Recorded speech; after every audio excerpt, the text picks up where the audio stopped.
And we're back. It's versus fighting final day, and honestly, best game coming right up to you. I'm just Dave. With me is the Lover himself. Yeah, How's it going, bro? himself. I'm with Dave. How you doing, Dave, today? Oh, I'm doing great. You know, like yesterday, I was suffering a little bit with my RSI, but today I don't need to play. I can talk about Grambling Fantasy versus the entire day and just enjoy myself.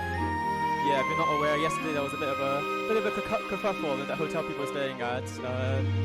Dudikov and Cake. There was apparently a raid going on in the floor above them, and they're pretty tired. They couldn't get to sleep. So Cake is right there. Yeah. He's just walking up. He looks like a corpse. It's absolutely incredible. But yeah, no, the whole community is here. Like everyone I could have dreamed of, except for Grigoy, maybe. And that's about it. Like everyone has showed up again. We have the Smash Ultimate Grappling right here. there's a few people I could have looked forward to seeing, a lot of Europeans, but basically all the UK crew turned up. Yeah, exactly. I'm here, Cake's here, Dudikov's here, and Bribri showed up from France. So. Offline Bribri, absolute treat. Really looking forward to that. And in general, like the community support has been great as well. We got 40 signups, 40 people ready and primed to play this dead game. I don't know, bro. I don't know. Game. doesn't sound dead to me. Doesn't sound dead to me at all. Yeah, hopefully it stays that way. Hopefully it stay going strong. Nah, absolutely. I don't know. The community support has been really, really good, right? Like, and I don't know. Ardent Weekly is still going strong. Womble weekends, of course. Big shout outs to the Wombler himself. Who? Wait, hold on. Okay, I'm gonna do something I'm never supposed to do. Oh, it's the Womble there. Hey! Womble on production today. Alright, okay, I've ruined everything. I've literally fucked it I even hosted a beginner bracket yesterday. Went to VSF, went home, hosted a beginner bracket, so... You know, that's dedication! That's how it's supposed to go, right? Like, this is how it goes. So, if you're interested in maybe playing some... You're looking at this game and you're like, man, this looks interesting, but I'm new to the game. How do I get into this? Well, you can join the Hearts of Layers Discord server. I'm sure someone will try to plug you there, and that's where the EU team is. That's where the European, where we all game, and I occasionally host beginner brackets. Yep, absolutely. And again, like, beginner's brackets are really cool, and the best thing about Hearts of Blazing, I think, are the forums, right? If you need advice, or if you're looking for playing competitive, or even character competitive, there's just the best resources are all there. My favorite by far is the Master Raga competitive that Sly and Orion put out. Like, not just how to play Master Raga, but how to play against him, because that's one of the characters that, when you start out, he feels undefeatable. Like, properly played, it's absolutely impossible. And yeah, there's just a lot. He is a bit of a knowledge check. Character select. He kind of just churned up the knowledge check. Yeah. Good on Sly and Orion to put out recommending to help both Master Raga players and any new players that looks like we're getting into our... It looks like we're getting into my face. There's a lot of unfamiliar words. There's release mode. Yeah, it's release mode. Low Wayne. Coming up here. And I'm excited to see this play. Like, wait.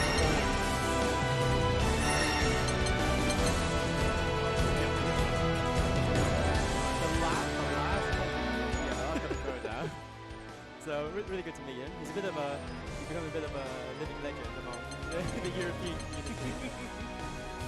He released that focus. He made it quite hard. Good player as well. Like, yeah, I think actually, I was hunting down Dudikov at Street Fighter. G-Dot. Released Bogus, recognized me just by face. He remembered who I was. I didn't recognize him. I was wondering who was this guy. Mr. EIP. Port Breeze. Get in right here. Okay, I'm disappointed. This is not a true community match right here. No Titan. No Titan? No Titan. No sound. No nothing. It feels bad. Just auto sound. But we'll see how it goes. Lowain versus Lowain versus the Cheatster herself. And you know, normally we do some character matchup analysis. Cheetah insanely strong. I just hope Bogus gets to play, bro. Yeah, if Bogus gets to play, I played him against Encounter Codedown. He kind of had a decent low lane. He took like rounds off me. So yeah. I think if he gets cooking, he can potentially get going. So we'll see if he gets to play and show the bag of tricks that is low lane. We'll see how it goes here. Oh no, this looks like a button check 1,000. Man, that's the one thing I hate about offline stand. every time those gosh darn button checks. Yesterday, on Friday, on Street Fighter, they assigned their buttons, went into the game, did a button check, went back out to character select, did the button check in the character select screen, and then they went to play. What is that? Yeah, that's a bit excessive. I know for a fact that Dudikov hates the button checks, and I'm kind of with him on that. I'm just binding my buttons. I can see I bound the buttons. It's gonna be fine. We can play the game. Look. In theory, I fully understand why you want to do like 15 button checks, but also, come on, man, it's the flow of the tournament. It's the just let it go. All right, button checks done, assignments are done. Bogus is about to be released upon Junkie. We'll see how it goes.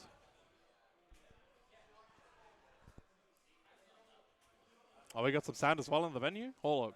Yeah, we don't actually have audio on the stream headphones. We don't. We're just hearing the echoing speakers through the venue. Calls in the boys, Carolina bot as well, far M, straight into the OD wrecker. DP though, for Junkie, busting them out, tries to go for a throw here, and Bogus immediately retaliating in time. Oh, the Barre mask gets out. Oh, you're sending a throw. Oh, nice hit. That's a nice diversion. Man, I was afraid Bogus wasn't getting to play, but Junkie getting tossed by the trifecta here, and Bogus taking that first round. That was a very bogus round. Junkie barely got to play the game there. No escape, absolutely. Oh, the bro covering. Junkie just feeling kind of overwhelmed right here. Can't quite go into these records as they would like to on the Vita DP. This time baited out as well, release Bogus. Gaming, oh my god! Bit of a fake roll, but it can catch a Junkie out. Oh no! The hard to blockable team! The hard to blockable team! That wasn't unblockable, he just sat there and waited, but Junkie not content to just block, so... Oh damn, really? Yeah, Bogus is good on just patiently wait. Alright, immediate character switch here from the side of Junkie. Does not want to deal with the Bogus. What do you pick against that? I'm not sure. I mean, most of the wins and matchups are pretty bad. He's not a good character. Yeah, it is. He struggles to deal with zoning. There's only Zeta. Okay, I'm not sure. Zeta players will complain about any character with a parry because Poga Oki does not work. Parries, or like there's an extra layer of like baiting around it. But we'll see if Junkie even has Poga Oki because it's a bit hard to do. I wouldn't expect a beginner Zeta to just have Poga Oki down. Yeah, we'll definitely see here. I think Rhapsody might be nice against these chaotic situations, right? So maybe that was the pick. Feeling a little bit safer with a more universal type of reversal. Like, it's not a true reversal, right? But you'll be able to get through the Bogus a bit better.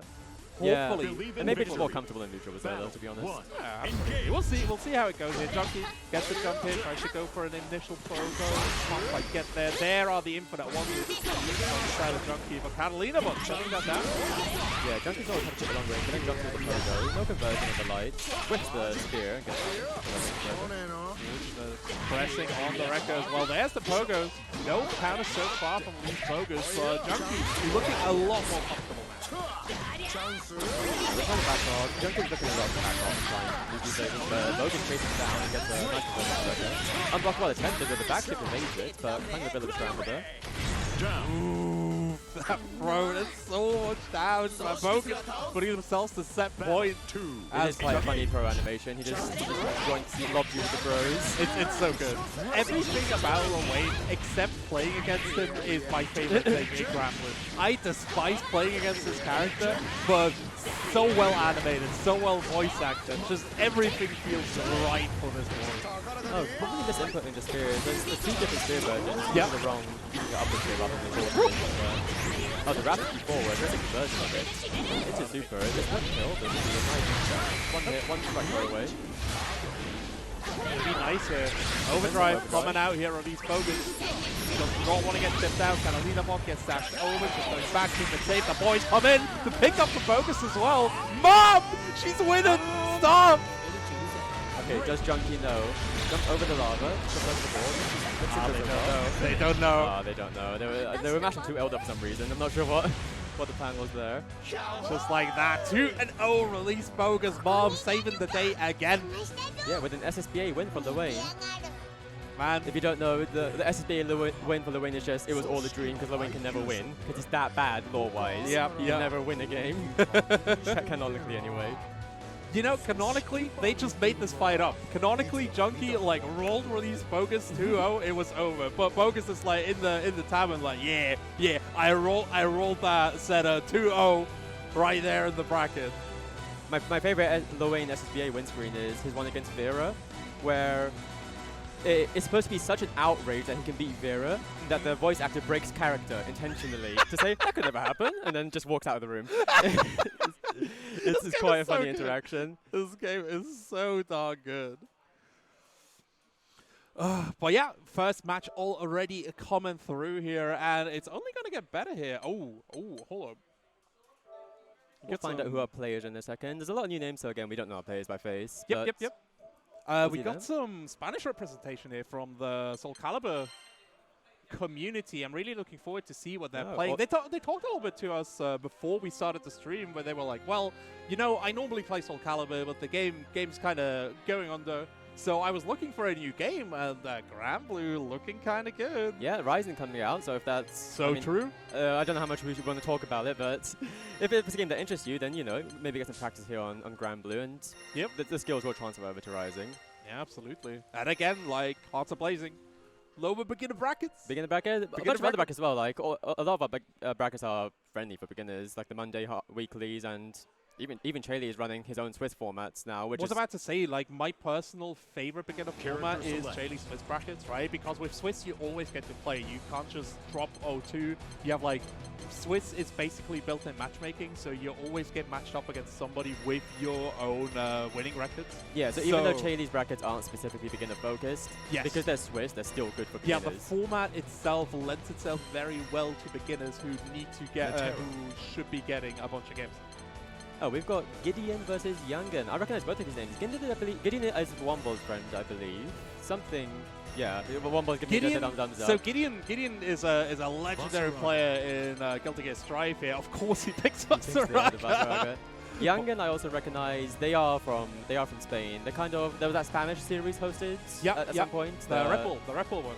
Yeah, Youngen was there like TOing for that. Yeah, exactly. So they are kind of involved with the Grand Blue scene. Yeah, and again, like they are coming from the Soul Calibur scene as well. So we are seeing a lot of footsies. I think like that game is very, very footsies intensive. Yeah, there was 3D game to 2D game. Also, they're playing Metero, so I'm not sure how many Metero versus Raga. I'm not sure how much footsies will be seen. There is hella footsies to be played. Don't worry about it. You know, if you're playing the footsies or if you're forcing your opponent to play the footsies, doesn't matter. You can have full screen footsies. Yeah, it's a thing. I mean, I play Ferry. I would know. Like yeah. I play Bob. You know, TK EX5. That's what TK type. My clean, bro. Bro, my neutral so damn good. But yeah, Gideon already charging in here. Youngen trying to keep him locked down with the raise, and Crosser comes in as well, and Gideon. Yeah, Youngen just looking to back off, keep Vars at that safe range, and occasionally hop in. Gideon trying to make sense of approach, tackle lands, not converted, does get the jump in. Before combo, we got these. Nice. That's the big part Soraka damage. Goes to the command grab reset as well, gets the token in. And even if Youngen is able to get Gideon off of her, which he isn't, with the token, he shouldn't have too much trouble getting back in. Yeah, navigating neutral against Vars with armor, even from the Terror, I think can be a bit troublesome. Yeah, definitely. Man, all these light charges, Gideon just really keeping up with Youngen. Yeah, Youngen is not stopping moving at that as well. Constantly hopping around the screen. Yeah. Anti-air attempted. Rare footage of Vars missing.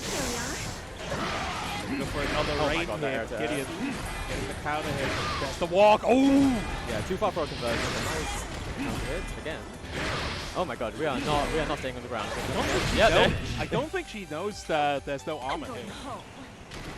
Yeah, but he's going to the follow-up rather quickly, so, and Youngen is just jumping. But yes, if there's no armor there, you can just hit Vars, and that will just knock him out of it. That is one of the things that Goliath taught me, like, very early, not on Stance Barcelona, is you will die. Yeah, that high follow-up goes a lot farther than it looks, and it looks really far. That is 1000% corner. Oki connecting here, Youngen. Trying to keep him off it, but again, Gideon just really putting on the pressure. Youngin staying patient out of the corner. This is where he should be fighting now. Oh, let's go! Tackling the movement, defensive overdrive, that will barely get turtles. Pops in, gets the throw. This could be a comeback for Youngin. See if he gets started. We are just tackling, we are moving. This is how this is our footsies. You do be tackling. Gideon with that close medium. Getting himself to set point. Youngin just being overwhelmed by the might of Vasaraga. Yes, Gideon just very happy to be tackling because Youngin hasn't really dealt with them at all. Yeah. Again, no armor, so could just shoot him. And then now somebody tackles. Exactly. I think like far aim is just so good on Matera. If there's no armor in play, right? It's just a good choice button. But Gideon not interested, giving Youngin the opportunity to learn. Quick 2-0 for the Brit. Good stuff, Gideon. So that will put Youngin in losers, and Gideon will progress in the winners bracket. Who's next? With that bow. Wait, we got the English dub on? She's a formidable adversary. Stop cursing the PS4, Is this English dub? I mean, I can barely hear. I wish I could hear it. We don't need to. This is an English dub friendly stream. This is an English dub friendly stream, as we know, because I'm here. So no English dub hate allowed. This is Britain. Speak English. Yeah, exactly. We're in the UK. Speak English, brother. Speak English. Stop cursing the PS4. But yeah, really quick matches here, and again, like Granblue is one of those games that having like the gap between beginner and intermediate, I feel, is really, really big, and then the gap between intermediate and high level is also fucking titanic. So it's one of those games that if you're not familiar with it, you can just get straight up trucked. Yeah, it's something I've felt myself, that sort of limbo of the immensely large the skill gap of intermediate, where you're definitely not a beginner, but you're definitely not high level either. Yeah. So you're in this weird limbo. Absolutely, yeah. And it's the same with any fighting game. The skill gaps are like astronomical in any fighting game. So you might get absolutely washed by someone, but there's always someone out there that can absolutely wash them the same they do to you. Stop. But that's the beauty of fighting games. That's what a lot of people like, that there is that skill gap. You can get so good at the game that you can exactly. just beat these players. You can be very consistent at beating these other players that aren't practiced. It's definitely one of the few games that still has that, right? Like a lot of other games where there's like some system mechanics or like some crazy specials that you can do where you can just cut through the the skill gap sometimes. Granblue, very like determinant game, right? Deterministic game. If you are worse than somebody, you will most likely lose. Yeah, Granblue, because it's supposed to be like sort of very, very grounded and neutral and fundamental focused. So it will definitely like test your grounded fundamental skills. Until it isn't. Grounded until it is. until the Matera's on screen, then you know. Yeah, for sure. We've all been or there. like I don't know, Shooks, maybe. Shooks, yeah, he's a bit of a slopper. He do be slopping for sure. But we'll see how it goes. I see Sacred Sword coming up on the setup, a very popular Kai player from the UK.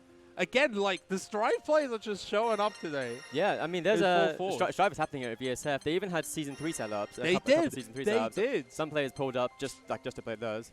Season 3 looks really good. They murdered, like straight up went into an alley and stabbed Sato in the back. It's crazy. I mean, so happy. Deserved, to be honest. Yeah, absolutely. The less Sato I see, the happier I am. But yeah, a bunch of big names are here at the Strive bracket. Umisho's here, Razo's here, Tene's here, Tiger Pop's here. Jonathan Tene as well. Yeah, Tene is here. I think some of them might have came only for the Season 3 setup. Damn. But yeah, what was happening, Womble? What is that? Thank you, Womble. That is Sacred Sword. That is Sacred Sword. Sacred Sword, the 50% win rate on 23 wins, 23 losses. Very good stats this season. Womble has lost it after that one. It's over. But yeah, a lot of people are excited for Strive Season 3. Even I'm looking forward to it. I might like try it out when it drops. Absolutely. But we've got Television on Belial and Sacred Sword representing Narmaya. I am so surprised Sacred Sword does not play Catalina because he picks the most boring character in every fucking game.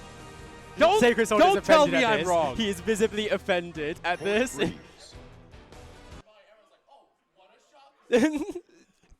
I don't think stream can hear it, but he says everyone is shocked how he plays Narmaya. It is! It genuinely is. All right, okay. You know what? Let's be happy. Sacred getting an actually interesting character. But he gets to play against Television, who is on the Belial, and the B in Belial stands for pretty good. Really good. Sacred Sword is dying, bro. He's just crapping on. Anyway, good old PS4 loading Believe in time. victory. I'm not used to that. Battle Most of you one. are PC players, but That was we're so gonna- jarring. First time I played Granblue offline, absolutely creepy. Television just getting the simple jumps in here. Tries to go for the command grab. EX couldn't quite get there. Another pass up into EX Asmodeus. This is looking like a Belial game. This is looking quite Belial. Stick for anyone to play a clash on the air to air and go to table. Good old Belial My player, my dearest dearest brother.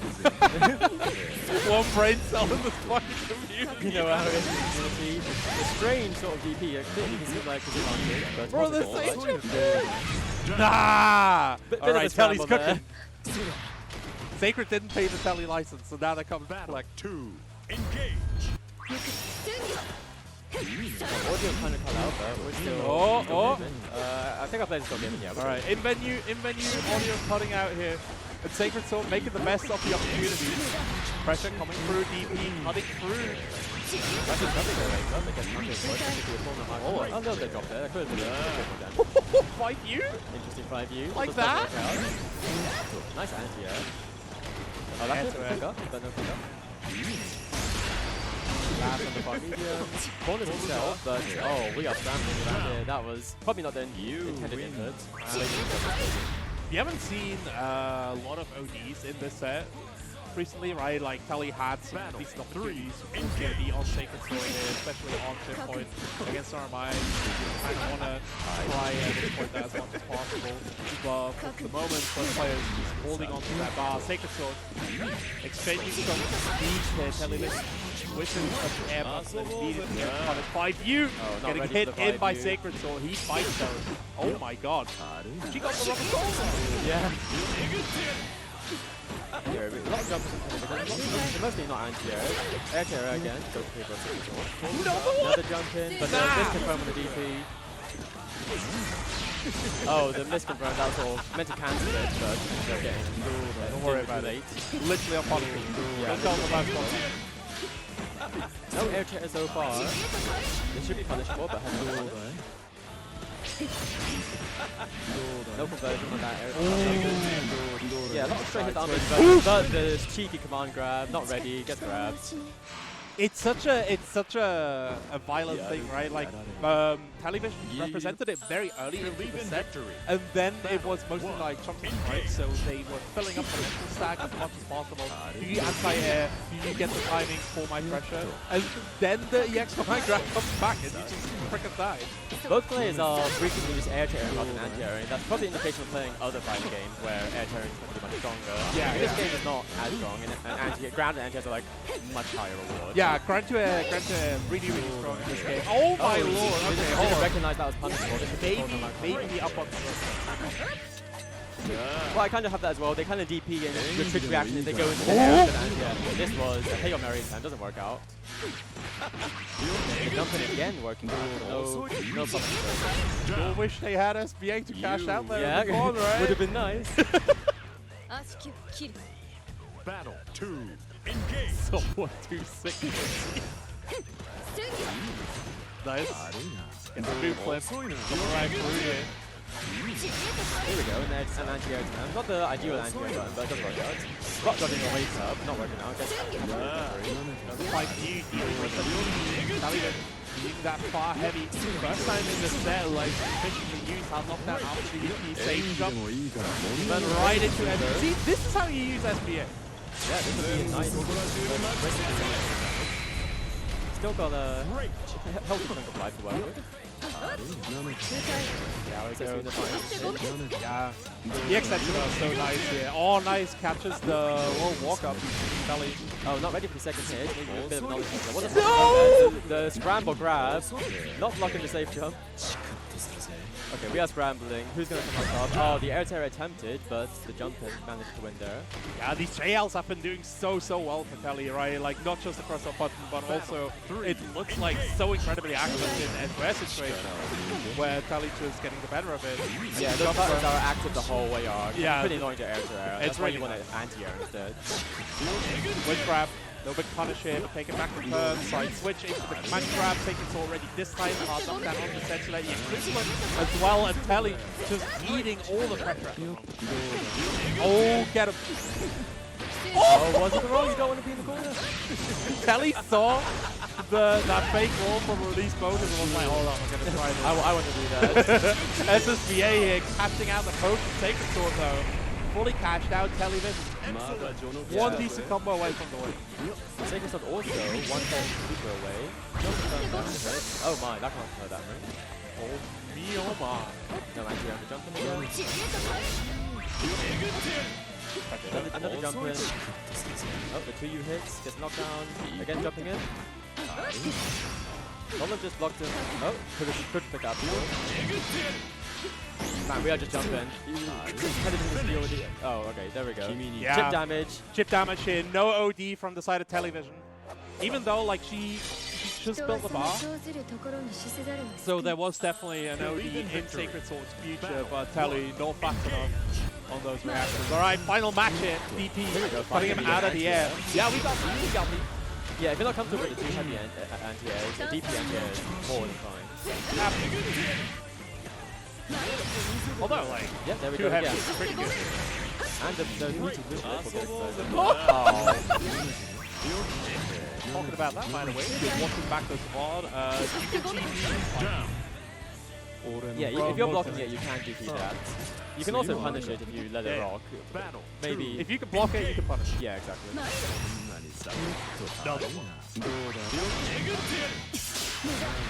Nice anti-air again.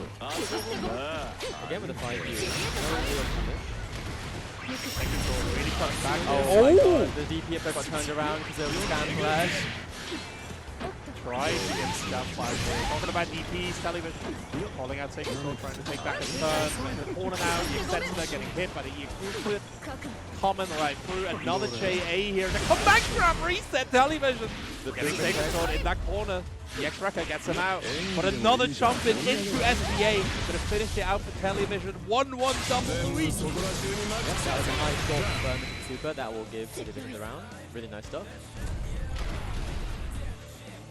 Last game, last round. I'd love to see it.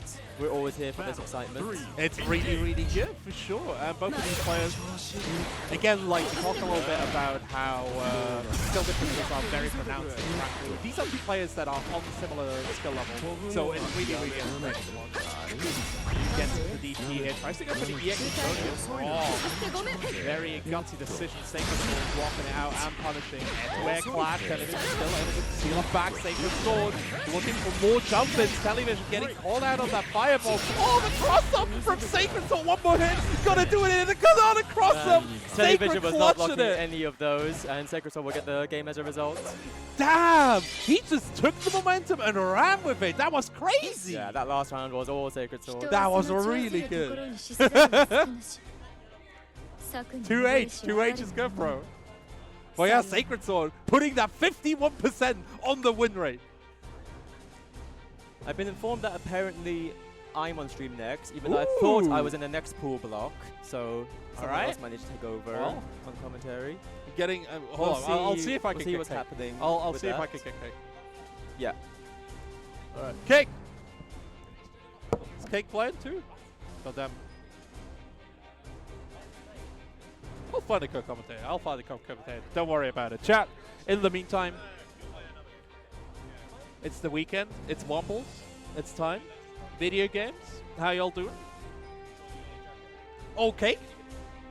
You gotta sit down? Oh my fucking god. Alright, okay. Hello everyone. 3 hours sleep, Cake? Huh? Huh? You can't hear me. You gotta like. Yeah, move the I've got to. it's So insane. right, It's the insanely thing, close. right, is my left ear at the moment can't hear that well out of it anyhow. So Oh, I've gotta, no. I've gotta You wanna properly switch try and make sides? you out. Let's switch sides. You know what? Let's switch sides.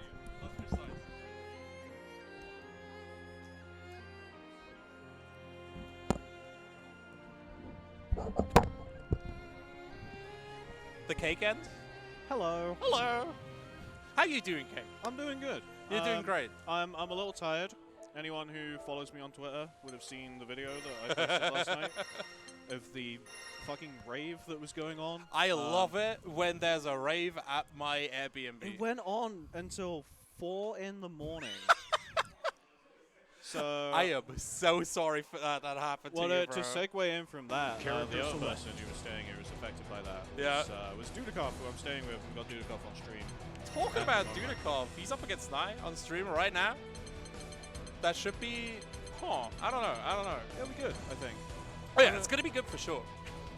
Should be alright. How do I sound, by the way, chat? I have. The Womble Good. probably, you currently have the Dave mic, so you're probably a bit quieter. Oh, okay. I'll have to talk really loudly to make up for it. It's all good. But yeah, no, how have you been fighting versus fighting so far? I was here yesterday. I arrived yesterday after many complications. But British Railways? no. Not even? Did you not hear? My coach crashed. What? My coach driver crashed into a wall. Oh? So I was sat in Southampton Lancelot. Station for like 2 hours, and then National Express were like, "Okay, we don't know what to do. We're gonna pay to get you a taxi from Southampton to Birmingham, which is a 3-hour taxi." Oh no! So yeah, fun times all around. Very, very good. So yeah, I've only been here for a little bit, played some casuals yesterday, played a bit of casuals this morning. Alright. I'm having a good time. I'm a little tired, but you know, it is what it is. You know, I got something special for you, right? Like, coffee wakes you up. Red Bull, maybe. Lancelot versus Shooks, that'll wake you up for sure. Yeah. Lancelot versus better Lancelot. Shooks versus bad Shooks. Yeah, so Dudikov on the Shooks here instead of Matara. I mean, Lancelot, matchup, I believe that's in his favor when it comes to Matara anyhow, but with Shooks, I imagine will be... Miu has been hogging the one grappling setup that was there yesterday. So they've definitely been going through it right now. Projectile holding down the neutral. Dudikov just playing very patient here, getting hit by the first stage though. There is that okay, this is what I was waiting. Plus here on block. Dudikov's going to give him this incredibly slow, I think. Plus again, not yet good. Lost up definitely there. Shout out to Miri and Buddha, by the way, for bringing back the spirit of last past. Oh, nice. Grab on the Fun Flash in, you with the pressure in the corner. A lot of wreck pressure coming in. Dudikov jumping out though, gets Commissar of his own, but backs off, gets some plus frames instead. Overdrive coming in. Defensive overdrive, very nicely used here from Dudikov here. Shooting back with their own overdrive projectile, but Dudikov just diving right through here. Recta overhead getting blocked, but the plus frames resulting in an oh my god! Nice, yeah, the bounce on that resulting in the overhead from the aerial. One of those things that you just need to be used to, especially when you're playing against Dudikov CL, so he likes to use that jump 2-on-4L quite a lot. Nice in here from you, pushing into that right-hand side corner very quickly again. Dudikov easy to escape, gets his plus frames again. That's brilliant, yeah, just getting all of his offense started right now. We're moving towards the left-hand side of the screen. Turbulence not quite able to bring you out of the corner. Oh my god, Dudikov though. Slashing down with that cross, slow overhead, getting blocked and punished here. Tries to go for a reset, can't quite get there. Dudikov though, finding another close line. Here, probably going to die to this following SBA. No! Oh, the overdrive OD comes reset. out, and then yeah. Dudikov taking this first game here. Believe in victory. Battle Bring 1. it straight back into things. Gotta say, one of my favorite things about the offline in general right now is we actually do get to see a bit of stage variety.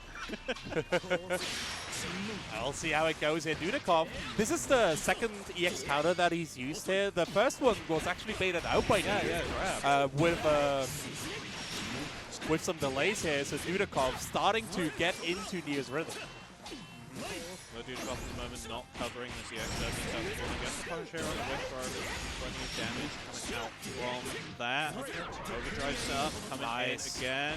Tries to catch something here. Ends it with the SBA. Nice, quick, simple round for Dudikov here to put something set point. Yeah, I have to feel really bad having to face Dudikoff this early on, right? Even if he's like mad sleepy, he still is the Dudeslop himself. Shook's incredibly strong character. No. I like this choice on the Turbulence here. Actually able to escape the Demon's Gate. Another Turbulence coming through here. Dudikoff blocking this one out nicely. Oh, the Good throw tech tech on the though. Throw. Instant throw tech though might need to be something that you need to keep in mind. And there it is, the back throw into the corner of the Dudikoff Classic. Throw baited here. Good punish by Dudikoff. Nice to see another OG setup in this combo. Not quite actually. Turbulence Not does fly again a little bit of space, but Dudikoff so much health advantage. Just able to hang back, get that quick confirm, take the set. Absolutely, and just like this, 2-0 for the Kofster himself. And yeah, I mean, it's expected, right? Like Dudikoff definitely projected to be at least top 8, if not top 4, for sure. Dudikoff actually first seed going into this tournament. So Dudikoff actually first seed. First seed, all right, just like that. That's crazy. Yeah, I I'm not believe gonna top lie. seeds are Dudikoff, Breed, Lobsters, and then myself in that order. So I would expect to be hopefully seeing. I say hopefully because I mean I'm included in it in that top 4. But yeah, there's some other names here. You can see Mr. Almighty himself, Release Bogus, just walked past behind us just then. Saw him on stream earlier as well with I'm his so happy that Bogus is incredible here. lane. Crazy, goofier player for sure. I'm assuming you know the background with him. Yeah. right? The Celtic Throwdown comes Yeah. from nothing, slams If he is. everyone. Yeah, he's great. Also plays Arakune. Also plays Faust. Also Oh my plays Blanca. But like, he's also just a good player. Yeah. But he's You that- have he's to be that a kind good of player player. with these characters. 1000%. Absolutely. But yeah, while we're waiting for the next setup right here, man. So, Wait, does Lobster have an Oki board? we I did have- not realize Speaking that. of Bogus, we have Lobster and Release Bogus coming up to the stream Lobster right and now. the Bogus.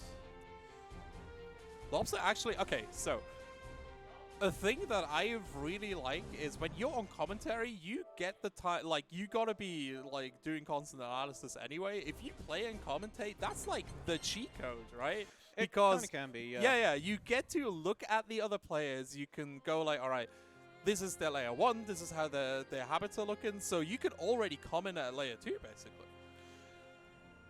But it's acting on it. Acting on it is the important thing. That is true. Yeah, absolutely. All the analysis in the world does not help you out if you're not utilizing it. But again, Lobster's at this point a veteran, I want to say, right? Definitely, yeah. I mean, 3rd seed in the tournament at the moment, top seed in this pool. Lobster's excellent player. Just coming back after a little bit of a break, and as you would expect, he's come back and started kicking everyone's ass again. Yep. Not many Ferry players active here in Europe. I mean, Jundo is kind of in and out quite a bit. Lobster's in and out a little bit as well. So people not too well practiced going into this matchup. And to be honest, I can't tell you the last time I saw Ferry Lwane as a matchup. Character select. Fairy. Good old Thinking while back. whether we had, I don't know if we had it on the weekly recently, but it's definitely been a long time at like high level for sure. Yeah, for certain.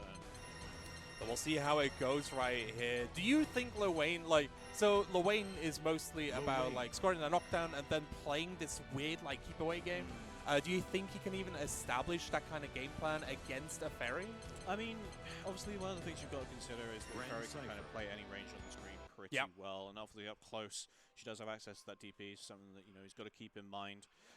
Release Bogus, I haven't really seen him account for too much kind of just reversals in general, but I guess the only game we've seen on stream so far has been against a character that doesn't have a true reversal. So we'll see going into this, but really I feel it's going to be a very momentum-heavy matchup. Whoever gets the best out of this round start is most likely going to be taking the round. But we'll have to see how it goes. So yeah, winner's side here, Release Bogus against Lobsters. Waiting one on and those only. sweet PS4 loading Believe in times. victory. We'll see how it goes. We're going straight to the ship battle 1. Let's engage. Lobsters getting Doven through here, taking back the stern though, tries to go for the swing. Just a very equal exchange of blows. Yeah, very stable round start. Nice on the overhead. I want to point out that Bogus immediately was like, yeah, I want to roll whatever the normal Ferry is and everything. So it wasn't the correct decision. Yeah. But Lobster's the exact kind of player that's going to make sure that. And even just not press next time you catch it, or go go for a sweep, catch the roll. But it's Bogus who's got the pressure in the corner at the moment. Now Mike Comte is Lobster immediately on the other side of the screen. Big help advantage to play this at the pace he wants at the moment. Just keep away with those big ass normals. GG getting stopped here by the bro. Catalina bot. Mom! Lobster's winning! Stop him! Does he know though? He should know. I'm assuming he knows. It's going to take a little bit of Yeah, he He knows. knows. He knows. All good. Just going to run into the energy ball for the sake of it. Got full meter on the side of Lobsters though. Nothing on the side of Focus, but that is a big far medium here. Oh, not going to get into my the kill, God. but has to play it tricky. And there's the Loba drive coming in. Gets that ship damage here at the end. You need to be aware of that. Yeah, the overdrive there really, really saving Lobster's butt here because that's rough. There it is. You talked about it, right? Again, Lobster's very, very analytical player as well. You cannot like do the same thing twice against him for sure. Another 2H getting a roll right here. Lobster's just keeping at that max range. GG coming down as well. The counter though gets him out. Oh my god. Yeah, loving the TK for a bait here. Lobsters so much pressure at the moment. Good buttons here coming out from Bogus. Going to score a knockdown off of this. Bro comes in, goes under while Lobsters goes over. Struggling to get in right now. Lobsters playing this all-range game so well. Overdrive now on the side with Bogus. A little bit more potent offense coming in. Yep, just go straight into calling your mother for help. Yeah, Iggy. Coming through right here. Lobsters just getting these spot dodges. And Lobsters is playing this very well. Give it a chip damage coming out here. And then, yeah, full screen overdrive himself. He knows he just can. And this is really just easy pickings for Lobsters at this point. Just play this super, super safe. Chip point here for Bogus. Kind of hard to really win back at this point. Yeah, GG comes in. No, no chip out. But there you go. The jump here caught by the 5U. Lobster taking off first game. Definitely very back and forth. Absolutely. Even if it was a 2-round game, I would say it's very swingy between the two of them. No, both players are really giving each other their all here. I genuinely think Lobsters is showing a bit more control, but Bogus is just slightly behind him. We'll see how it goes. Getting called out here. GG doing their job as usual, and Lobsters getting a quarter combo. And now Bogus! Offensive overdrive comes in here and just spends it immediately on that install. There it is. Yeah, blocking. Yeah, there it is. Bro, you have not played Grand Blue until you've been like instant overhead 3 times in a row. You've not played Grand Blue until you played Uni. So true, actually. 2U gets the hard knockdown. The bro still equalizing the game stage. EX Wrecker gets him in there, and the pro getting jumped. Release Bogus taking his momentum. Lobsters though still aware with that tech. Harry once again punished here, plus frames from that close heavy. And there we are, throw back into the corner. Lobster really just again with all the pressure. Release Bogus able to bring things back into the mid screen, but just feel like running into quite a lot of normals right now. That parry is going to work. The Loba drive getting parried. Very nice here, Bogus wasting so much overdrive hit. Just gonna finish it out with the pyramid. No! The reset comes the through reset the into the overhead. Good stuff here from Release Bogus taking his first round here. Not wanting to lose this set just yet, but Lobster on set point. 5U keeping him in locks on 2U, dropping him down. GG baiting out that parry here. Oh my god, look at Luan's face! There's the overhead. Big damage here for Lobster. Full meter on the side of Lobster as well. I'm expecting an offensive overdrive. But the install comes out, and that's it. There it is. GG's. 7 letters on the board here. Mortal Lobster taking the 2-0 over Release Bogus, but what a close set that was. Again, like, Lobsters in the end really starting to get into the groove, but I genuinely think Bogus had a chance to take this. Yeah, definitely went into it. I feel a good game plan. There's a couple of questionable decisions, I think, at some points, which Lobster especially is just able to capitalize on. Yep, but yep. No, good stuff from both, of course. Absolutely, Loba going back looking for his next prey as Dudikov moving back to the stream and setup.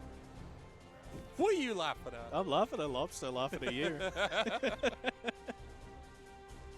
Man, I'm just excited. It's good. It's nice being it. I've gotta say real quick. I don't know if you guys have mentioned it on stream already. This is a nice venue. It's like especially the room we're in at the moment. The room is air conditioned. That's the big thing, right? Like The rest of the venue, yeah, like the climate is okay, except if you go into the Street Fighter room. Yeah. But this is an air-conditioned room. is an Like we have air-conditioned room, full it's really control open. of the climate. It's really good. Wait, It's hold on. brilliant. Yeah, Let yeah, man, move the camera around. There's so much going on here. Get the crowd to wave, maybe, if they're paying attention, but they're not. Nobody is. Nobody is. But Nobody yeah, noticing us. It's okay. they don't know. They don't know we're here. Oh, what the Oop. fuck did I do there? Don't matter. But yeah, no, it's been really good. Big shout out to Justin as well for like giving us this room, helping us Yeah. out with material as well. Like they've just been incredibly accommodating. It is pretty damn nice, I've got to say. Absolutely. Big shout outs to the TOs as well, right? Like Simper, Danix, Womble. Mr. Womble and Big himself. shout outs to Mr. Titanic Womble doing a fantastic job here. Not just any Womble, but the Titanic one, you know? Gigantic Womblius. Yeah, I know. Huge, a large. But a friend of Womble's coming up to the stream right now to play yet another Matera on stream. We got Gideon the Great. Gideon the Great versus Dudikoff. The Gids.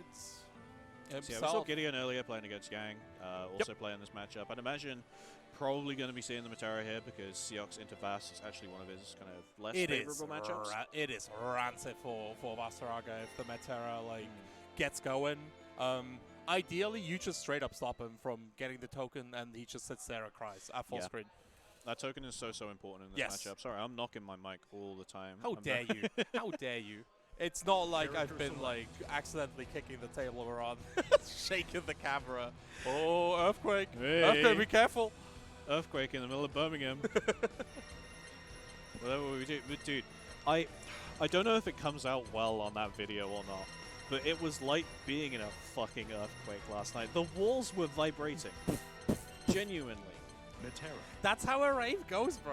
You should have just gone down. I don't know, done some legal substances and just rave through the night. Wake up in the morning and I'm like, yo, it's time for TK dive. Act like you belong until they give you the aux, and then you just put on the Colossus theme and walk away. I think people would bang to the Colossus theme. Colossus bangs for sure. Yeah, for sure. it's a great bit of music. But you got to put on Existence. You got to filter the crowd between who I actually has. fucking hate Existence Do so you? much because really? so Existence automatically gets on when you go for Bob's training mode, right? Yeah. And I spend so much time in training mode, and I hate that. I hate that fucking song so much. I can't deal with it anymore. Damn. At this point, I listen to the Jida theme when I play matches. You, a Bubs player, listen to the Jita theme. I like Are the you Jita okay? theme. Jita theme has good. Jita pretty theme has good. good, Yeah, yeah. good energy. Great energy. Almost as great energy as this room when Dudikoff versus Gideon is starting to go here. Gideon already showed that he can best Matera here. Let's see if he can best one of the best Materas in Europe. The best one in this room for sure. The charge getting interrupted. Dudikoff already closing back in close to range. Gives him the knockdown, and there's that butterfly that I was missing in the last set. Here we go. Gideon in the corner straight away. Butterflies in his face. Loving the empty low. Immediately into the overhead. Super smooth round for Dudikoff. A perfect even. Man, that's the thing that scares me about Dudikoff. Not only can he play that grimiest rushdown, his zoning control is absolutely immaculate. It's fantastic, yeah. See how it goes here. You see the TK throwback come out here, not actually hitting Gideon now. Able to get a little bit of pressure going, stance comes out, but there is no token in play yet, and that token is so important in this matchup. But Terra in the corner nonetheless. Token not so needed. There when it is. neutral is broken, but token is up now. We're going to be returning to neutral. We're also going to be returning to the PS menu. What happened here?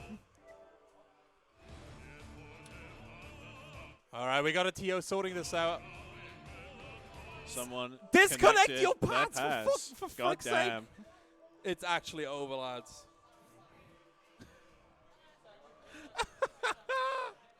Ladies and gentlemen, PlayStation 4. No, okay, this is offline curse though. This is just an effect of. This is good. Okay, let me spin this. This is good. actually good Okay, because okay, this understand. shows that we have people who've mostly been playing offline, like online, coming to offlines. Right? We are converting players Okay, right? I see where you're getting. They didn't know. They did not know, but it's fine. Yeah, the players playing on here. Armor token back up to Gideon.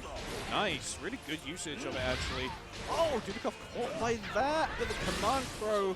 Not going to be able to beat out that overdrive, and now Gideon. This is rough. This is going to be really rough here. The OD is up, a lot of chip damage coming through. Gideon needs to commit to like some really high risk. Himself, and that is enough to kill here.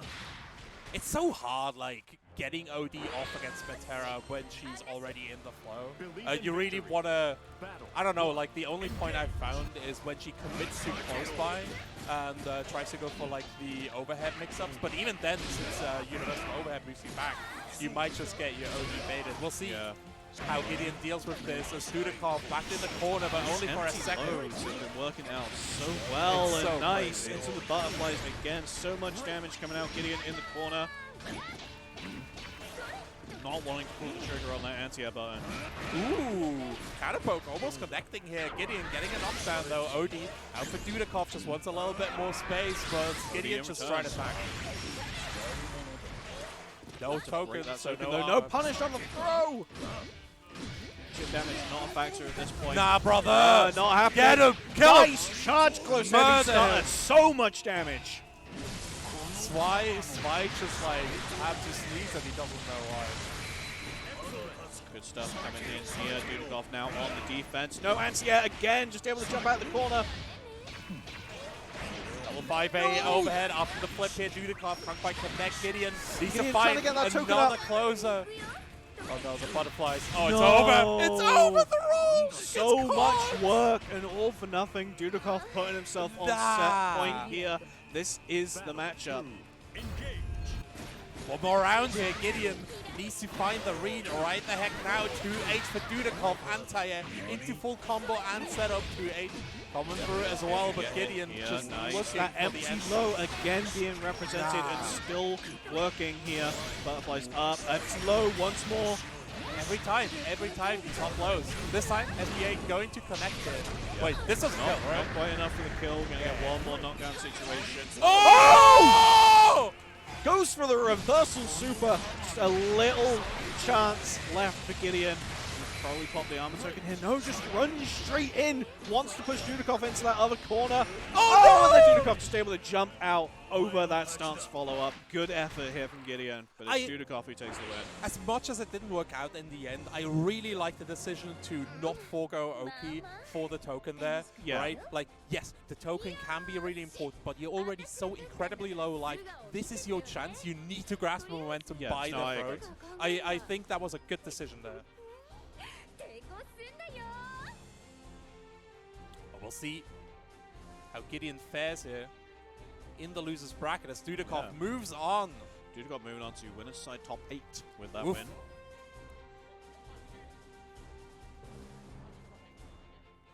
I don't know when the second pool is starting soon, but it should be at some point, I'll right? be playing in it, so we'll see. Oh, yeah. You excited? You ready? You prepared? I think I'm prepared, relatively. Any players that you scare in your pools? In my pool, I mean, I have to play Chariot to get out of my pool, but to be honest, I actually haven't seen Chariot at all. So, I don't know. Wait, Cherry, the whereabouts he German is. Seth player? Sorry? Oh, Chaley. All right. No, Chariot. Yeah, Chariot's Eustace Lance player. So, Gotcha. yeah. We'll see how it goes. We have the return of Mr. Plain Toast, Sacred Sword himself, coming through. He's up against Loba this time around. Nara Maya versus Ferry, another matchup we don't see too often right now, but it's definitely represented in history. So one of the important things is Ferry's Oki with parries, with parry reversals can be a little bit shakier. Namaya does have one of these parry reversals.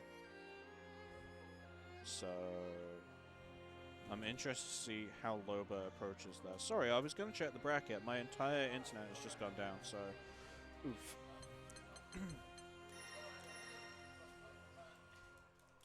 Yeah, the pair of them chatting together, getting set up here. Once again, massive shout outs to the venue we're in right now. It's just, it's so comfortable. Pretty so damn nice. good. I'm so happy here. Also, You know? Shout out to PlayStation Yeah. for working. Shout out to PlayStation for load times. I mean, it's not PS5s, you know, so stuff actually works. It's and no true. controllers who are melting. I saw some of the pictures of that. That is obscene. It's so cursed, right? Like, I have a lot of people that, like, genuinely do rock, paper, scissors to get the front input. So to reduce the danger, or like they show up to their pools as fast as possible just so they can get the front input to reduce the danger of their USBs melted. It's really rough. It's really rough. Like, heat management is always an issue at offlines, and with the PS5s running as hot as they do, it's just rough. So I'm glad we can run on PS4s. Seeing the I remember seeing the them taking the covers, the casing off of the PS4 at Brussels. It's one of the solutions, right? Sacred Swords wanting to pad his 51% win rate here, 25 to 24, pretty even. Mortal Lobsters, on the other hand, coming in with a solid 60% here. Thank you so much, Statsman. Yeah. Let's go, statistics. Just give me the stats on every game. I like stats. I think stats are really cool. Stats are sick. Stats are nice. Yeah. Believe in victory. Alright, we'll see how it goes. The Sacred Sword versus Lobsters comes right through the just top doing a button check at the moment. What's your opinion on button checks? I talked to Lobsters about it. What do you mean? I fucking hate it. What do you mean? It's so Hate button annoying. checks? Who gives a shit? Let the players like spend an extra 30 seconds just to definitely make sure them buttons are good. I will say when you're at an offline and you're just on PS4s, especially when the load times are a pain, do your button checks on the rematch screen and not go to character select first, because you save a whole bunch of time. Yep, true. More people need to start doing that. I made a big point of it, a head stomper, and people did get good with it, but we need to do it here as well. On Friday, I saw the most cursed button check sequence in the world on Street Fighter. They assigned their buttons, went into game, checked it in game, went back, went to character select, and then did the button check again in the character select screen. People, man.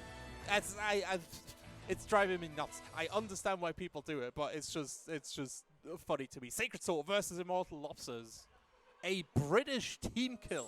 Who would have thought this early into the bracket? So yeah, we're taking next plus to the low bar for third stage, I believe.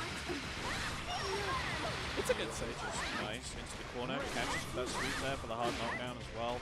A lot of sweep coming out here. GGOP blocks the overhead on that first time round. Nice going. That's the Stride reactions, right? Like, that's some fucked up shit in that game. Let's see if we can block Fairy Install, though. Actually, good so was far. going pretty good for a moment there, but Loba with the reset as well. Just having to back off here at the end of this install. So much health on his side. Just chuck it at that far light a few times, catch something as it comes in. Smooth round for Loba. Super unfortunate here. We've seen Sacred Sword do like a scam flash earlier on in his last game, so we might get like Loba needs to watch out for that. But again, Loba does have the opportunity, did have the opportunity to watch Sacred Sword in action, so he has probably already formulated a game plan. GG, getting another hit here, catching Sacred Sword, trying to walk. Good stuff here. Good to see the little creature come out again with the install. Unfortunate. Over the drop. Oh! The DP also whiffing here.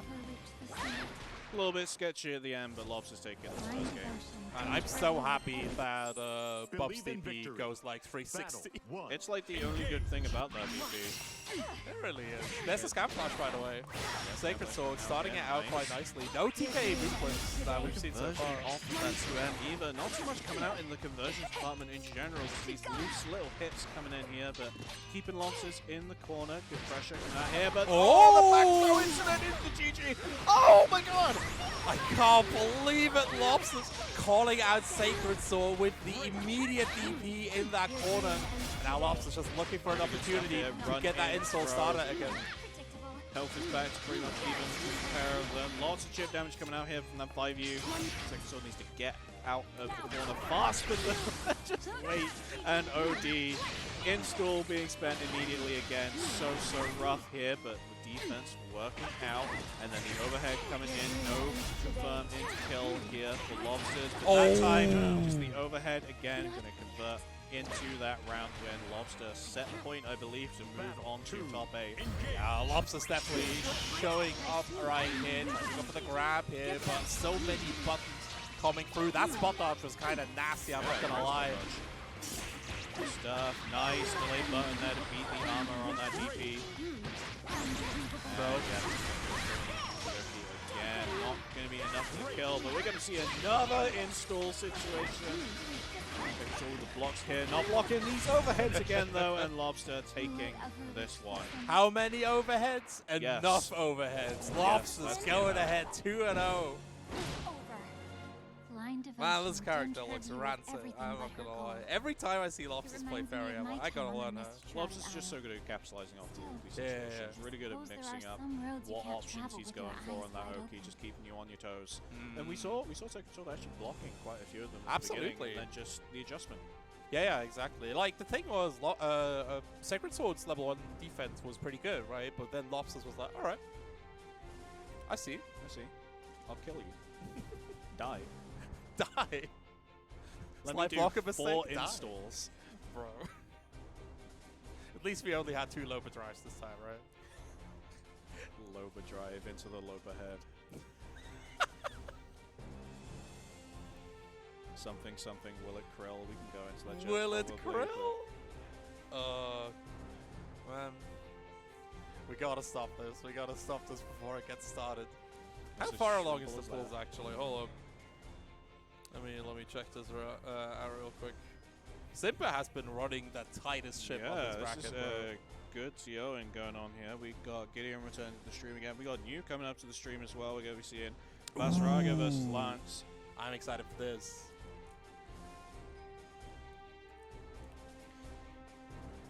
This is just kind of mouse, right? But the other way around, because we saw Vasaraga versus Matera, which was kind of mouse, but Vasaraga was like trying to.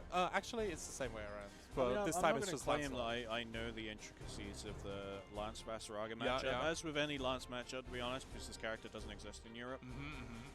But yeah, I can definitely kind of picture in my head the ways that it's going to go. I will say, didn't see it too much in the Dudikov set, but on his other set on stream, we did see that Gideon is not hesitating to pull the trigger on that 2H. And with Lance's reversal putting him in the air, you need to be aware of the fact that that 2 heavy is coming. And it's a good 2 heavy as well. It's a good ass like, 2 heavy. Every single button from Vasaraga just has so much damage behind it. This is for top 8, by the way, so Gideon and you fighting out for the A2 pools. I think that's the last match on the first wave of pools. I Might go believe into it is. We might be getting another one after this from Lobster's pool. We will see, but for now we got New versus Gideon. Again, 2 players we don't see too often in like the regular tournaments, right? But that show off to support offline, and that's the important part. Yeah. This is what makes you a real Grand Blue player. There's a good few people who have pulled up here, you know, even cross country to come and play some Grand Blue. Yeah. Saw Yang on stream earlier, Yang Spanish. Love seeing more people from out Europe just appear here in Birmingham. Birmingham of all places in the UK. Albion. We'll see how it goes. Stage being picked. Don't know if we're going into a button check or not, but we'll have to see. Absolutely. Vasaraga Yeah, versus the Lancelot right here. Shout out to Danix. Shout out to that side. There he is. T-posing here. What a wonderful individual. Shout out to oh shit, Simpa's coming on. Switch the scene, switch the scene. Believe in victory. Alright, we're believing in victory. First battle, getting engaged right here, getting immediately charging. And Neo though, with that TK dive already coming through. Second one as well. These turbulence is going to be the bane of Gideon's existence until he finds that 2H button. Martha coming in here, Gideon, getting you in the corner. There it is. There's AX turbulence coming out.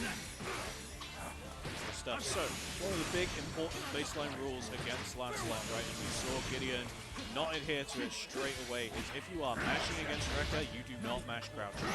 Lance is only able to get his conversions on crouching to catch people mashing. So you want to be mashing standing. Yeah, definitely. Gideon, oh my god, keeps getting thrown here. OD gonna come out, is gonna knock you out of the air. Next hit definitely kills. And yep, just catch that jump. Cut in Omega half. dead. Cut in half. He's dead. Battle 2. Can't believe what's wrong. It's still Lancelot life is Good stuff here. Sweep getting punished by Gideon. Sweep comes out instead of 2H. Don't know if you can hear it on our mics, but Gideon not happy about the button choice there. Nice hit, gets that counter hit. Jumps this time on Rekka. nice. It's a 4M here. Rekka knocked down. Gideon stuck in the corner. The pro getting jumped.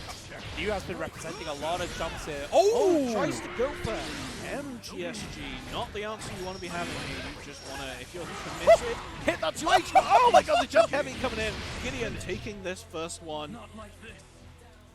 Man, this reminds me so much of Trip Pod, right? Where you, like, as Lancelot, you've got to do so much work, and then you get touched twice, and you just die. Yeah.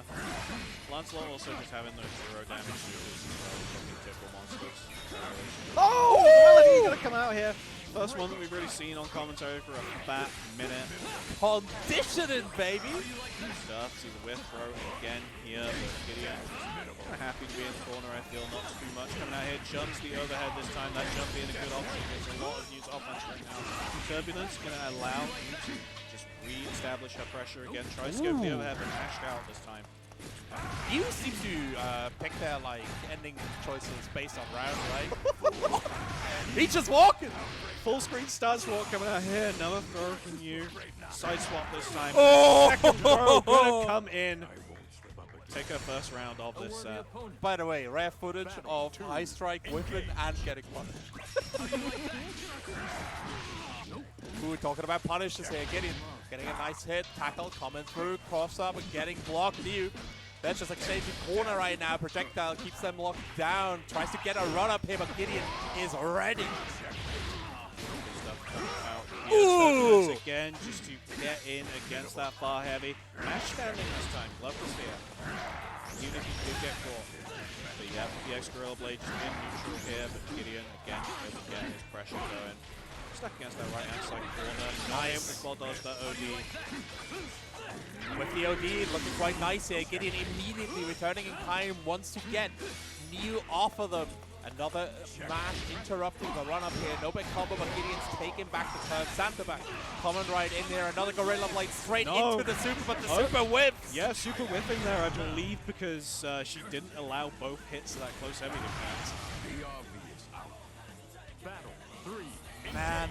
So yeah, Gideon bringing this one back, bringing the stage into that Why'd they clear move him like daytime. Armor token not quite able to come in here for that reversal. There we get punished here on that Rekka and grabs the command throw. Gideon's in what the fuck? Nah, get Lance, baby. Fight you. Side swap. Hit him. Close frames and on side swap. Block button being held. Good stuff here from Gideon. Good defense in general. Nice. Close hammer. Bahrain though. Overdrive coming out here. Needs to be aware of that aerial approach. And catches with the jump heavy. Not quite enough. Needs to be aware of this turbulence. But there we are. The overdrive going to help against this. Jump heavy again. Doing a lot of work new. Now without the overdrive herself. Going to be taking chip damage. Still very even between the pair of them. And that is enough equalizer from you. Gaming coming right through here. New clutching it out in the air. That spot dodge was so good. Spot dodge was excellent. Yeah, really good defense. Battle 1. Engage. Yeah, the final one goes. Immediate charge. New already stuck in the corner. Wall jumping out of there. Gideon. Yeah, Gideon looking really needs for to be the covering capture. this wall jump, just being a little bit more aware of it. Definitely in an awkward angle for Vasaraga. Pressure coming out here. EX Fireball going to allow him to get in. Counter hit on the overhead. Big damage going to come out. Nice, the full corner combo into the reset. Empty throw coming through, more command grabs. Oh, the low! Nice! Into another It's throw! just so on the back foot here compared to that first game. Everything is all new right now. There we go, the jump actually going to allow, just go straight into that SSBA. Big, big, big damage. With no meter now, needs to be aware that that overdrive is definitely coming. Yeah, Gideon needs to be careful of that overdrive right now. Neutral jump, the choice for Neo for now. Another wall jump into a throw! One more hit, gonna do it for Neo. The low L is going to do it. Neo at set point now. Set point coming back here. But yeah, that wall jump, such an awkward angle for Valsaraga to cover. Gorilla Bridge. Response. Nice, good mash from Gideon though. Wants to get that pressure going. Unfortunately, just too early there for the GSG. Good mash coming out again. Again, though, it's worth noting its crouching mash is not particularly what we're doing here. Missing a little bit too early, another throw coming through for Neo, goes for the low, immediate jump afterwards, trying to bait another throw here in the slide, side switch, Neo just completely smothering Gideon, getting these L mashes at a least, but Neo just backing out, Gorilla Blade into TP, Gideon gets countered, oh no, drops the combo straight into the SSBA, Neo gonna take a ton of damage! This is so much damage, not quite enough to the kill, but just one more interaction between the pair of them. Turbulence comes in, but the mash from Gideon! Gideon equalizing, gets that double Luigi. Neo really needs to finish this off right here and now because Gideon is starting to get the full read. The momentum on Gideon's side right now, but we're in neutral, just full screen here. Gorilla Blade allows the approach, no anti-air there on the jump. Oh, That's he just baited the it end of out! the spot dodge. This is big, right? Because the spot dodge has been used prime defensive options at that mid-range. So Gideon baiting it out, gonna plant that seed of doubt into Gideon's head. But that seed coming through as well, side low. Tries to go for another throw, jump from Gideon TG, but Neo just keeps on gaming. Overhead. One more hit into SSBA. Overdrive coming out here on that drop conversion.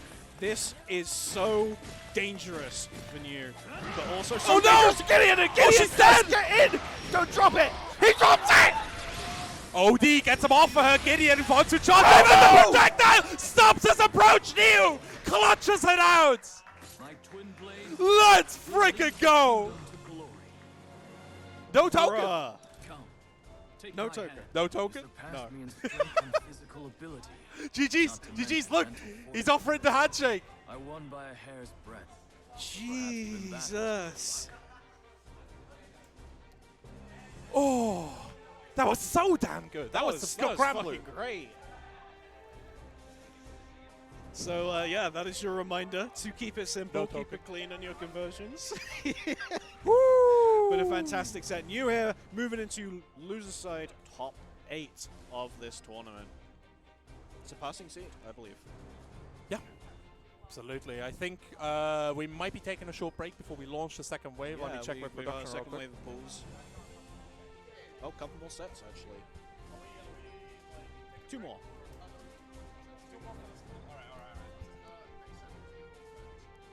Cool. 2 more sets of excellent Granblue coming right up here for VSFightingXI. Man, Neo qualifying for top 8 like this, absolutely incredible. Let's see how it goes because we have Mr. Bogus himself moving up to the setup. Back. Will he release it or will it be contained?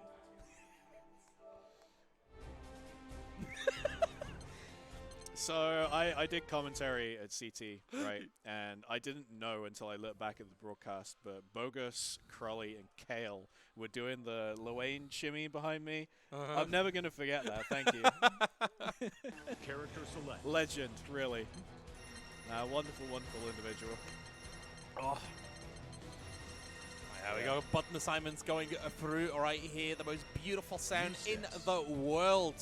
What do you expect of this matchup? I expect to laugh at least once. That's what I'm thinking right now. But we have Eustace on the other side from Skulls. Eustace, just my favorite character in the game. I'll be blunt. Absolutely love Eustace. I love Eustace so much. But MTX.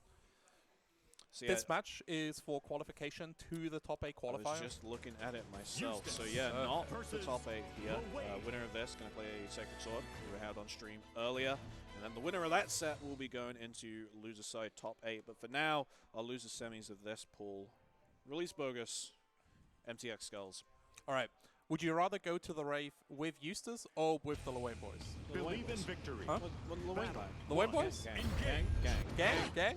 Button check, coming right for his control. This looks like button check.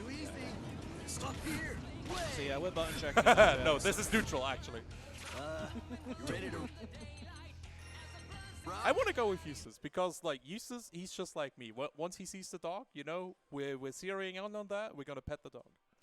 Eustace is the kind of guy that you'd want to take to the beach, I think. To the beach, huh? Yeah.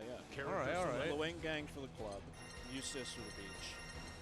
Eustace. But Llewellyn. I don't know, because I think the Llewellyn guys would thrive way more at the beach, right? Like, they bring all the food, they bring some booze, and then you just hang out. That's a good point.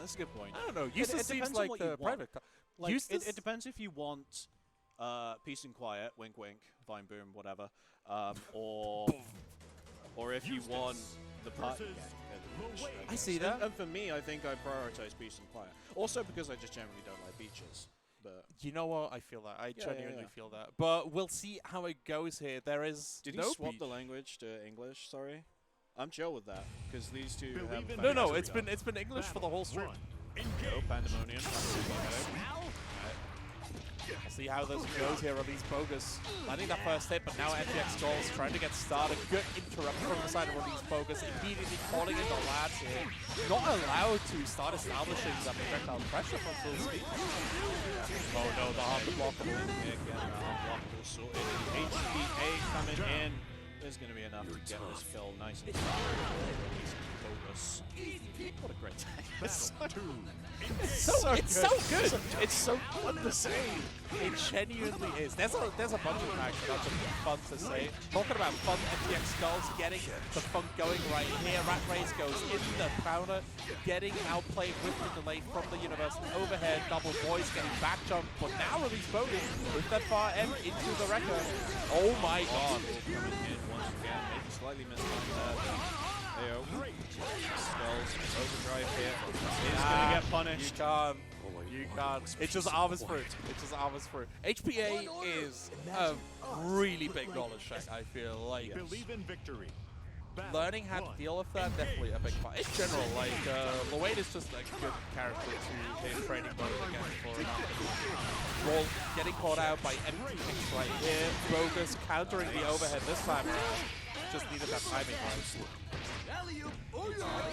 Throw here, the boy can come out, jumps his throw, knife getting punished, overhead is going to connect. Rough the Skulls here. Oh, big counter hit, but nice. unfortunately, Grapple moment coming in, that third hit auto combo going to put it back in the corner. Goes straight for the projectile or rush for plus range. Tries to go for the 2U. Very long range here, but Bogus able to OD through. And Skulls just straight up Out down. here on counter hit. Oh, hold on. Not able to go into the HPA, but Mom is back. Yiggy is here. Immediate love. No, but we're on chip point now. And rough situation to be in against Yiggy when you're on chip point. Oh, Yiggy's having so much shit. Incredibly oppressive options once you're at chip point. So Bogus definitely, again, he knows his character and he does everything. And now, MTS Skulls. Really missing the right rat races from the side of Skulls, even on the hard lockdown. We're not seeing a lot of setups from him.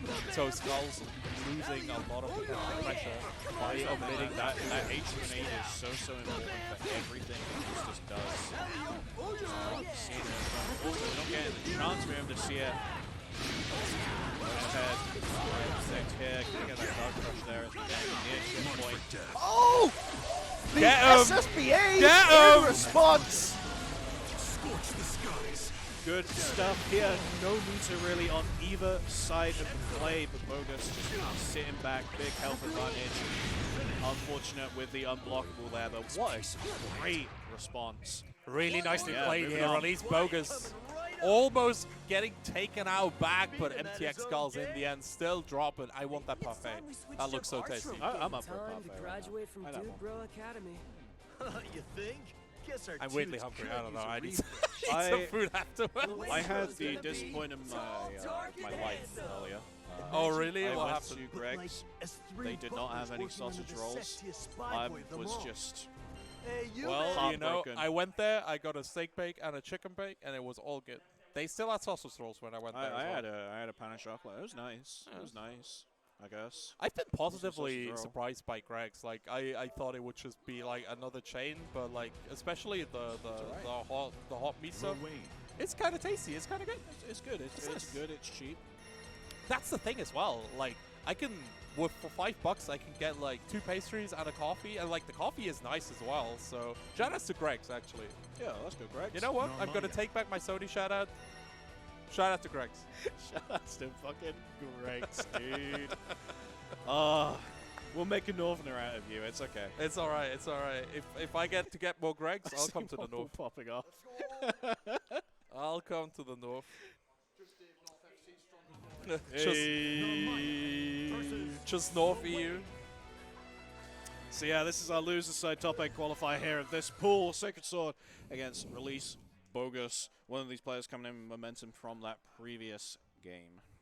And it's going to be really interesting because these are like two kind of opposite players, I feel. Sacred Sword is somebody who is very, very fundamentals, right? Like, he plays capital F footsies. He wants to play the most fundamental game possible and slow down the game so he can flourish in that. Release Bogus, on the other hand, plays Arachne in BBCF.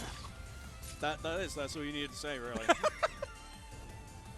yeah, I will say, I said it in the last set as well, my main concern at the moment is, yeah, Sacred Sword's been playing this like fundamental game perfectly fine. There's very little happening on the conversion side of things. Yes. So it needs to create a lot more opportunities Character to actually, select. take these Again, rounds. And Bogus does not need to do that. Yeah. Just able to snowball in. Yeah. Especially on a character like Narumaya, where you have a lot of like really efficient gimmicks. I feel like EX Setsuna, TK Moonflip, even the Scam Flash, right? Like you can do a lot of cool stuff. But again, like Sacred Sword normally playing characters that don't really have these gimmick. I do air quotes for gimmicky here, but like these tools that either knowledge or reaction check your opponent. And I genuinely think like having, if you don't use them, you're kind of missing out on a lot of what the character has to offer. We see what Sacred Sword does against Release Bogus here because he needs to be the one that contains the chaos. Very passive round start here from Bogus. Saying that, able to get immediately afterwards. Awesome source, push medium on the RA here. Parry, immediate first sign of the knowledge check being failed here. That parry, if you don't know for whatever reason, is spot dodgeable after you hit it. Not so many players do stuff in response to that parry first. You see Skulls do that SSBA in response. It's the thing you want to do, but you definitely want to be spot dodging that parry. If you see that come out, you need to react. How it goes here, boys, being stopped. Another parry. Slightly missed time from Release Bogus and Sacred Sword. Oh, the Scam Flash! Yeah, the Scam Getting Flash OD failing though. Here. OD into the corner. Chip, such a big factor for Bogus at this point. Well, we seeing Yigi after this. Yep. Mom. Mother. Mommy's planning to play neutral. Mother, smite down this quench. He doesn't know. He does not know. But yeah, for people watching, you wanna ball you do forward jump, and the rest you spot dodge. That's what I've been told anyway.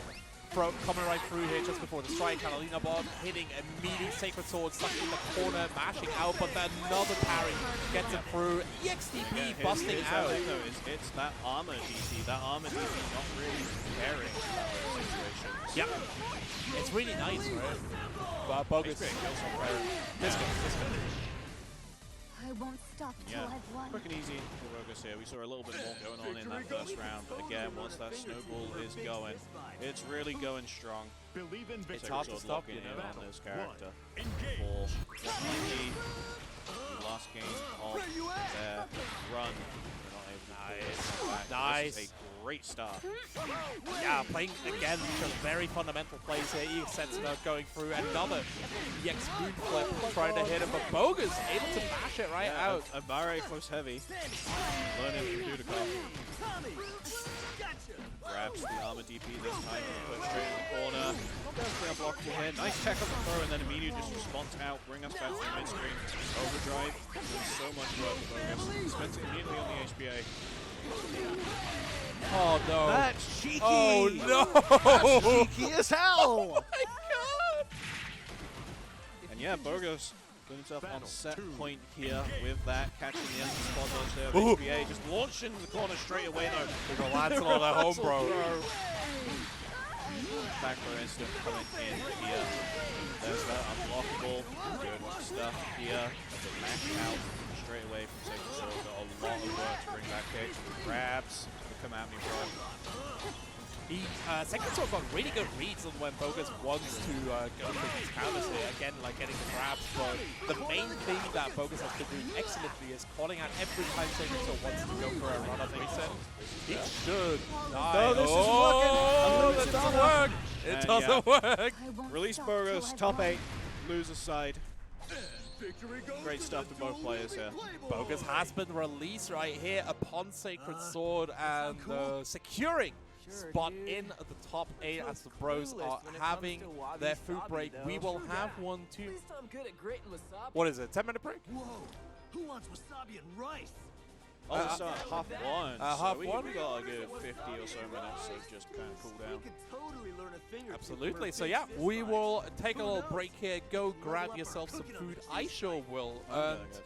We'll be back at 1:30, 13:30, continuing the next wave of pools. I've been just Dave with the one and only Cakester. Hello. Hello. Thank you for watching this first half of our pools here at Versus Fighting. We'll be back at half one with some more fantastic Grand Blue actions. Don't go anywhere. Don't. I'm watching you. Dave is in your walls.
And we're back with Granblue Fantasy Versus at VSFightingXI. I'm just Dave. With me again is the Lobster himself after getting out on winner's side, right? Yeah, winner's top 8. I'm back again. I didn't think I was in pools this morning, so that's why I was in comms, but that's why I got swapped out. But now I'm here to stay for the pools block, assuming nothing else happens. Now that you've competed in your pools, how's the competition here? Well, most people I thought didn't really play the game, so well, that was kind of not too bad. I'm more looking forward to top 8, where I'll be starting off with fighting Bribri, assuming things go projected. Oh, so that's gonna be a great match. Yeah, that should be an exciting one to watch. I can't wait for that. I'm feeling confident. I'm feeling good. That's nice. And you talked a little bit about Bribri, and like second pool has a lot of like a bunch of names that we recognize, right? Like we got Bribri, we got Cake, we got Cherry as big well. Ones. Chariot's coming right through. Pulling up. Open Wolf is also here. A lot of people just coming in here and representing the scene. This crowd popping off right now for Simpa running. This we should have set this commentary booth up so we could see actually the people enjoying the game and not the empty pool setups. Yeah, we could have maybe positioned that a bit better, but it's first time offline, so we're doing some midstream adjustments to the setup. I have to scoot over. Oh boy, we're really going ham. We're going. Hold up. Like this, and then Womble is like, what are you people doing? Hello, Womble. All right. I think we have it now. Yeah. Okay. Yeah, you can now watch the crowd. Look at the crowd. The crowd, but it's much more exciting than watching the empty stuff going on right here. The crowd was popping off for the They were popping off. sets, and some of the loser sets on the pools 1 were actually pretty exciting. Oh, absolutely. I don't know. I enjoy myself a lot. Again, like the second where Granblue has like a skill match, if that makes sense, the game turns incredibly high tension. Yeah, exactly. In general, right? Because it's just a very deliberate game. Like you have to make a lot of conscious decisions. And you get to the player conversation part a lot faster than you would on other games. So again, that's just the beauty of Granblue. Shout outs to Gideon for when he died to a miss input, shouting, Bro. I tried to super, this game sucks. That was pretty funny. That is the classic though. Big shout outs as well. Right in the back, you see that door right there? That's where BlazBlue is running. Oh yeah, we got a BlazBlue behind us. I think we were double booked initially, and then we had to figure something out. We were triple booked actually. Triple booked, it's BlazBlue, Soul Calibur, and Granblue all in the same room. And I understand like all the fan games. You know, we're a tight knit community, but not that tight. Yeah, let's kind of just shove them all in that room, and they'll figure it out. They'll fight amongst yourselves for the main room. Just fight to death, get it in there. But yeah, we are back. Our players are just adjusting their buttons right now. It's going to be the one and only Matthias Wolfbrock, the representative of everything that, like, everything you could call niche, he represents. He still runs ARMS tournaments. What is ARMS? You have to inform me on that. ARMS is like this weird hybrid 3D fighting games on the. Is it still on the Wii U or is it on the Wii Switch? U? It's Switch. It's Switch. Switch. Yeah. It's the one with like the extender arms. The people that know definitely know. On the other side, we got Send Eno Lutz, another Strife veteran here, representing the Percival of all things. I believe they signed up as Send Bridget Lutz. There might have been a name change at some point. They did. What? Why is Eno Lutz okay, but not Bridget Lutz? What? Womble is saying to not touch Bridget, and Mr. Send Bridget Lutz is outraged at this. You know, I'll touch neither. I'll touch a little Percy though. Percy, quite a nice character here, not just on the ice but also on the battlefield. Incredible mid-screen control here, and Eno Lutz already showing off a lot of the good tools. Yeah, taking the screen faces stock up as you should as first of all. That's the big thing you see in beginning first of all not stocking up, so good to see that. Jumps over the fireball, no punish. Very nice, yeah. This is a very classic, like get the corner position and then just either go for Lord Stash or keep locked down with the fireball. Classic. Plus frames coming through. Doesn't believe in hit though, so gets TP down instead. Goes for a jump bait of some sort, but doesn't catch anything. Jumping in, controlling, getting the corner position again. Oh, counter, no confirm on that though. That far heavy is so cursed, man. It's quite a good button, especially when you have no space to maneuver, such as in this Yeah, position. absolutely. Oh, the spot dodge attempt. Don't know what that attempt was, but Yeah, getting gets called more out by the pressing. 2L mash, right? Yeah. Battle 2. Yeah, Percival, again, like, definitely in contention for being the best character in this game. Again, like, great damage, incredible buttons, plus frames on demand. It's just really tough. Very consistent conversion as Yes. well. Oh my god. Any hit, doesn't even need the corner, it's just straight into the stab, into a ton of damage. Oh, nice air throw. That's the drive air throw I've ever seen one. Just the run up by view, the honesty, getting the full combo. Really nice stuff. Yeah, except that's true. I keep forgetting he has a freaking command grab on his point of view as well. That's part of why he's so top tier. Yeah, He's got an untechable command grab. Yep. On top of all the other stuff that would make him exactly. pretty solid without the command grab. My first 2 months of Grand Blue was just pressing Percival far M. that was literally my whole neutral. That's, and that's how Tororo plays, one of the top Japanese Percivals. Yeah, He went the entire Evo and only pressed far M and 2 and 4. Yeah, and that's it. That's how it goes. He got like second place at Evo for that. It's crazy. It's absolutely crazy. This character, like, he plays Grand Blue so incredibly well. We'll see how it goes though. Matthias seems to go back to character select, rebinding some buttons. Yeah, I don't know if there was maybe there was a mishap with the buttons. Maybe that was like the longest button check we've seen in our That was lives, quite the button you check know? if that was. Incredible button check here. But we are taking the point as is, so 1-0 to Mr. Send Eno Ludes. Bit of a mouthful to say. I don't know if there's a shortening we can use. Mr. Lude. Mr. Ludes, sure. Can abbreviate it to Sill. I like Sill actually. Oh yeah, this is English dub Percival, I forgot, because we can't hear it. Oh yeah, welcome back to English dub. I mean, At this point, we have to stick it through. Yeah, it's staying by this point. You can complain about the English Percival. I'll take those complaints, but it's I am also the Lord of Flames. I am the Lord of Flames. Also the like snore sound. Oh. Shout outs to Hard Edge. Nice, gets the side switch as well. Knockdown with the DP. Goes straight for the 2-button timer, right? Another EX Fireball, locking Matthias down here, and Sill just looking really comfortable. Tries to go for like the empty dash into maybe a throw setup, but Matthias checking it. Ready to mash on that. Doesn't get much out of it though. Trying to control the phase, move Matthias back to the corner. Jumps over the fireball. Just a jump scare rush. Gets nice mash free space. I like it a lot. Oh! Yeah, far heavy into the SBA here. Another insanely powerful option in these later stages of the round. Yeah, that was a good confirm. Yeah. This will be set point to Mr. Luke. Yeah, so keeping it locked down. Oh, that always so filthy, that man ID, Matthias. He is French after all. He is French, it fits. Oh no! Shimmy, he's super French. Ah, okay. No safe jab, so another chance for Matthias. Are we actually trolling right now?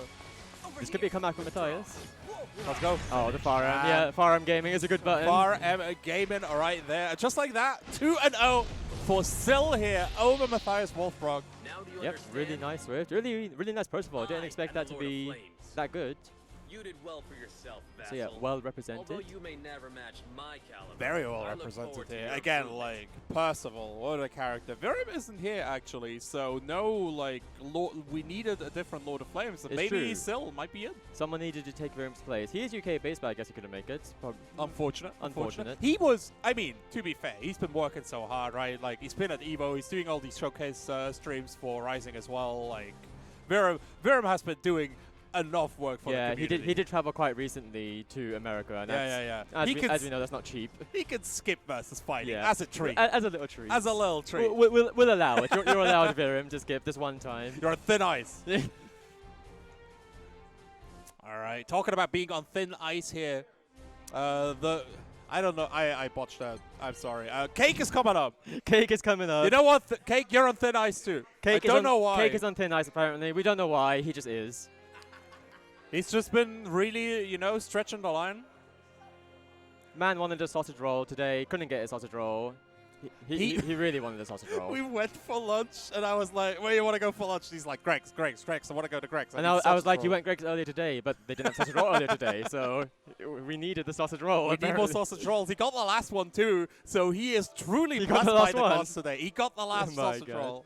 You can't deny a British man his sausage roll. You cannot. It's actually a war crime. He is a Bubs player, so true. Actually. Anyway, Cake, as we know, will be representing the Beelzebub as he will be representing the Goofy Goobers Incorporated. Going for, I want to see at least one redive combo on stream. One redive combo? You hear that, Go. Cake? See, one I got the thumbs up. I got it. You got the thumbs up. Don't know who his opponent is yet, but yeah, Cake a bit of a goofster with the Bubs. Got all the knowledge checks, all the setups, all the whack gimmicks. The thing with Cake is that, like, until recently, he is mostly, again, like, known to be just a goofy goober. But I think he's been working a lot on just his fundamentals and slowly but surely working out. He's done a lot of work on the writing, just writing the book on Beelzebub, literally, like, writing the big Dust Loop Beelzebub guide. And I think that's helped him a lot, just working on his fundamentals. So we should be able to see him going nuts here on Bear Noodles. We'll see what Bear Noodles represents, though. Vasaraga! Interesting. This is... I'm sure a Riot would have a lot to say about about this matchup if he was here, but he's not here. So we'll have to stick with whatever I remember from the many things a Riot says. So I've played this matchup a lot against Goliath, right? Like, this is just a medium scale where I reside, but in general, it feels like Bubs wins this until he doesn't. Vasaraga is able to get, like, the token going and actually close the gap. It's kind of nasty. The jumps are very, very vital right here. But Cake, at the moment, showing absolute dominance. B projectiles coming through as well. And just keeping his distance. Bear not using the space given at the moment to go for the token. I say that just as he does it. Gets the token just as Dave does that. But does spend it immediately and waste it. So now we're going to have to hold this blood pressure. No armor to get out of here. Okay, and unarmored, this is a horrible situation for Bear Noodles here. Oh, comedy grab! we did not wait long to use that. Doesn't kill though, because Vasaraga is a bit of a fat boy. Okay, this is all fine. Cake's probably very happy to just sit back and play neutral. Oh, tried to go for a... Oh, I like that OD here. Yeah, had to probably... Approaching chip points, right? They had to do something. Yeah, definitely. But ends up taking a hit on the fireball. Nice. And again, like, Cake, he would have just gone for, like, funny haha redive in the corner. But here, he stayed really patient and initially played for that chip out and then just waited for Bear Noodles to commit to movement going for the OD flies. Yeah, exactly. Nice setup. That is meaty, that is a real setup. Alright, gotta hold this position once again as Vasaraga does find a fireball out though, so we'll take some screen space and take some armor. See if we can get much of that. Gets hit for the Chaos Caliber. Far heavy, getting blocked out here with Bear Noodles. Oh, nice Far M rush confirmed. Straight into combo, token reapply, command grab. Gonna put Cake into the corner. DP busts him out though. Yeah, willing to DP there. Confident is probably not going to be blocked. Potentially could have died if it was blocked, but probably confident on that. Absolutely, and Cake taking that first game pretty convincingly, I want to say. Yeah. Interesting spot dodge, does work out. Oh, that can't even punish that because Beelzebub now has like no recovery. Nice. Cake has been allowed to basically freely teleport around the battlefield here, by the way. So Bear Noodles not looking for these teleports just now, wanting to stop them. Token is applied though. That was the perfect position for that. Tries to keep going with the spins, but Bear Noodles is closing in. There it is. Bear Noodles is struggling to navigate these fireballs. Cake very happy to counter neutral and control neutral the fireballs and these anti-aeros. And then the cheeky jump scare from the dive. Safe jump, doesn't block the safe jump. This would be a good match, but a little bit drop there. Oh, missing the combo conversion here. Oh, the back incident. This could be big. This could be a turnaround. Oh my god, the reversal anthem. Yeah. Sometimes. Really annoying option to deal with. Have to like preemptively OS or jump. Yep. Bear Noodles getting taken to set point here. Cake cruising, playing a very nice zoning game right here. Oh my. my, the spot dodge mistake. Burn down his house. That wasn't even a spot, though. He tested far heavy for some reason. Oh, damn, Yeah. really? The Karma does win that interaction. This should be a combo. Yep. Cake will have these, or not. Just the optic for the reset. Yeah, didn't have a lot of resources, right? And like, run up Anthem. GG's Garland. But Rasaraga, Jesus, that amount of health. Tries to match out the stagger, but that is a frame trap, so that would be the set to Cake. What? 2-0 for Cake Katakoi. Definitely a shoe-in for top 8, I want to say. They are counting the anthems in chat. Light Yagami asked for 3 anthems, and there were 3 anthems. I don't think Cake even heard him, so... Wait, Cake. Cake. Tatsu wants to let you know that he would 2H your EX dive.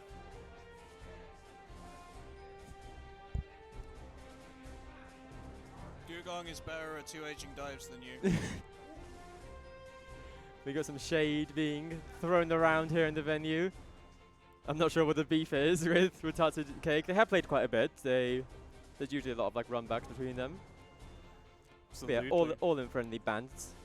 We got Bribri coming up. himself. Oh, I'm so excited. I want to see some Uno, baby. Bribri coming all the way from France, representing France. What was that? Yeah, Dave wants to see Andre. Yeah. Well, no one plays him, so we've been... He's a kind of cool character. Bro! Tatsu But has yeah. to prove himself. Bribri definitely one of the top contenders for this bracket. I think so, number 2 seed, right? yes. Should be something like yeah, that. he should be seed number 2. Yeah. So, it should be good seeing him play. Obviously, this will be in favor of Bribri. But yeah, what do you like about Uno? If you think he's a cool character, but what exactly is cool about him? I like the buttons. I the like buttons? Rakshasa a lot. I think Rakshasa is such a such an ignorant move. Rakshasa, you have to remind me which one's That's Rakshasa. the big driver, the like big explosion Oh, the he big does on mid driver. screen. It's I don't know. I like the whole design about Uno, like having an efficient counter, playing at that mid to long range. It's just the kind of character I enjoy. I don't know. He feels very tactical, if that makes sense. Yeah. Until Uno he full screen slice you. Andre is definitely a character that lends well to that sort of patient, sort of stable play style where you want to just control the game. Absolutely. Until you press 2 full screen and then. Yeah, absolutely. Oh, big shout outs. Wait, Keno, come here. Big shout outs to Keno who gave us the headsets and the whole setup basically. What's good? Yeah, there were some problems with setups. We tried to get player cams, but there wasn't there wasn't a USB hub available. Shout outs to gaming laptops only having like 3 USB inputs. It's a laptop, they ain't got space. I actually ran down to see actually get a USB hub, but it was closed. What do you mean that's all you need?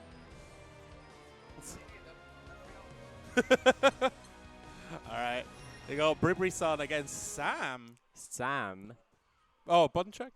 But we got the button. We're starting with the button check, so don't get too excited over whatever happens. Gotta save my energy.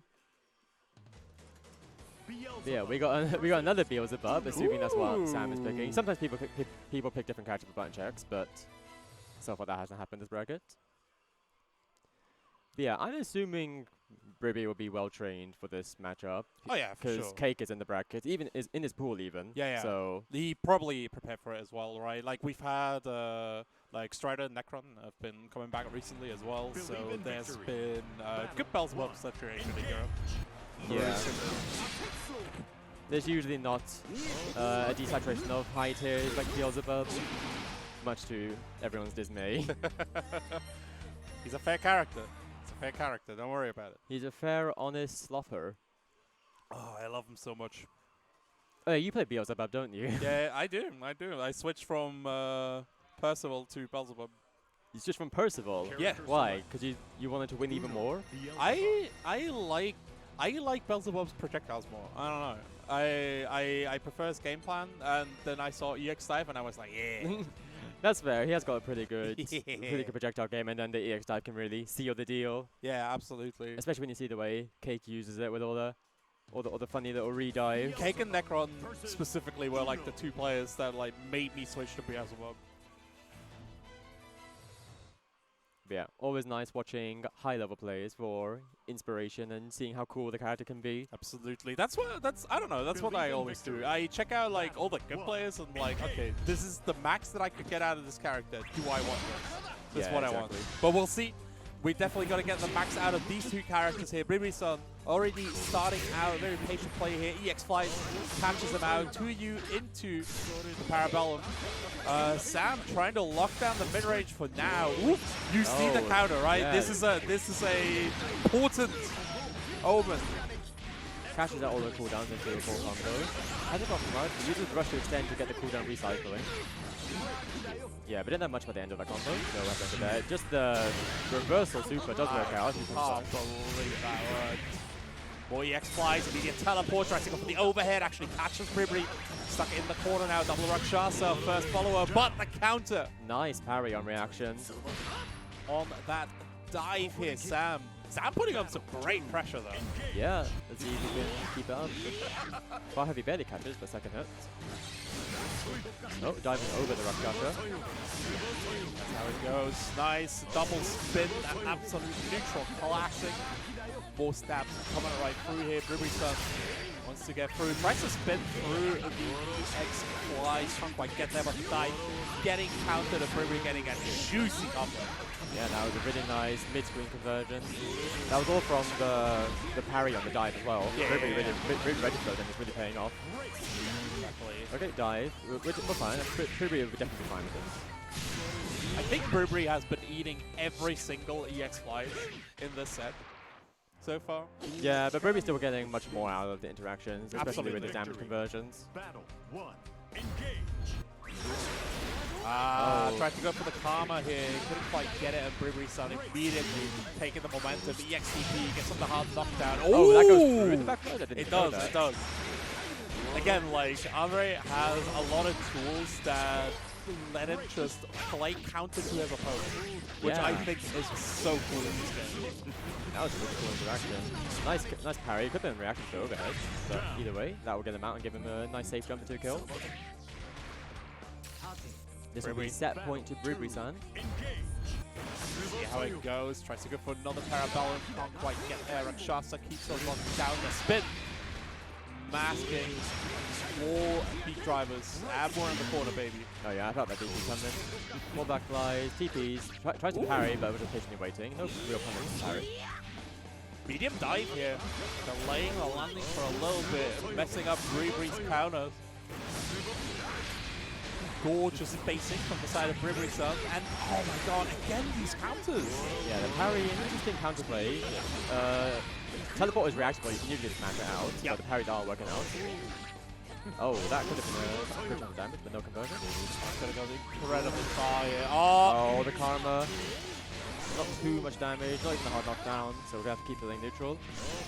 Opted to knock go for the Parabellum member here, so no frame kill either. The parry of the Karma, but no real. Nah, you cannot be serious. Didn't need to do him like that, but he did. So that would be 2-0 to like Bribri. Man. See, this is why I like Andre. Such a cool character. Yeah, I'm becoming a bit more Andre pilled as I watch Bribri play. And again, like, just gives you these opportunities for a real tactical approach here. Bribri-san really showing it off again. Came in with the game plan, right? Like, in bracket, a lot of people tend to be a little bit more nervous, want to rely on the tools that they feel most comfortable using. And if you just throw out the stop sign and make them reconsider this early in the bracket, that's rough to deal with. Like, just on a mental yeah, especially first to two. If you're able to consistently like parry or deal with all the options, they have to adapt in a very short time span because it's only first to two, and that takes a certain skill to adapt that quickly to what your opponent is doing. It's one of the few skills you can only build in bracket, right? A lot of things you can lab out in team mode, but these adaptions as well. Shout outs to Electronic Dojo. Shout outs.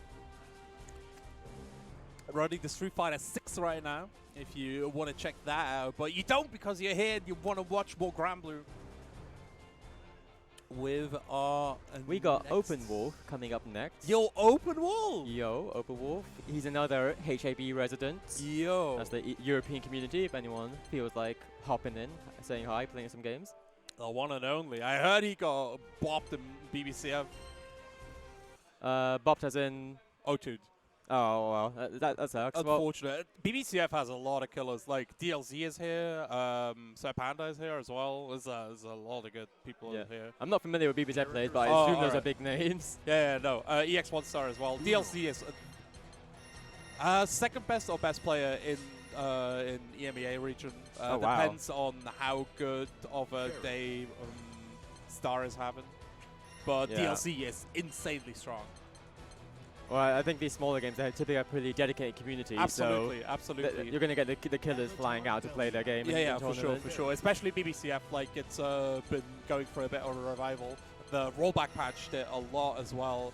And yeah, we got like a regular bi-weekly as well for BBCF. Join Salty EU if you want to play BBCF. Join Salty EU for that one. We're taking over Womble stream for a little bit of shilling, but he hasn't told us to stop, so we can keep doing it. All right, but for now, we're moving into the next match here. Open Wolf coming up against... Who's he up against? A fairy player, apparently. And Open Wolf is playing Avatar Belial. He was playing Flow Summer. Something's happened with the overlay, so Core Pixels has crashed or something. Oh, so rip in peace. We'll have to make do with text displays. Believe in victory. No more shoutouts for Core Pixels. I'm sorry.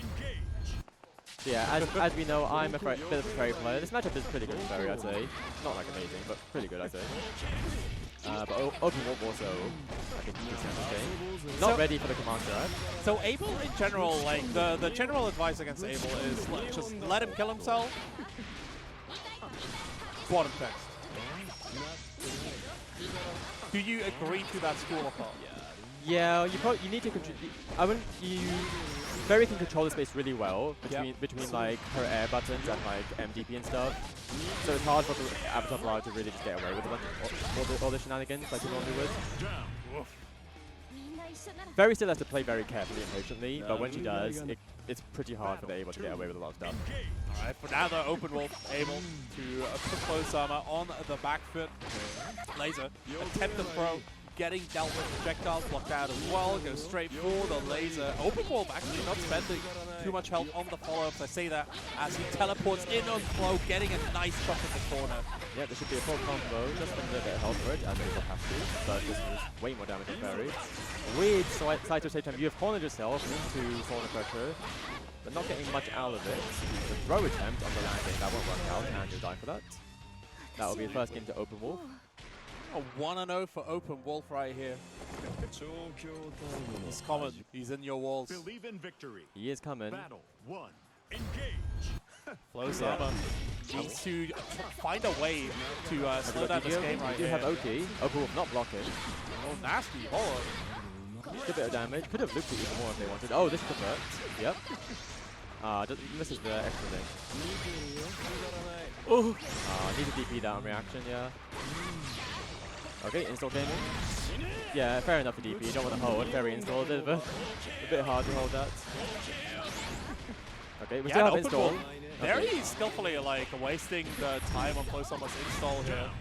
In the end, Flow still able to get it. Yeah, wake up to you. Every fairy has this. The wake up to you, and you need to show them that you've got a real BT, or they'll just keep pressing it.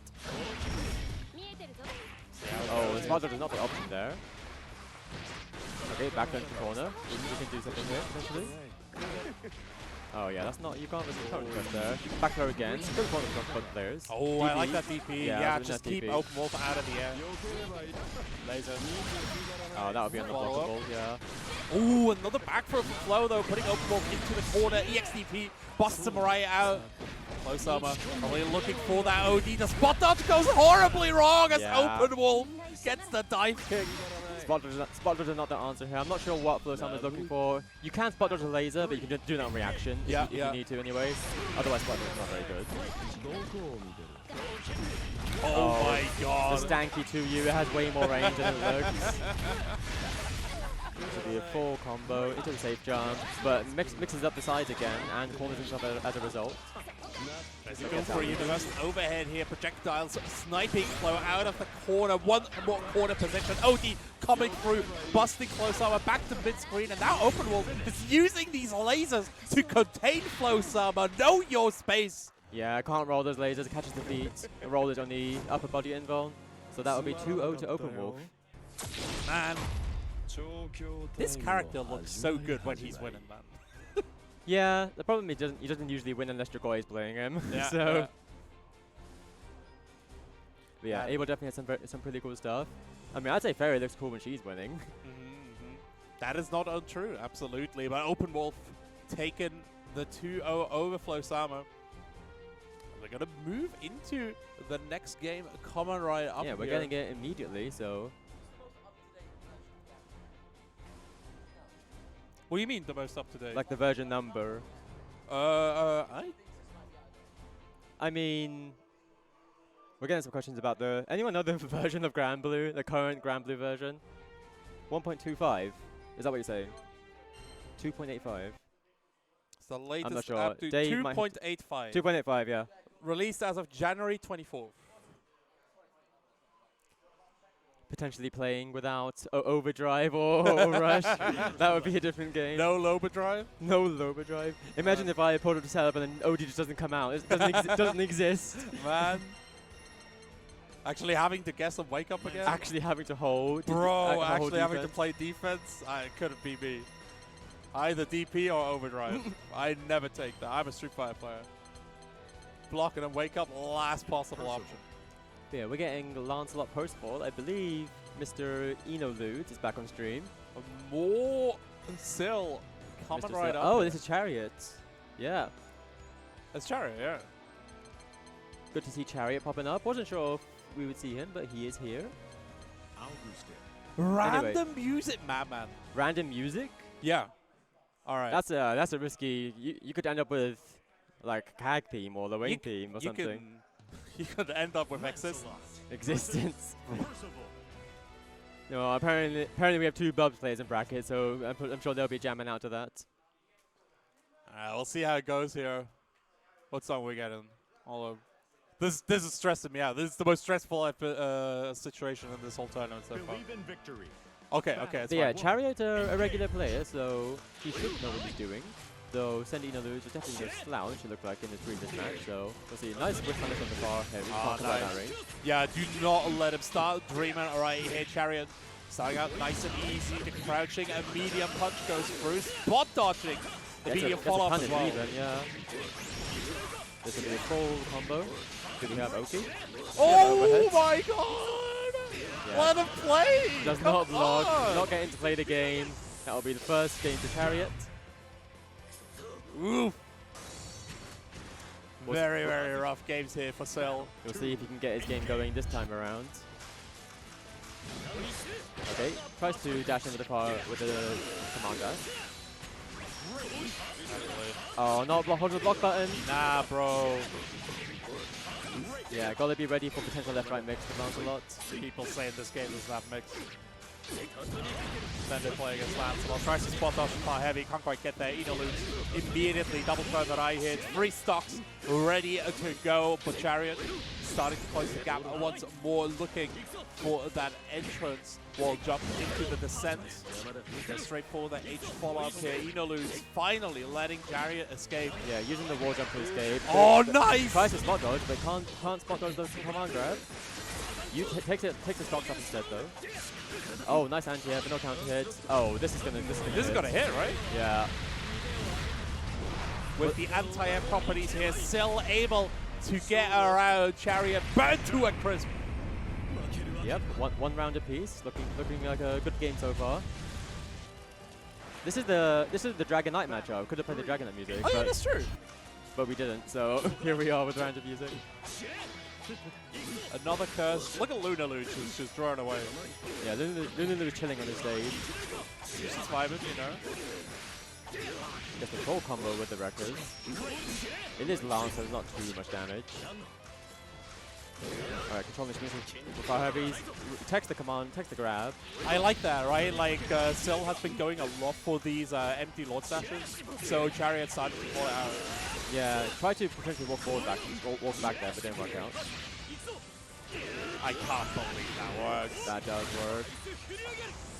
Gonna finish it out. I thought that was a Lancelot moment for a moment there. Not enough damage. No, it's not that bad damage. Yeah, no. Even Lancelot could kill at that kind of percentage here. 1-0 for Chariot still. Yep, In a bit of a straight to the predicament. next one. Oh, the Gorilla Blade under the JU does get the punish. Oh, rolls through the fireball. Really good awareness. Oh, hate that. And Anti-air. the side switch though from Chariot. Nice setup. Either back in the corner. Double turbo lens to spot dodge. Getting Cell out of the situation for now. And Platz gets him right at mid-screen. Ooh, catches him on the landing too. Elude starting to put up the wall again. Alright, blocking out these wreckers. Tries to match in the wrecker, but managed to get the hit.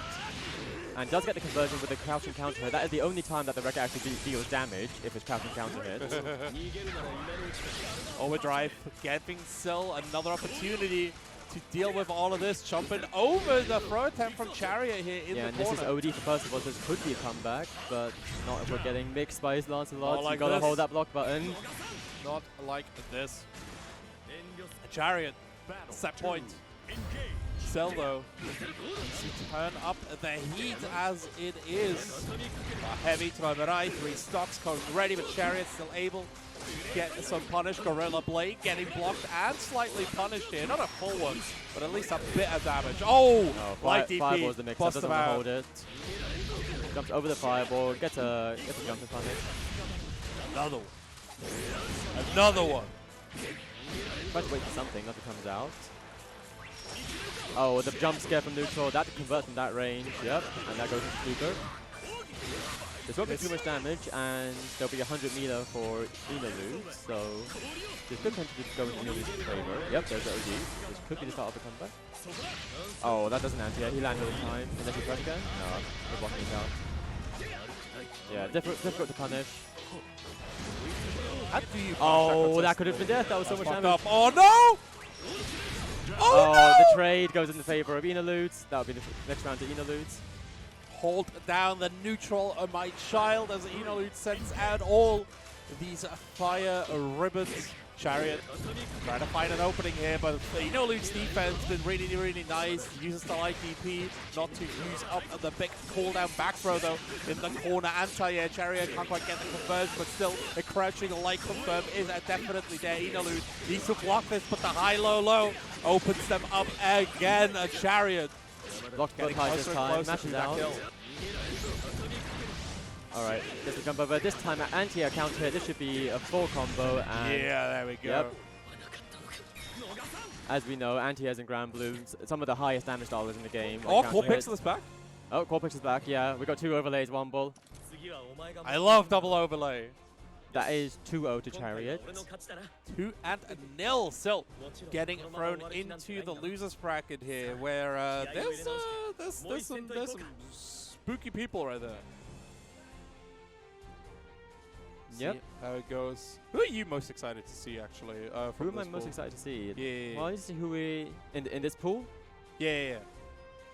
I That wanna- hasn't been on stream yet. that hasn't been on stream. Well, thing is, a lot of people don't really play this game, so like we know Cake, Burberry, Chariot, Open Wolf, and beyond that, it's like I'm not really familiar with the rest of the players.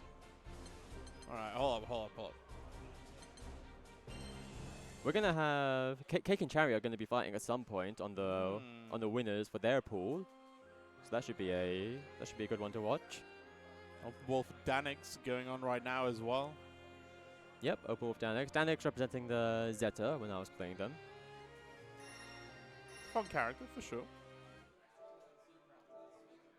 Let's see who's on B2. But yeah, who else we got? Burberry will probably be fighting. I assume it would be Open Wolf on the other side of the bracket if he wins this match. Corpix is back. We're gaming. Oh, that's the match we were talking about. Danix versus Open Wolf. Yeah. Danix on the setter, you say, right? Yep. Danix representative of the German FGC. Pardon? Representative of the German FGC. Oh yeah, he is from German. Hard Edge represent. He lives like 40 minutes away from Pitterson apparently. I think so, yeah.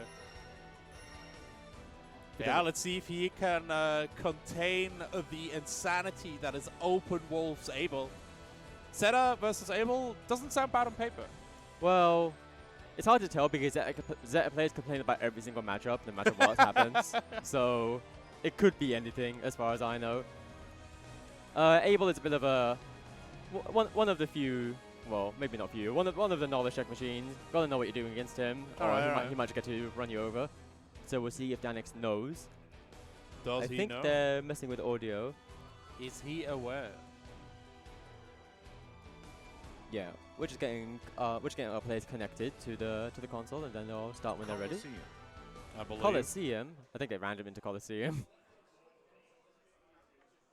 Man, Yeah, online we have to play Coliseum Celestial View, but offline we have the luxury of choosing any of these Going to beautiful the beach. stages. going to the beach. But some people have been Stockholm syndromed into playing Coliseum only because people still pick that in offlines. The actual reasoning is like there's a grid on Coliseum, so it's actually good for dodging distance to the corner. Yeah. I'm going to be real. I'm a Coliseum picker too. I don't know. Oh my God. I just don't like the busy stages. I just want peace and quiet. I want to concentrate. I'm stupid enough as it is. I can't have like the back of the stage start to pop off. I actually picked Celestial View because it looks nice and everyone accuses me of like cheating with OD because it's hard to react to OD on it. This is punishable. Doesn't seem to not be aware, so Open Wolf continues pressure. Oh no. Overhead.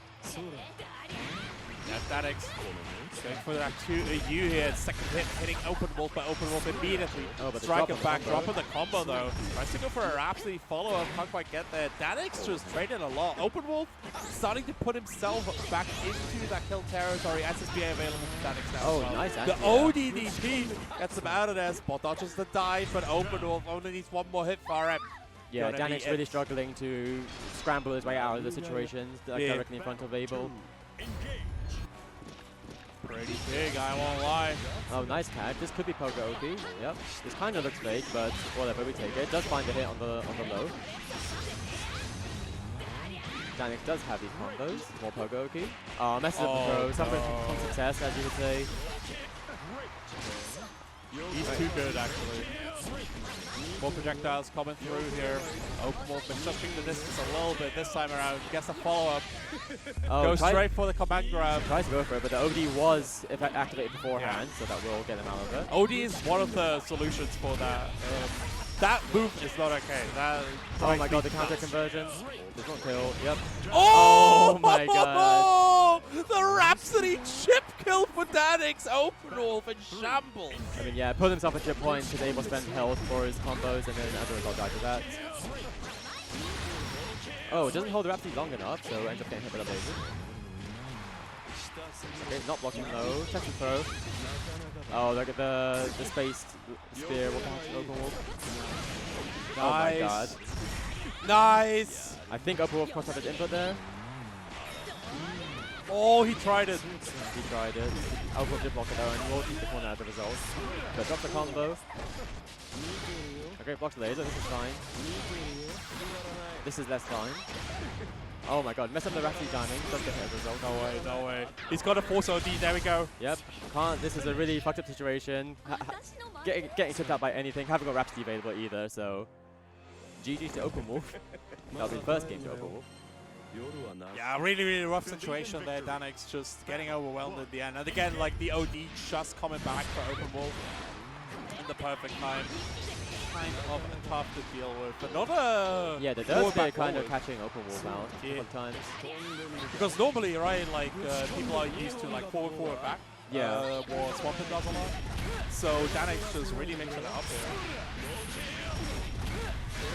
Damn that damage.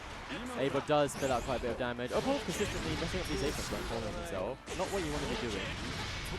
Not able to do consistent Not able to do consistent damage. Oh, that's the punish! But doesn't convert off it.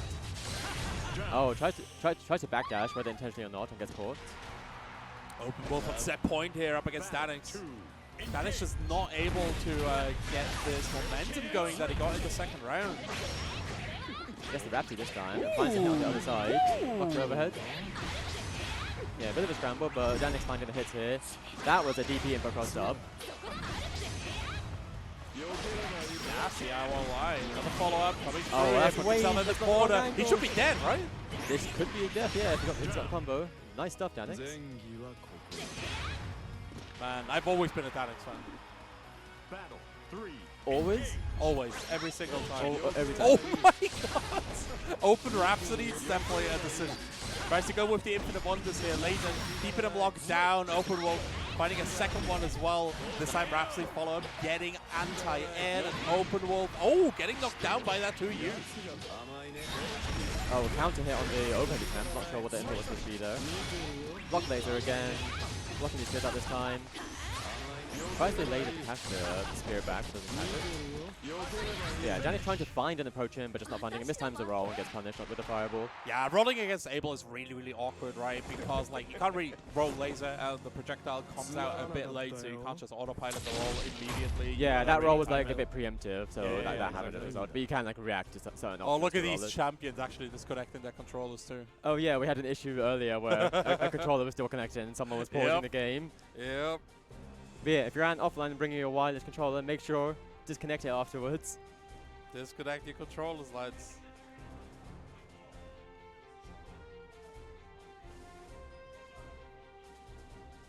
Alright, we found a phone at the stream and setup.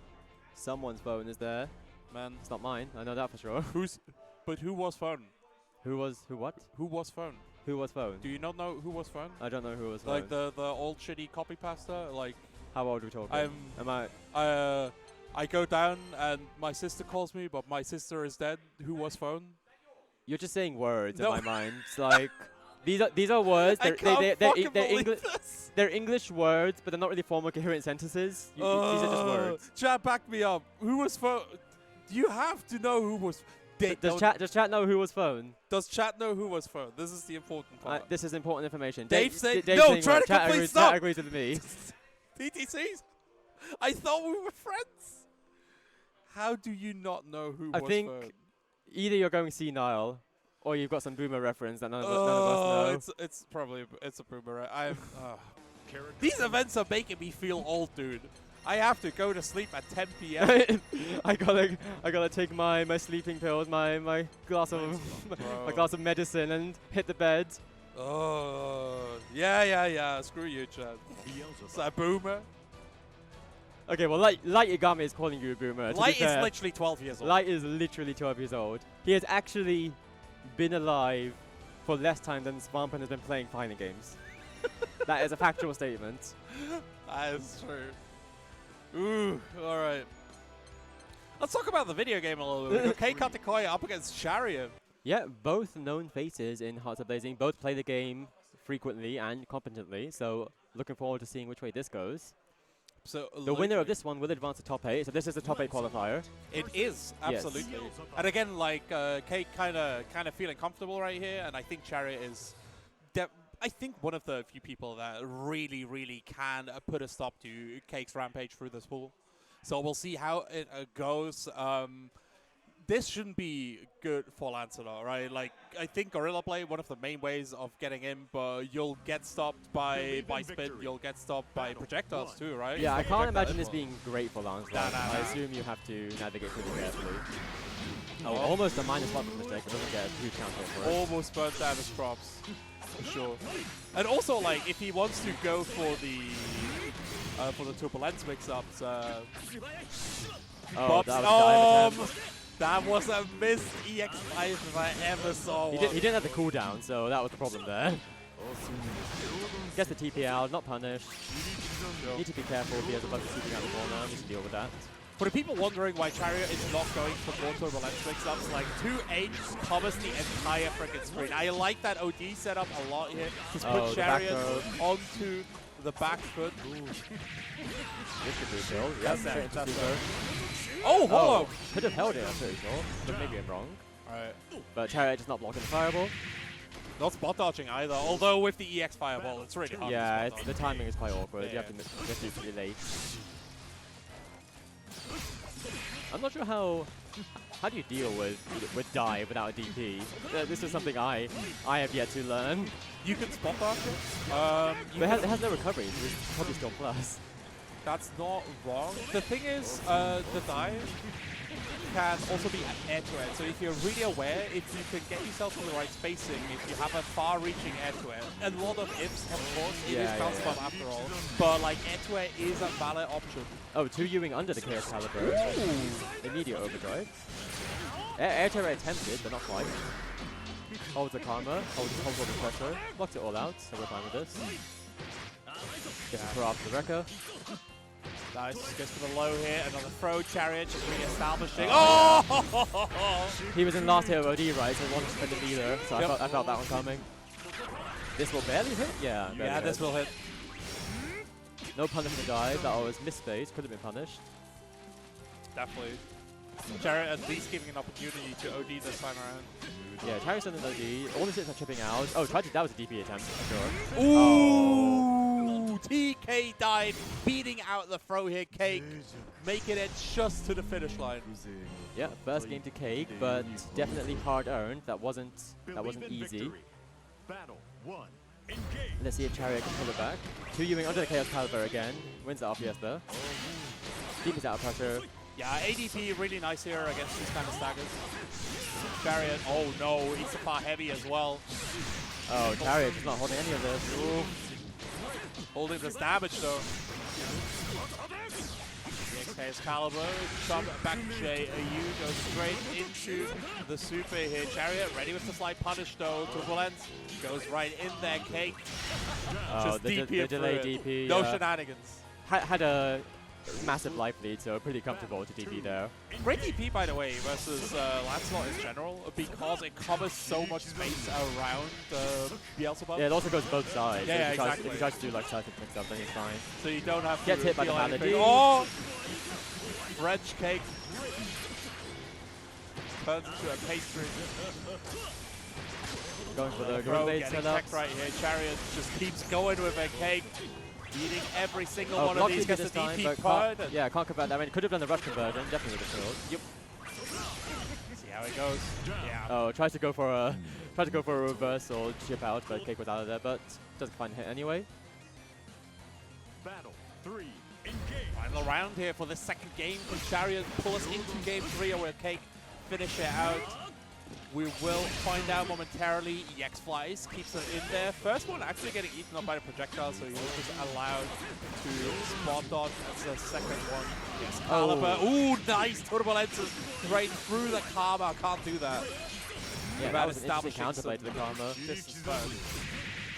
Messes up the spot dodge. Minor spot dodge mistake. Take all the damage, but not full combo. Oh, doesn't quite get the punish on the dive. It doesn't jump over. Oh, DP, random DP on neutral, does punish it. Gets the hit of the fireball. Distributes all the way to the other corner. Looking good for Chariot. Oh, nice shimmy with the turbulence. No. Yeah, really nice throw bait. That SPA going to kill Chariot, able to drag us to game 3. Yeah, that will be 1-1, one apiece. Able to create enough chaos to take a player of the caliber of Cake Decoy down and off. Yeah, Chariot definitely no slouch. Oh, tried to backdash. Does get caught by the dive. Oh, nice smash out. Really falling out of the way. Cake trying to reset his pressure right now. ADP stopping the Gorilla Blade for now. Trying to go for another CC. Chariot though just jumping over, and Cake is getting put into a lot of awkward situations. DP getting baited out right here. Yeah, I'm not sure what the rush was. Maybe misconfirmed. Oh, hit by the Malady. Chariot! Is he gonna go for it again? No, they're just holding the pressure.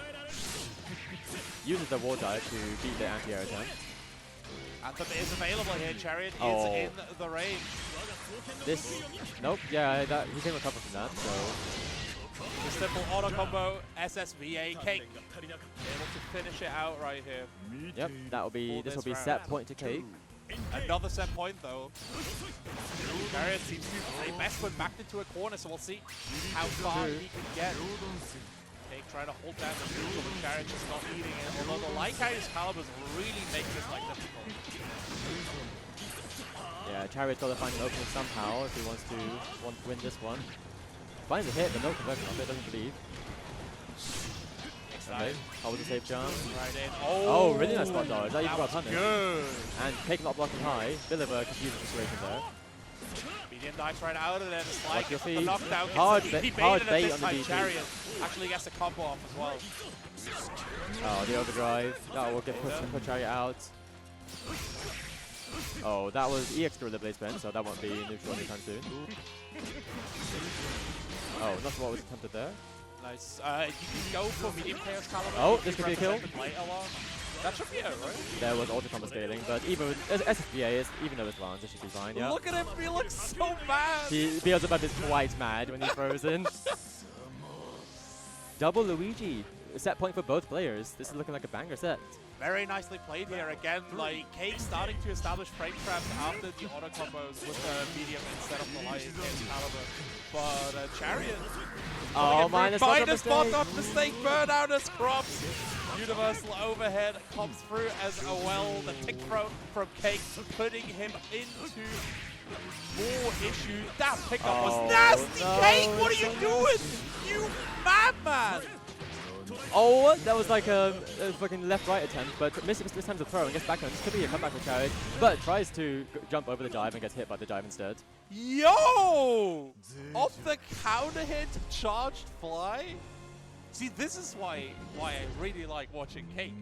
Like he just got something for everything. Yeah, that is one of the things that Cake says is like that you need to do against him, like check those charge ups, like you need to mash him out of that preemptively.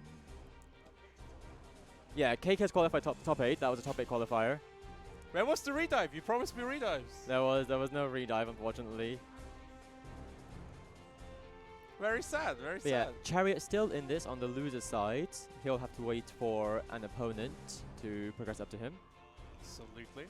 Next up is going to be, hold on, who's that? Who's that? That looks like loser's bracket. Ooh, Sil got eliminated by Bear Noodles here. Still got eliminated by Bear Noodles, interesting. Yeah. So we're gonna be, I think Bear Noodles is on stream now, maybe? I'm not too sure. Sil getting their spirits broken, I think. In winner's bracket by Chariots. Yeah, after that game, it might have been, the mental might have gone down. We know how it is. You lose a match, it kind of goes down from there. It hurts a lot, and yeah. Part of playing in brackets is the mentality of having the mentality to keep it stable and keep it clean. For sure. Absolutely. See how it goes though as we are moving on to our next matchup. Momentarily, gonna find out where it's going to be, and I gotta say, seeding. Really solid. Like, we've not seen too many big upsets today. Really yeah, seeding is kind of, I expect most people that are playing the game to, like, you know, be competent in the game. Yeah, absolutely. There was almost an upset against Cake. That could have easily gone Chariot's way if a couple of correct things happened. Chariot was definitely gaming here. In the end, Cake just got a really good momentum round, just as how it is. And yeah, Bear Noodles coming out fresh from defeating Sil here is going to be up against Nisox. We talked about knowledge check characters a lot, and I think Soris is one of those characters. He just asks you question after question after question after question, and if you don't have the rapid fire answers, you will die. You will get murdered. Yeah, though probably not as much as Vasarago, who is presenting the entire pop quiz to you. And if you get any one question wrong, here's a full combo. Hold this. Let's see how it goes here. Nisox finding their way in for Bear Noodles at the moment. Just putting these superior normals to use. Nah, bro! That's armored, honey! That was a full Santa bag. Could have converted a ton of damage off that, but doesn't get much off it. Fireball through the punch. Can't punch through the fireball. Anti-air attempt. He was a bit far away from that anti-air. Punch work comes in. No armor on that tackle. Oh, tries to spot dodge, but it's probably going to support after the tackle. Finally getting that close, no close install here. Nisox. Yeah, he is naked. There's some damage reduction as well. 3 stocks, nothing to laugh at. Well, he's kind of on like one hit anyway, so it kind of didn't matter. This is the problem with Sora, is that you can 5U all the time and do install, but you take a ton of damage to get there anyway, and you need to be on low health to install. And like, great, it's kind of useless. Rush punches is getting a stop in. He's far heavy enough doing so much work for Ben. Max grab, token, coming through to meet the next here. Full Santa bag! That wasn't a combo. Nisox was just mashing, but either way works out. For Ben Noodles, that is. We take it, we take it. You know, Santa brings presents all year round if you play Vasaraka. Battle 1. Engage. Yeah, gotta be ready for those Santa bags. Trying to poke neutral with the big chunky Vasaraka buttons. He has no high ground. They're just a bit too far for the counter. Oh man. Spacey just is not on this side here. Ben Noodles doing such a great job of weaving in and out of the rush punch. Yeah, and the hits that Nisox are getting are typically not hard knockdowns, so he's not able to really get a game plan started. Another Santa bag. Just time around though, the low follow-up after the stance tries to go for a throw. Yeah, can't quite get there. Oh, spot dodges the two hate. Oh, the roll through the that's some interesting counterplay. That was almost incredible. Yeah. Yeah, Nisox just not able to maintain the pressure and really get in and get something started. It's mostly been very little control of the game so far. That was a big hit, but not really much to confirm at that range. Nisox trying to figure out here the approach against Ben Noodles. Just armoring through all of that. EX dash punch, fireball, rolling into Vasaraka. Yeah, that tackle is basically plus. Okay, finds a hit here. Yep, doesn't block. Okay, this is Nisox's chance to get started. It's not able to maintain. Oh! Yeah, you have to spot dodge that. You can't. That's an unblockable setup. Very unfortunate here. Ben Noodles in the end able to take out Nisox 2-0. Yeah, Nisox was final big body. Nisox was presented the quiz from Vasaraka and unfortunately did not pass all the questions. Yeah,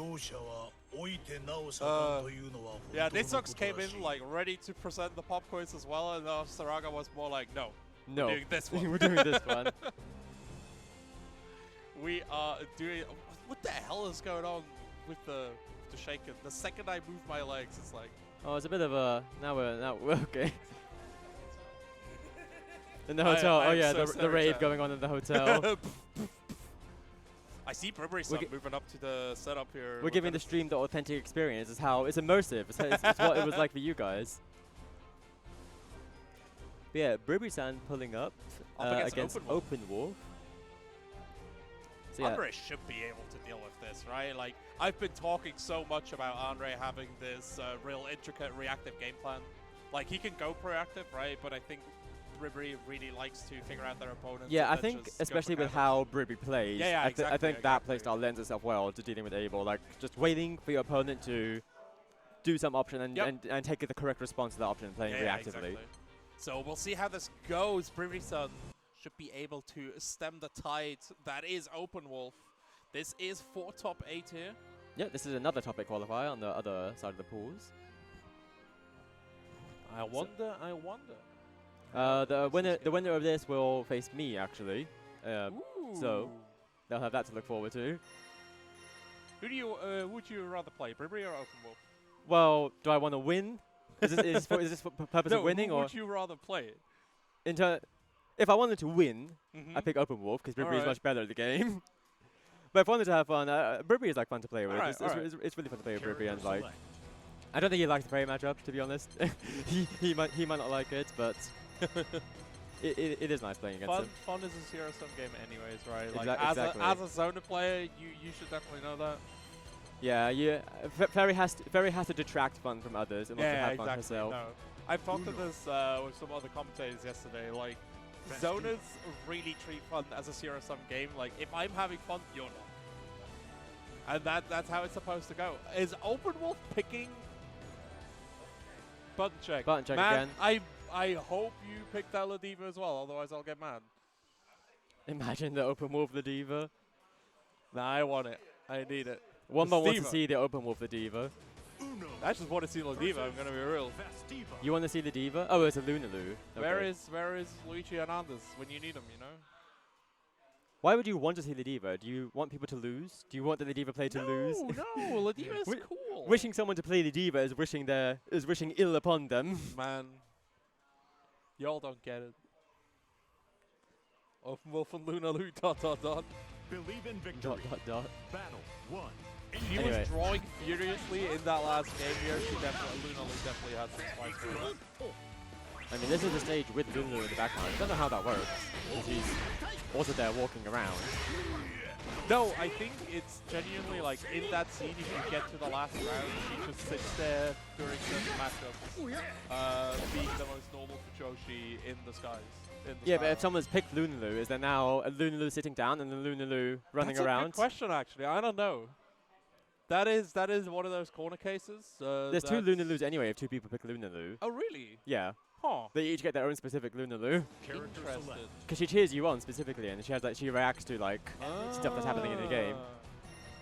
Interesting. This game has so many like intricate details like this. Yeah, there's definitely a good amount of attention to detail there. But yeah, unfortunately, we don't get to see a lot of it because we have to play on Colosseum Celestial View. So yeah, definitely. It's not looking like a lot of surprises here from the side of these players. They're both representing their main lads. Colossus. Oh, it's finally a real Grand Blue offline. The Colossus theme. Yeah. The theme's alright. People are going crazy for that. People really love the theme, yeah. Oh, why? Shout out to Coast. I know he loves that theme. Belia. Anyway, we'll be getting into it. Bell versus A and Ray. AA. Double A's, man. Anray is the English localization. You're legally obligated to call them Anray here in the UK. Battle. I'm sorry. Engage. Uno in my Tried to go for a Tiki to you, but just barely out of range. I have Ribrisan again, just playing relatively passive, trying to keep up the lockdown. Oh, misses the whip punish there. Yeah, very low recovery on that, whip guy, but it's not enough low recovery there to keep rushing. Okay. Oh, uses the TU to punish the land attempt on the dive. Why not hate that at all? VP getting baited here. Overduel has been having a lot of success in bracket with that EXTP, and Ribrisan's just ready for it. Yeah, this time you're playing against a competent opponent. They're gonna structure the pressure to be safe against DPs. Yeah, so exactly. you gotta be aware of that. And I think that's a smart thing, especially against somebody like Overduel, who's been showing that EXTP every time he's been on stream. Yeah, we'll see if Opal can adapt and keep it a bit more clean. The EX Attraction will go through the fireball. That will give Ruby a knockdown. Good move for sure. Yep, they like that move. Right, Bar Heavy doing a lot of work, cancelling into a frame trap, with the hit, but no conversion. Bar Heavy whip punishing the high profiling even, the 2U attempt. Damn. And yeah, that is first game to Bribri. That was all Bribri. That was all Bribri, like, no Open Wolf. Open Wolf just wasn't allowed to play, especially the usage of Rakshasa, I think, is a highlight here. Just the way that every time Open Wolf wants to get something cheeky started, just like that. Yeah, just like that. Bribri is there. But gets the knockdown here from Open Wolf, but gets parried at the turn. This will maintain the corner for Bribri. Again, the bar heavy will punish. This will be a full combo. Into parry. No, into the hard knock on 2U. Oh, that empty jump was nasty. Open Wolf getting good into the corner and straight into next round as well. That was quite this is brutal to watch. This is a bit of a slaughter. It is rough, for sure. Bribri, double Rakshasa coming through. The 2U under the laser. I can't believe that. Oh, that is punishable. Just get the punish, but no conversion. Okay, pushes out with the fireball.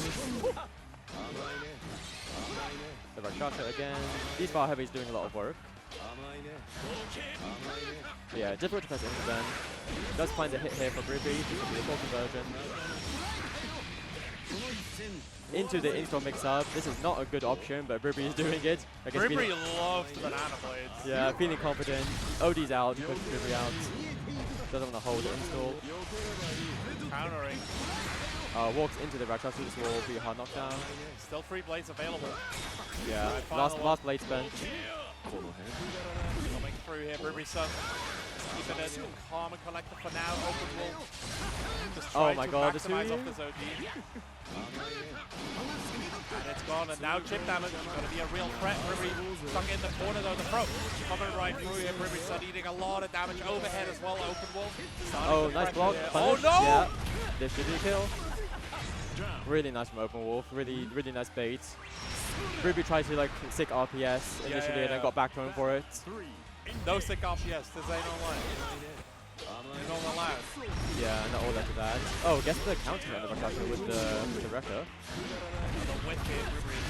Finds a counter again on the Rekka. This is a really good knockdown to Open Wolf. Oh, the air counter. This will be full combo conversion. Oh, a little bit drop there. Oh, he's going. Open Wolf taking a bunch of damage right now. Ruby-san, though, one hit away.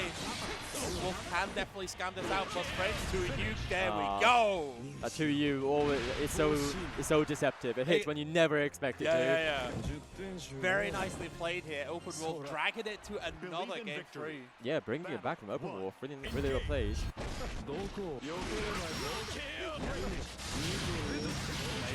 Ah, nice.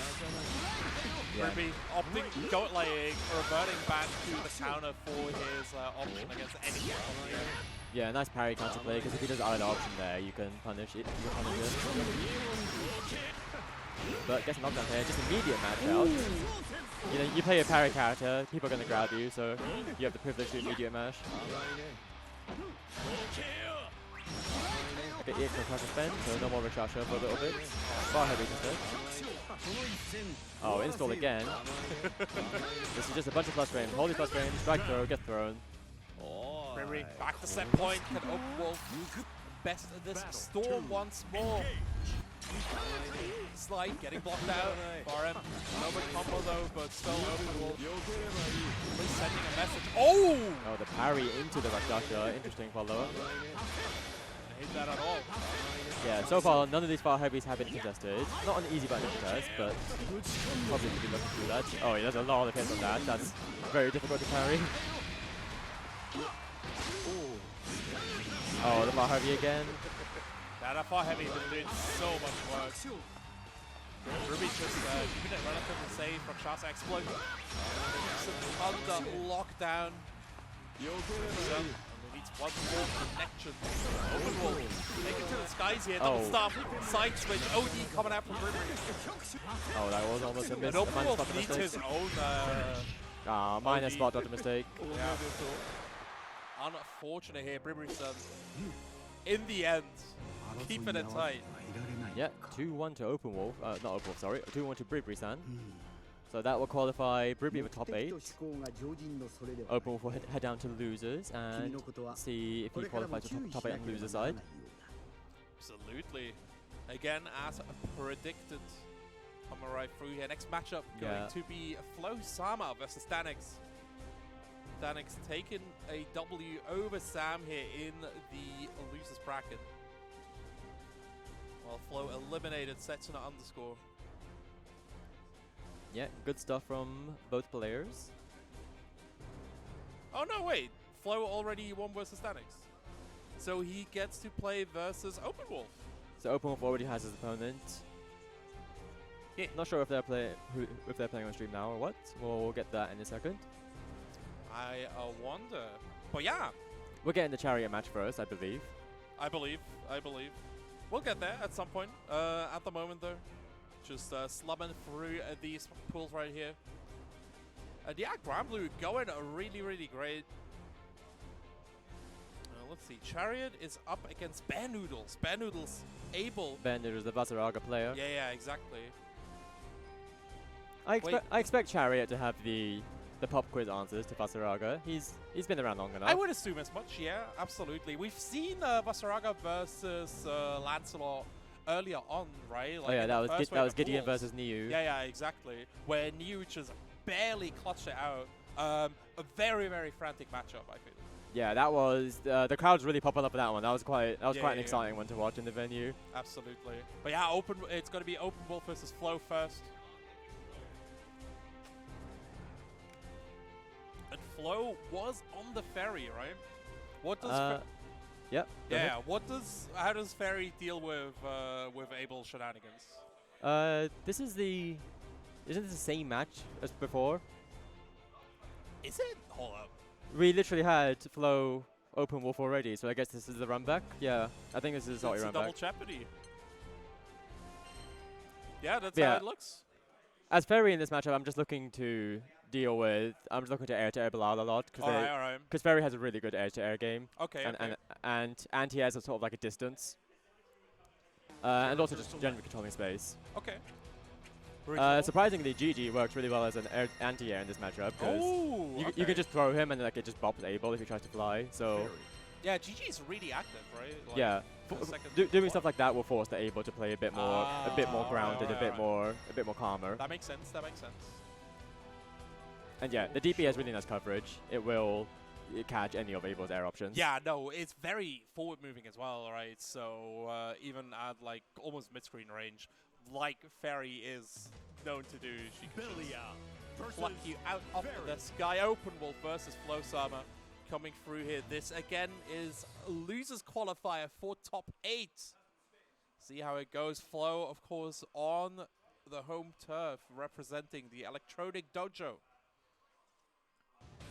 Open Wolves, a mad avatar. We'll see how it goes. Yeah, we are here on the Grand Cypher.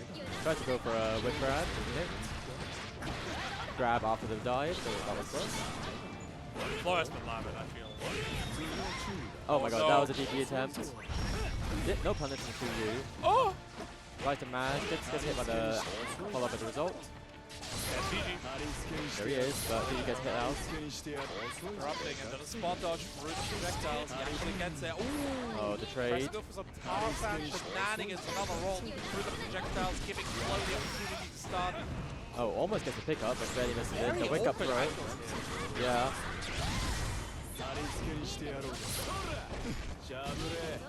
Okay, no punish in the whip dive. Yeah, not really able to control the space at that range. Have to make a little bit for the approach to get closer. Otherwise, Abel has the control there. Typically how it is for Ferry, you have good zoning, but it's not properly full screen. You gotta make some approach. Like this, I guess. That works. The roll mix up. Got some GGOP, but just DP's out, doesn't want to hold it. We talked about the DP here. The only player that has been consistently playing safe against the DP. Yeah, exactly. And playing is very, you need to be ready for the DP because people are going to DP already. The spot dodge, yeah, can't spot dodge grabs. That is considered a grab, so that will grab the dodge. First game to Open Wolf.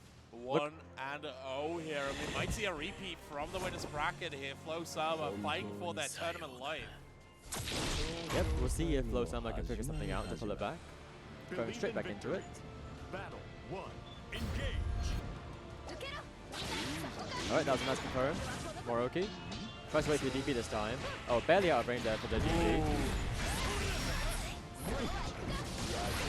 Oh yeah, can't really be jumping against the laser. That's leads to air unblockables. Okay, we're out of the corner. Oh, nice punish. Nice. That was really good bait for DP, but doesn't get the punish. It's fine. The seed has been planted now, right? Like, yeah, exactly. It's not even about the punish. Yeah, the punish helps with the reinforcement, but it's about like making them reconsider the option. Yeah, that was a complete fake jump. So really good to DP that. Oh. Oh, really? No, he's behind him. Oh my god. Oh, I thought that was a counter hit. Okay. Let's go. Yeah, Flowsummer trying to go for the cheeky little last hit on the instant overhead, but that also happens to be safe against the Lyles, against the super. Yeah, that super is really awkward because, again, like, it's a grab and it has like rip-ups, so kind of rough. Flowsummer already down to 1/3. Oh, Open Wolf gets caught by GG. Doesn't hold the GG, but so grabs out of the 2U attempt. Let's go for an overhead. DP's anti-air DP. Install. Okay, are we cooking? Too far for that. And we haven't got DP now, so we have to hold on this. DP hasn't come back in a long time. Oh my god, what was this? What? Oh! I have to imagine that was a super input attempt, but it was messed up. Alright, 1-1 here, Flowsummer putting up a fight! Yeah, capitalizing on that mistake. Will get the game as a result, so 1-1. No conversion though this time. Mistimed the spot on the laser. Again, places down GG, uses it to create space. Definitely. Roll getting called out now.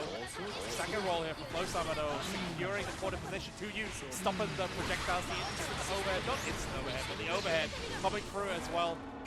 This doesn't convert, but it could use that for a mix-up. Oh! Yeah. There's a high-low mix up there, so have to be ready for that.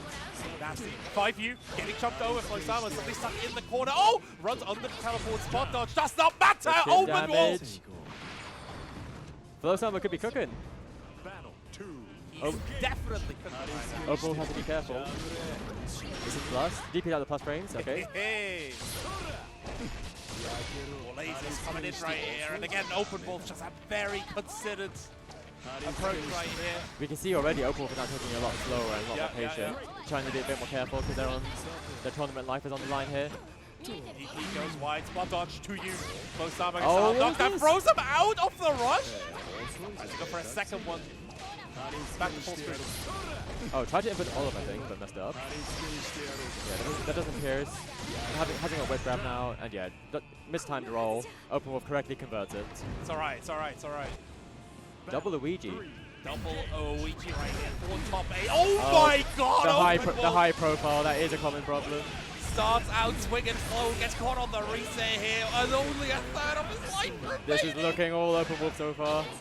I can't believe it, GG. Holding down the 4 laser, follow up, overhead, gets DP, Flosama gets out of the corner, back rush. Open Wolf wants to create some distance here, but the laser gonna finish it out. Flosama was doing so incredibly well, but Open Wolf just smothering him in the end. Well played from both players. Good showing from Flosama, but also good adaptation from Open Wolf to deal with it and pull it back. But yeah, Flo played so great. You can really see, like, he went like, I can't deal with this shit. Show me how to do this. Like, went play with the other players, got some advice, and almost pulled it through. Man. Yeah, when Flosama was able to get started, he was cooking. He was able to play his game plan. No, he got the sauce, he got the spice, he got everything. But it's not enough. Sometimes it's not enough. Yeah, it's not always enough. So that would be Flosama out of the tournament and Open Wolf going into top 8 on the loser side. Do we have any more matches? Yeah, we do. We have Chariot coming up. Oh, that's Chariot Cake, right? No, wait, that's not Chariot Cake. Pardon? Chariot Bear Noodles, yep. Yeah, so this will be the top 8 qualifiers on the other side, on the loser side. Absolutely. For the other pools. This is the last match here for the end of pools. Afterwards, we're shooting to another quick break before we go into our full top 8. Top 8 will be at 4. All right, so at 1600, we're moving into top 8 here, so another hour break. Yep, that is 1600 UK time, so lot of Europeans watching, that's +1. Absolutely. But yeah, we'll see how it goes here. Final match for Pulse Chariot versus Bear Noodles. Again, I hope this is as hype as Gideon versus Hugh. Yeah, we'll have to wait and see. The Twin Fang Prodigy. They have like such cool titles they really do. On the characters. Really do. All right. Chariot here. Only person that was able to stop it so far is Cake, but Bear Noodles definitely has the opportunity. He's already starting out with his trademark charge, but Chariot is already just straight up putting him into the corner. Neutral jump, Bear Noodles takes back the turn, goes straight for the slam here. No full charge for Chariot. Ooh!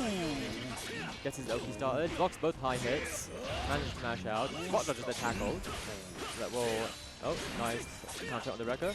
Spot dodges again, gets the Malady. This should be kill. I forgot what Bear is in French. You know what? Not even gonna look it up. Chariot takes the first round with that SBA. Oh no, it's not even close. I hate Lancelot. Oh I my hate god. Lancelot. But not blocking high, not blocking low, sorry, so just the 2 of you. Far heavy into the Charted Chariot, needs to deal with this. Token acquisition has been stopped.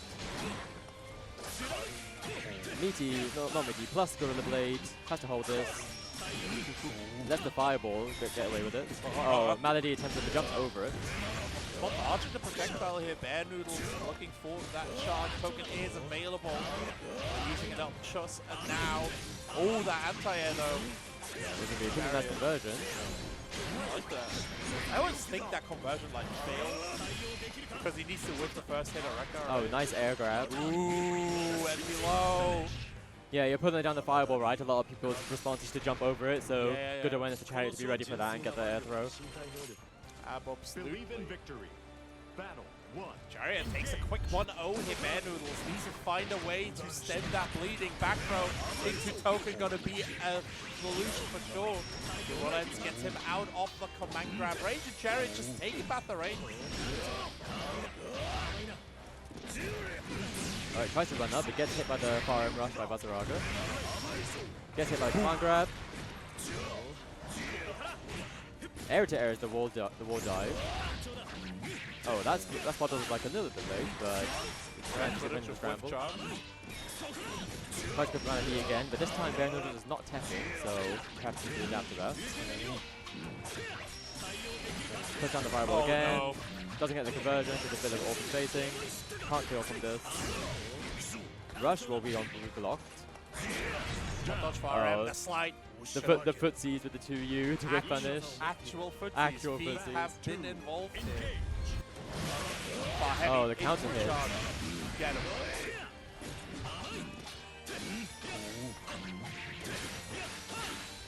This will be some corner to OP. Put down fireball or meaty gorilla blade. Nice match here, Ben getting Oh, that rush. rush. Yeah, that rush was quite ill spaced. Nice jump over the command grab. That's a full punish as a result. Catches the feet. Oh, the Malady catches the back shift this time. Going into the SBA here, Ben approaching checkpoint, no meter full OD, Oh, so the Chariot. yeah. Good job, Chariot. That was all Chariot all game there. Chariot was able to get his game plan started and able to keep it going. Definitely, Chariot able to make it out on loser's side here, and just like that, our pools have concluded. Our top 8 looking really, really juicy right here. Let me check the bracket real quick, inform you of its members, but until then, chat, if you're enjoying yourself, if you maybe want to play some Granblue Fantasy yourself, where can people do that? Like, just get into this game. They can join the Hearts and Blazing Discord server, the European hub for playing this game. If you're not in Europe, I'm sure we can also direct you to the correct hubs. Absolutely. And yeah, our top 8 looking quite nice. We've got Dudatolf versus Cake, Bree versus Mr. Loba. That's me. Niu versus Chariot, and Open Wolf versus Release Bogus. Be back in an hour. Until then, grab some food, grab some water. Maybe check out Electronic Dojo. Street Fighter 6 going on right now. It's actually a real banger, so I've been told. But yeah, make sure to be back at 4. We'll see you then. See you then.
He just never said go. Welcome back to Womble, VSFighting XI. It's your boy Just Dave, and I'm here with the inventor of the weekend, Mr. Womble himself. How's it going? Hello, I'm okay. I've been doing production for a while. Hello.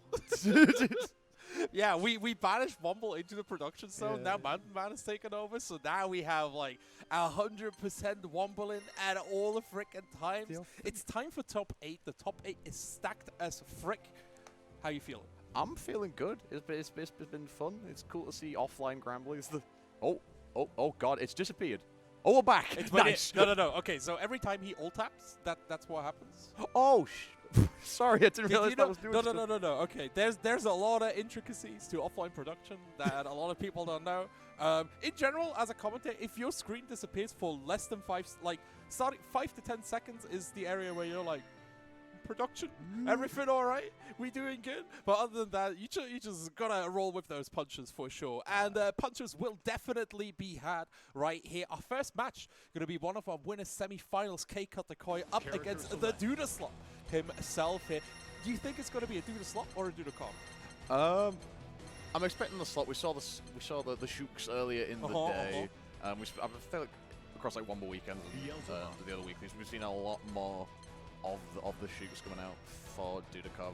Tends to be putting the Matera at the side a little bit, but you know, Dudakov has like a wide range of characters, so we could see any sort of pocket character come out. But it looks like we are locking in the Shooks at least for button check. Absolutely, I do think Shooks is a really good choice versus the Beelzebub specifically, right? Like Beelzebub loves to control the mid and long range with that projectiles, with the Parabellum.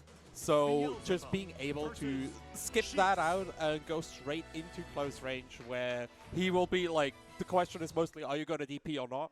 And that question always looks bad for Beelzebub, anyways. But yeah, let's see how it goes. All we need to do is switch the scene straight to the game. There we go. As we have Dudakov versus K-Cut the Koi coming right through here. There we go, Mr. Offline Results himself versus the host of Promenade Weeklies. Let's go. Casual, patient, neutral to start the game off. Never mind, immediate EX dive as soon as I say that. The thing is, right, like, he established double jumps here and then went for the EX side. He needs to be careful because Dudakov can call it out with the parry as well. In general, this is mostly about Cake building a complex enough mental stack for Dudakov to dive. Got the hand, got that safe jump on deck. Has plenty of battle to work with. Dudakov kind of forced it on with those jumps. Oh god, the Wreckers and the dive kicks both go astray. Bit of fireball neutral. Yeah, EX flights decent enter here to the Demon's Gate. We'll see how it goes. The stack pressure for Dudakov falling Cake out on this damage. 50% health down. Another half of the health bar to go. OD though. Breaking Dudakov out. Cake out. Something that Cake has to be wary of is that EX dive. Oh my god, the spot though. Getting rejected. This is a comedy-free zone. Nothing. Not funny. I was saying that EX dive kick is projectile inbox. Get through God of the Fries very, very easily. So Cake just have to be wary of that. Gets caught with the 2L and the light confirm. Will do it. Dudakov going to take first round of top 8. Absolutely. Yeah, Dudakov playing it quite nicely right here. So Cake back with the sauce, but there's that projectile invincible dive from the side of Dudakov. Cake opting to go for the ADP, but the far heavy getting countered. The XDP busts him back out again, and Dudakov just biding his time. Oh, nice bait on that anti-air. There we go. Good that casual shenanigans to try and get out of that corner. Nice, good stuff for the EX parry. Oh, safety. Oh, the 2 ways to catch out the dive. Brilliant stuff. And Super could have potentially killed, but we'll save the bar, save the OD. Got the throw whiffs, and somebody did incredibly patient. Good stuff again with the dives. But this could be death. You got the corner.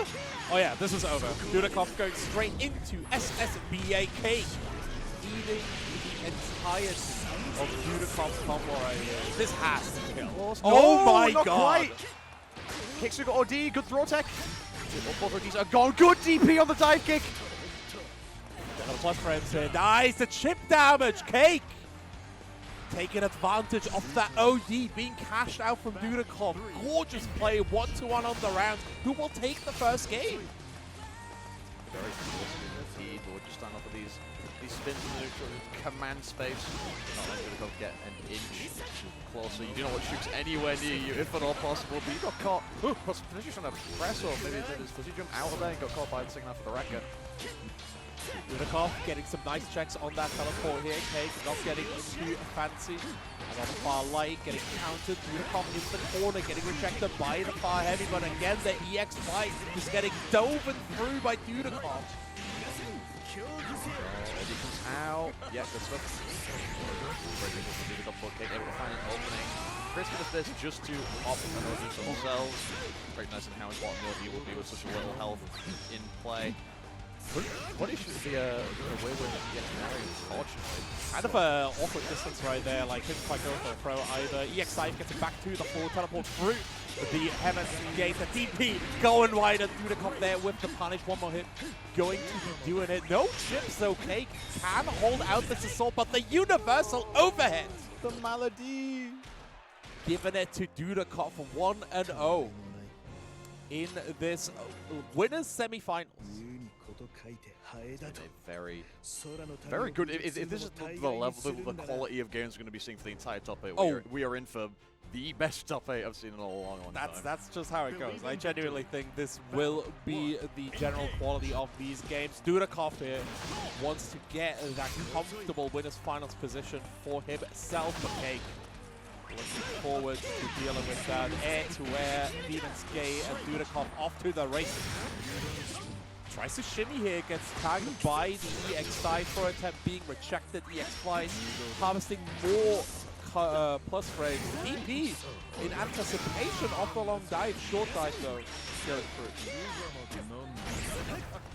How come the Wrecker doesn't follow through with it? Trying to whiff punish the spin with the X-Wrecker, not to be through the dive. Oh! Could get a conversion. That was such a good play. Squad dodging the UOH. Dudikov cashing out into simple FBA here. Cake going to be one guess away from murder. 2L interrupting the approach for now. Keep shooting out. Let's with them, but no! Got caught counter hit. Dudikov mashing buttons. Dudikov on set point, looking to make the way to winners finals. There it is. The X-Wrecker this time actually was punishing the spin. Demon's Gate coming through. Cake just immediately escaping the corner. Does not want to deal with the extended damage Dudikov gets off of it. Cake standing very patient there. Dudikov was baiting 2H for sure. Nice, lovely whip push with that X-Wrecker. Okay, now Dudikov can really start to get that offense going. Plus French on the fireball. Love the stagger pressure to try and bait. They're going to try and do anything. Cake reacting to the whiff grab here with the EX dive. Tries to go for a bait on the counter with Dudikov. Oh! It's a good animation for the super dash. It's unfortunate, but still got at least a little bit of damage on. So it's maybe still worth spin of the bar, kicking off that OD. Once again, very careful. Dives between the Shooks and the fireball. That was risky. Lovely neutral as well. This is really good. Oh no. Oh no. One more hit gonna do it here. Cake still in OD, right? So there's a lot of damage behind every popper hit. But Dudikov known for his defense. We'll see how it goes. Cake! Oh no! EX Heaven's Gate, just like that. 2-0 for the Dudester. There we go. Very good stuff from Dudikov. Moving on. Nice winners finals for Dudikov, and of course we have a top 3 payout. So Dudikov is guaranteed, I believe, 10 euros minimum for his time today. Damn, that's like 2 visits to Greg's. Yeah, man, 2 Greg's visits. Cake can be good with that. He loves Greg's. Yeah, they call him Greg's Cake. Yeah. Also, shut up, Murray. Also, complete, without meaning to call out my replacement reduction, but Mountain, that said pools on the overlay. You want to put it at the top 8. that's why we pronounced the winners semis. Winners semis. Yeah, next winners semis coming right up here is going to be Bree versus the one and only Loba himself coming through. I'm sorry, Miri. I'm sorry. I had to do it to you. That's just how it goes. Yeah, I'm excited to see Bribri, obviously coming in from France. Bribri has been so exciting to watch, I feel. They've been on a tear recently as well in a lot of like offline and online events. Yeah, absolutely. They could very easily, obviously, probably the favorite going into the tournament was Dudikov. I'm pretty sure no one can really argue with that. But Bribri, out of everyone, I'd say Bribri is probably the main person who could probably snatch this away from Dudikov. I think so too, yeah. Again, like we've talked about Bribri a lot during pools, with his very deliberate game style and the character that fits that game style like a glove. It's just very, very impressive the way that he has been representing Andre specifically, right? Like, not a lot of people believe in him, but I genuinely feel that he has a lot of very unique tools, especially with that counter, that allows him to do some mad mental damage specifically, right? Because Andre is an anti-player type of character, where he doesn't really, like... Yes, there's some character matchups that are very in his favor, but in general, as Andre, you really want to go on the player angle, and I think Bribri does that so excellently. Yeah, indeed. Now, of course, Loba, a dub fan, has gone back to the main menu to change to the English dub, and I want to apologise on the behalf of Womble Weekend. No. For forcing you to listen to the English dub. I love the English dub. Just put Immortal Lobster. Yeah, you can't fit lobsters aren't immortal in car pixels. Big pain. Character select. Just put Loba. Just put Loba. Fuck it, Loba. He's our boy. Loba, haha. Man, Loba, he spilt the soup. I hate him so much. Loba, he spilt the weekend. I hate him. I love the weekend. What's your favorite weekend song? I do not. I'm sorry. I've never listened to the weekend. I don't either. No, I like the temporal space of the weekend. I don't like the artist the weekend.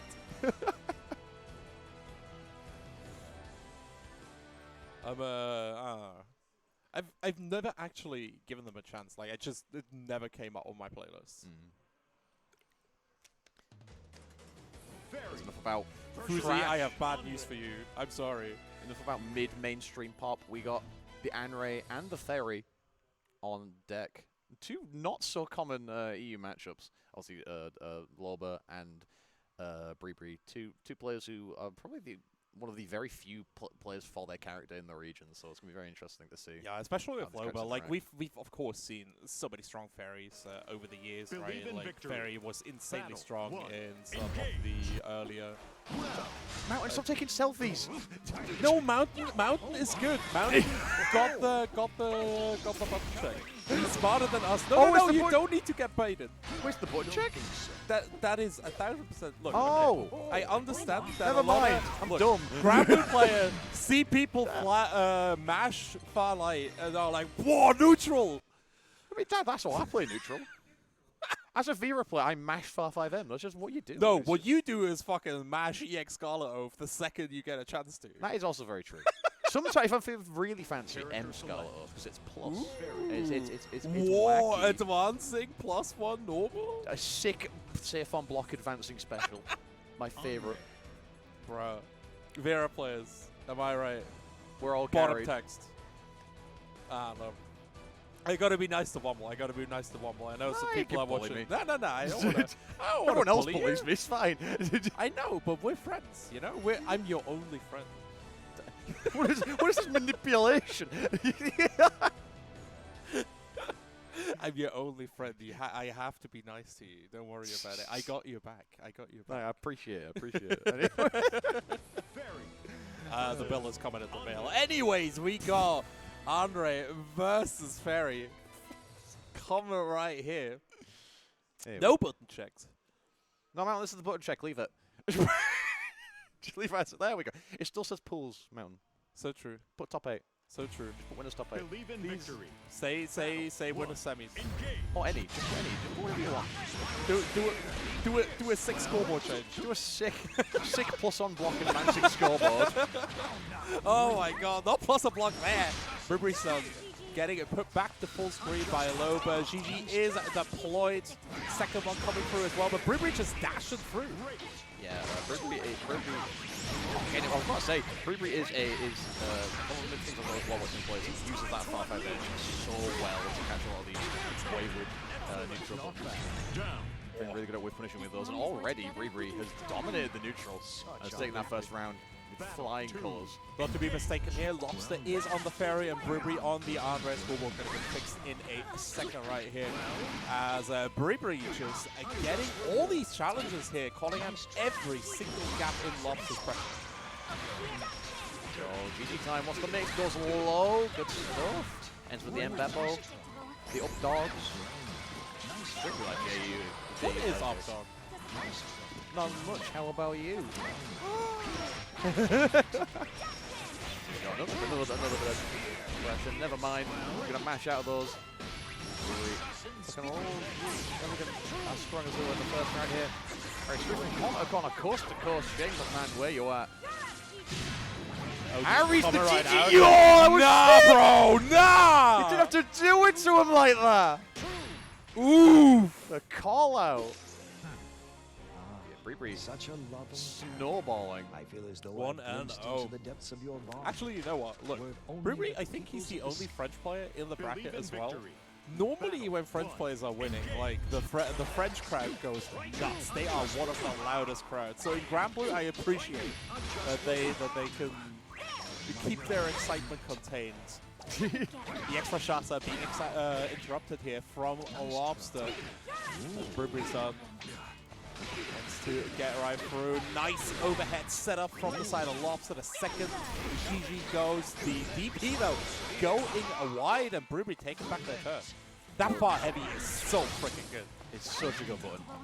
But yeah, really good stuff from Bree there to actually use the dive there to delay the jump in so they can get around the EX battle. Good old fashioned neutral, gonna set up. Never mind, we're not gonna set up, we're gonna go straight into Momo. Tap the second. The mix goes for one last mix up. Here we go. Blocks the overhead nicely, does not bait out the OD with a spot dodge. So Bree back in a much more comfortable space for Anrei to be bullying their way through the neutral with that far 5-8 again. Good counter block. There is a lot of chip on the board as well, right? Like Lobster is on only 40%. He can't even rush through most of Bree's advantage normal. See how it goes. Oh, that floaty jump from the side of Lobster. Putting Bree under a little bit more pressure than he was probably bargaining for. The counter going wide right here as Bree just trying to find a way in on Lobster. There it is, advancing normals all the way. Bree got caught trying to press after the parry and you get punished dearly for that. I'm going to get anything good mix off the GG goes for the kick with 5U. Ooh, gets caught again with the whip. Second Momo, what's the mix off of this? Goes for the low, no! GG goes wide, that's so unfortunate. Bree still with a mountain to climb, gets the throw though. See how it goes here, the stagger, catching a Lobster out. Bree still has super available, there we go, lightning speed. Lobster actually forced to block it out. Not to get hit though.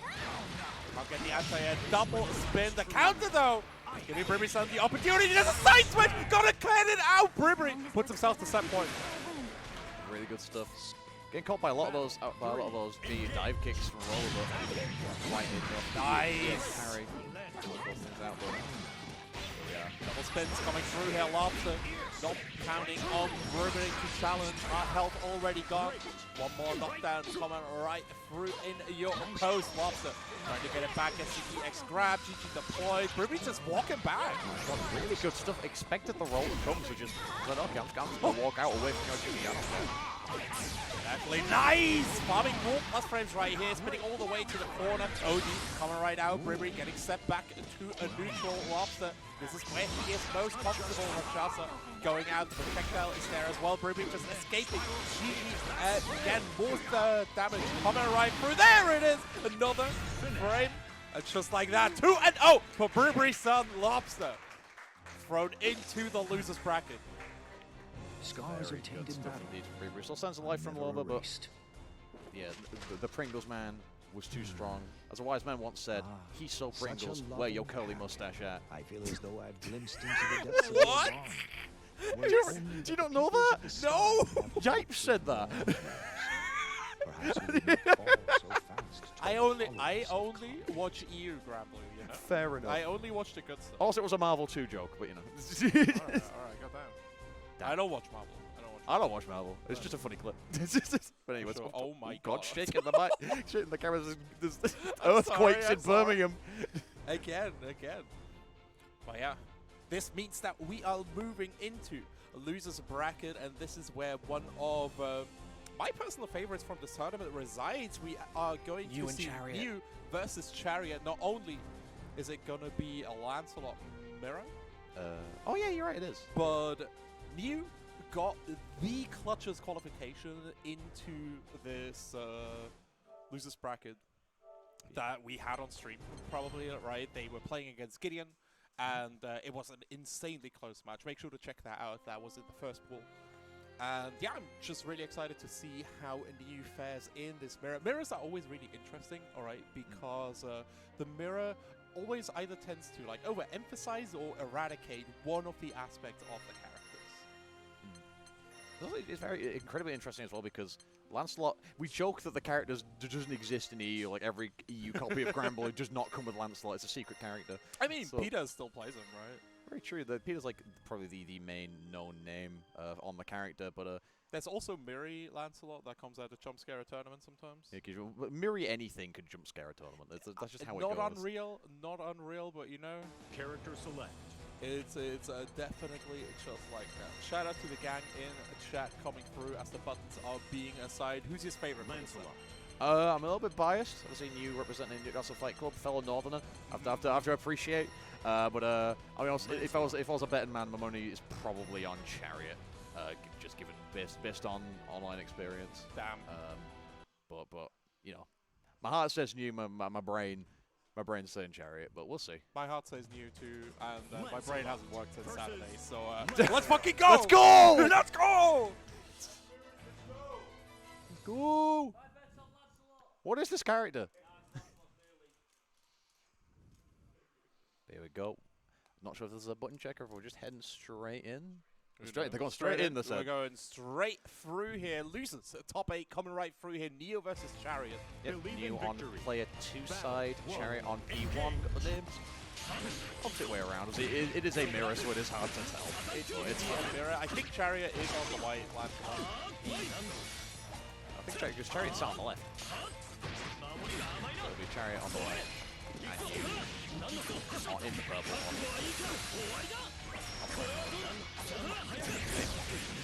Double overhead from Chariot right here. Yo, the Chariot mirror? Two Chariots! Two again! Anyway, what's going on? It's fine, don't worry about it, it's fine. We're good, we're professional people. That is Chariot, like the real Chariot. Taking the real Chariots, please stand up. First round. New trying to hold down the neutral with that projectile here, starting to go for some record pressure, trying to interrupt, baiting a Tournable Ends, can't quite get there. Sly coming through as well, the plus frames being harvested, side switch high. New really trying to open Chariot up, but the defense is immaculate. You see that using the EX teleport, that was because the invincible puts you right above your opponent. So if you're trying to eat awake up EX teleport from Lancelot, you got to be ready to just mash that 2H and try and punish him for trying to go back, because it is safe on the landing as well. But anyway, Chariot again sweeping things through, taking that first game. Chariot will just present you with every single option in a really rapid pace, right? Double overhead, empty low, empty throw, like everything just comes out from Chariot after another, so Mew really needs to keep their wits about it.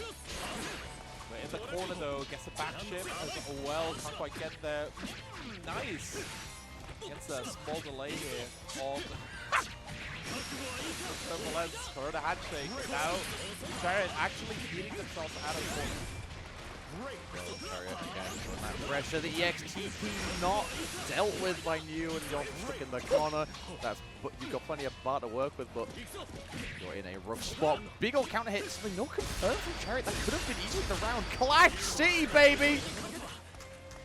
You got all of these, the OD activated by Neo Chariot, going for the overhead. One more hit is going to do it right here. Oh, the super catches out Chariot live! Look at how surprised he looks. Not quite gonna kill. This is Lancelot. This character does indeed suck, but that's fine. OD in response, New on chip point. Anything will kill. And the Gorilla Blade straight to the chest. Very unfortunate here. Neo basically forced to cash out with that SSBA, so Chariot able to just get that chip kill. Turbulence going through, and suddenly Neo actually getting that corner position. The wall jump getting called out in the end. Not a lot of these are real. Gorgeous spot dodge here from the side of Neo, but Chariot keeps swinging back. Well, mix up the time, goes to the high low. Oh, big ol' counter hit, but again, no confirm. Unfortunately for Chariot, but will get the raw super punish. And New, it's do or die time. Convent life on the line. Only got a little bit of health at the moment, but the OD will come out, but you still have such a mountain to get over. Get out of the corner. You just rolled the fireball? Okay. That was nice. That was really, really nice here. Fireball coming through. More plus frames. Neo just sliding right in. The X Turbulence. Getting Chariot out of this for now. One more mash gonna do it, but Neo gets hit in the shoes. Much your Tims. As Chariot takes a quick 2-0 here. He just is the faster. The faster lancer. Indeed, and that's Fred New will be out of the tournament in 7th. They will come home with a very fashionable 7th place medal with the big Leo Whitefang gorilla on the front, as is Womble Weekend's tradition. You should show it. I should show it. I'll show it when it cuts to the thing. We'll show it when it cuts, because obviously the Melty Boys have seen these already because they've got some, but they got there's our boy. He's thinking. What's he thinking about? I wonder. But there you go. He's thinking whether to do heavy or light flash kick. I mean, there's no thinking now. Heavy flash kick is nerfed now. Shut He's up. doing light. It's fine. It's just. But anyway. But yeah, we got. Oh, Open Wolf has something to show us before he starts playing. What is this? Ooh, hop on Soku. Let's go. He is actually Let's so go. true. That is actually 1000% true. Where's my Soku fans in the chat room? Do hop on Soku. Anyways, everyone's favorite Soku player, the crown prince of Wales, Open Wolf, coming up versus who we got on the other end of the cab. It's released bogus if I remember.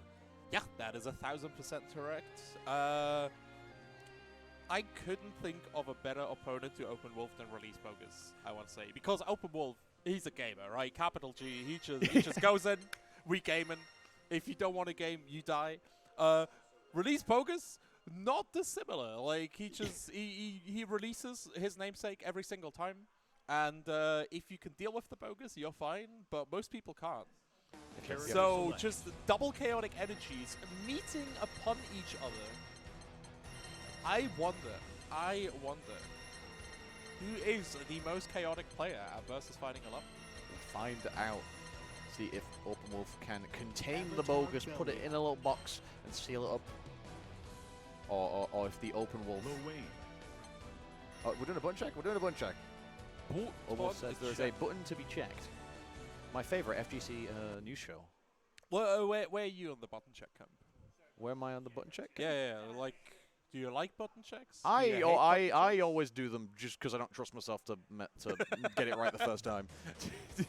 Don't trust anyone, not even yourself. Not even me. Especially on button assignment. Yeah, like I honestly today when I was in Strife Pools, Yeah. I was at the same setup in the same cab, Yeah. same position 3 times in a row, and I button checked every time because I was scared I would get it wrong. Have you ever lost a set to like bad button assignments? Yeah, only in Grand Blue because I forget to bind the buttons so that I can do OD properly.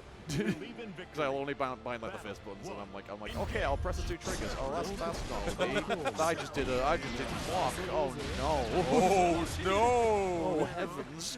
Not like it is. Well, Release Bogus and Open Wolf going for these button checks right here.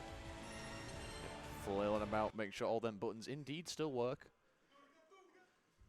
Also, we are not angry gamers in this house. We ain't ruining our buttons, but that's fine. I would be really sad. Audience suggesting for Open Wolf to pick up Zoe instead. Nah. There we go. Yeah. Open Wolf has been not swapped through a couple different characters. Also had a Zoe for a long time, but has gone back to the Able. Take a sip. Afro. Saki says hi. Afro says hi back. Yosaki? Real? Is Saki real? My In favorite chat? podcast host? Bro? Let's go. Versus Belia. Alright, we're getting right into it. Release Bogus versus Open Wolf. The two chaotic players coming right through here. There will be some law done, right? Like some amount of chaos will be eradicated from the universe after this match. Engage. See what's the round start gonna be. Round start immediate flow. Kills the bro. Man, can't believe that coming right. Bro, it's so over. What the? What is going on? Okay, another bro has died. A second bro has been killed on Womble weekend. A second bro has hit the floor. A second body has hit the Oh, floor. no. Counter hit, no, just confirm. It's fine. Resets. All intentional. Brother. Battle. My dearest brother, My I'm stuck in the corner with Open Wolf. I must guess my 15 times because he will drop every confirm and mash 3 sets. Alright. The classic Open Wolf EXDP, or at least Bogus countering the dive. Nah, bro. He went for the follow-up? Open Wolf has been basically killing himself. Yeah, that's the able way of life. You know, you either kill your opponent really quickly or you live long enough to see yourself die as well. Yeah, that's how it be. But Yodi is up. Has him. Oh, then my 2M, you're dead. Goodbye. Pack him up. Pack him up. Man. Slide standing mistake. Kill him.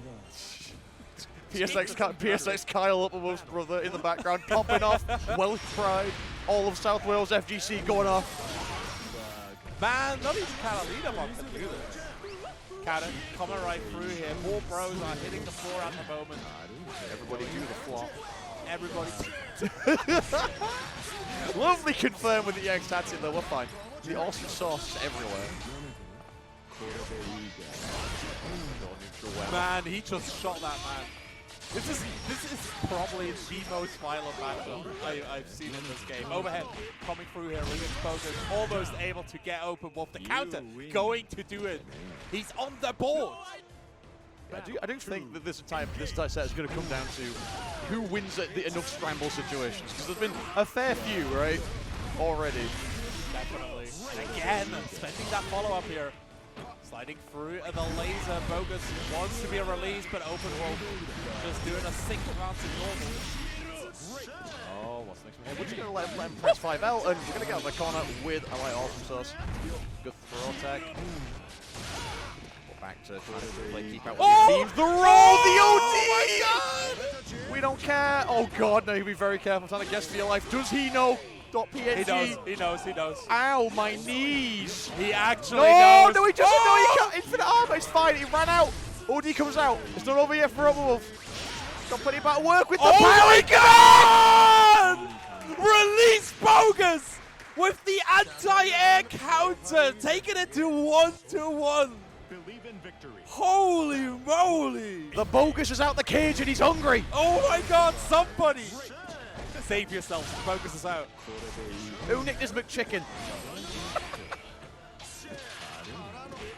Coming right through here, another big challenge from Open Wolf. Bogus getting put back into the corner. Flight, a laser, no follow-ups this time around. Catalina getting blown up. More bros hitting the floor. Nice! Who shouted Devil Jin? What? Anyway, good stuff there. Hit him with the electrics! Oh, lovely OD going out from Open Wolf. It'll put Bogus full screen. You'll be incredibly careful if you Bogus. You could get chipped out. Never mind, we're going to get the OD down. No chip allowed. There are no chips, no sides. We only have onion rings. Very nice. Well. Choice here on the OD, but in the end, Open Wolf has not been respecting Bogus's pressure, and it's been working out nice. The command grab, let's go. It will parry another one. Yet you can't be parrying the lasers willy-nilly like that because you get all of those abilities get follow-ups, and this could be it. You've got plenty of resources to spend. There we go. Open Wolf taking out Release Bogus. Open Wolf putting the Bogus back in the box. We won't need that until next year. The SCP that is Release Bogus has been recontained. The Bogus has been contained. I'm not gonna lie, if EU Grand Blue had an SCP, it would be released bogus. He just appears randomly. He's an anomaly. Just shows up randomly and kills you in bracket. I don't know what class he'd be, though. You know. Probably Theta class. I don't know. Maybe. Look at these guys. Well, the bros. Kyle and Overwolf. Celebrating. There's our boy. It's too big. It's too big. It's too many letters. This would be like 4 letters. Have a Okay. small attack. Just give him the Welsh flag from now on. Just give him that. Just put the Welsh flag somewhere on the screen. Yeah. But anyway, that is. There we go. All wet. Yeah.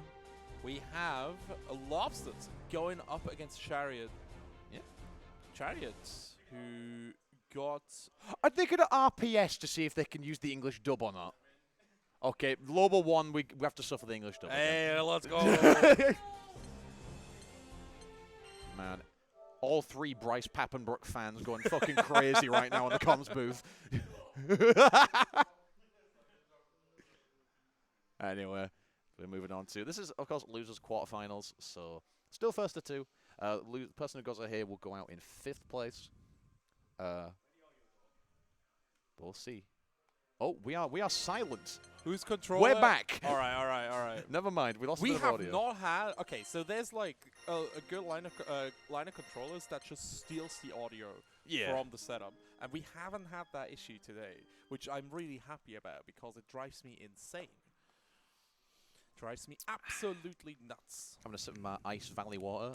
For Womble weekends, brand impartiality. Other brands are available for purchase if you would like some water. But we're going to get to it. Ferry versus... I've already forgotten. I don't believe you got a sponsor. Lancelot. Yeah, got a sponsor. Your Monster Energy. Other energy drink brands are also available.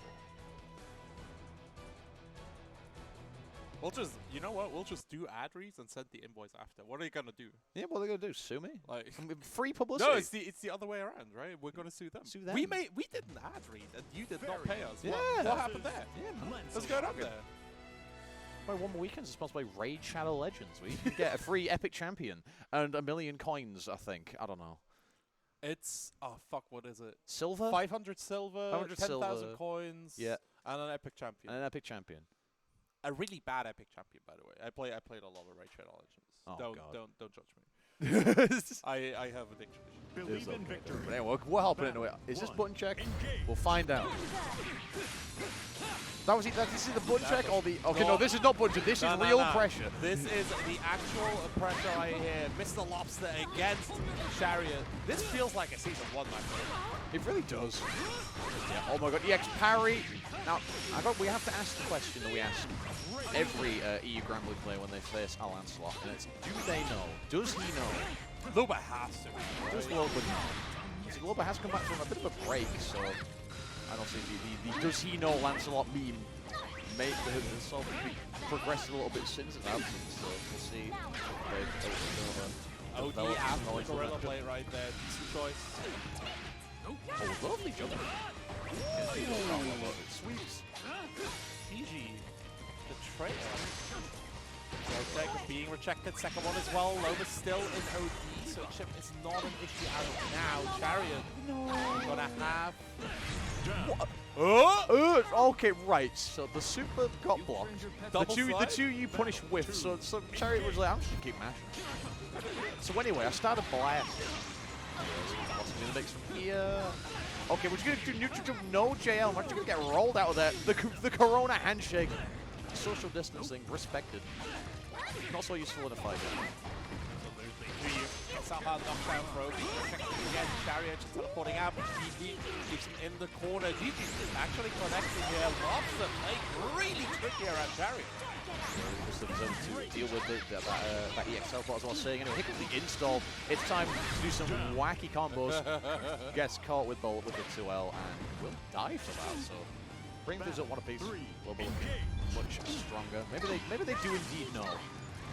They might actually know. Critical for me. Who's to say?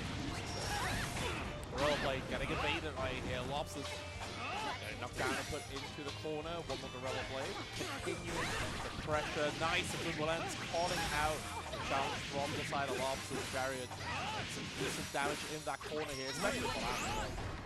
Oh, guess what the team is again. Good neutral jump from Loba, gonna get over that throw. The XGG is on deck. Another overhead. Chariot not ready to block high. OD expected to come out. Oh, nice. It gets hard baited. And this should kill with the Momo. Time to sick him. This should be death. Yep, one close medium will do it. Loba up a point over Chariot. Trying to make it that top 4. Very nicely played here from Lobsters, just going for that full distance, baiting out the OD. The XCP catching Jaria out of the sky, and that's where he normally wants it to be as Lancelot. So Lobsters really keeping those guys contained. The X-Gorilla Blade, decent in there. Projectile given the plus frame for Loba to get thrown. Oh, nice. Actually, I'm not sure what Loba was trying to press, but don't counter hit for his troubles. And now you're stuck in the Chariot blender. Another throw coming out, jumps the 3rd one in a row. Cannot confirm fully off of that light, and they're going to pay dearly for that. The Chariot will again take the lead in the round. And again here, the way that Chariot has been like timing his descents has been really good against the Lobsters offense. Just managing to get these whip punishes as much as possible. Super Truck getting anti-air from Chariots. Let's reset, tries to get the universe overhead, but Lobsters just jumping out. The cheeky pseudo safe jump setup for the Chariot. That was kind of nasty, man. It was kind of nasty. I'm not going to lie, Chariot. Find a way in. Gorilla Boy gotta be the weapon of choice. Tries to jump out. Lobsters going for the overhead. That seemed like a oh, really good stuff. The EX teleport baits out the OD. Loba still got the OD to work with, so doesn't deal with chip for the time being. We got to deal with the strike throw of an angry Lancelot. There's an angry gorilla in your location. Good reactions with EX Beppo. Chip damage is a factor at the moment. Chariot could be done for here with one more EX, and we'll get caught with the JM. Loba set point. That was so nicely played here from Loba as well, like going for all that chip damage and then just jumping back. If you're ODing, you're dead. If you don't OD, you're probably gonna die too. Oh, Chariot. That starts to go around here. Oh, guess Contra mash into that Wrecker. Unfortunately, drops the full confirm, but that's fine. Chariot will still keep that pressure going. Gets a throw. And another really good neutral from Lobster, who recognizing the Chariot has been prioritizing going for the throw in these situations. Jumping at the right times. The X-Back will come out as well. Oh! The jump in. Good shimmy. Gets a cheeky little punish. Now you're stuck full screen against a Fairy. Can't quite pick up with the MGG, but that's fine. Never mind. They're going to get hard knocked down. Could be it. OD getting rid of the projectile and the Gorilla Blade pressure. EX. There's going to be the choice to close the gap. Chariot just back and back out. GG holding down the neutral for now. Loba looking for these hits right here, but Chariot just staying outside of his range. Nice jump here! And Lobsters gets taken to game 3. Really good stuff from Chariot. So being able to deal with the patient play that Loba has been showing. Loba's been going for a little sleep. In all of these situations, we've gone for some sort of light firms to try and get some basic damage down, not trying to commit too many resources to one opening. Just have it play patiently. Just the rush down of Chariot has been able to punish a lot of that. And we see it here right now with the Wreckers. Oh, what the, yo, anti-air 5L, hello. We got these, you know, we Street Fighter 5 now. GG, coming right through, install, coming right through, double low, high, high, high, another triple high, the throw. Oh my god, the defense! Defending everything Lobsters is throwing at him. Oh my god, Chariot. Blocks have been insane again. Oh, get them all, GG out, but not enough. The double overhead, the Melody! Mais oui! A super coming right through. That has to kill. Don't give me a Lancelot moment. Hey! Kills this, Set man. point for Chariot here. Lobsters about to get put through the ringer. On the version of a bit of an upset here. Lobster seeded to come top 4, so let's see a bit of a change to the norm here Chariot settles hit this one, but gets the EX whipped into GG. Good roll on Wake Up though. But Lobster has not been able to deal with his Wake Up rolls for Chariot, and it's costing them dearly. Gets the EX DP out though. We're just gonna rush, who cares? Neutral rush, pretty nice. Chariot putting Lobsters into another throw. Rush from Lobsters as well. Gorilla Blade actually catching him out. Another one comes through to you, going wide. Chariot not able to get hit. More gorgeous jumps, gets the throw after the empty dash. One more interaction. Going to do it. Tries to go for the anti-air, the throw. Going wide as well. Lobsters wants to retaliate with a throw, and Chariot ready with the punish.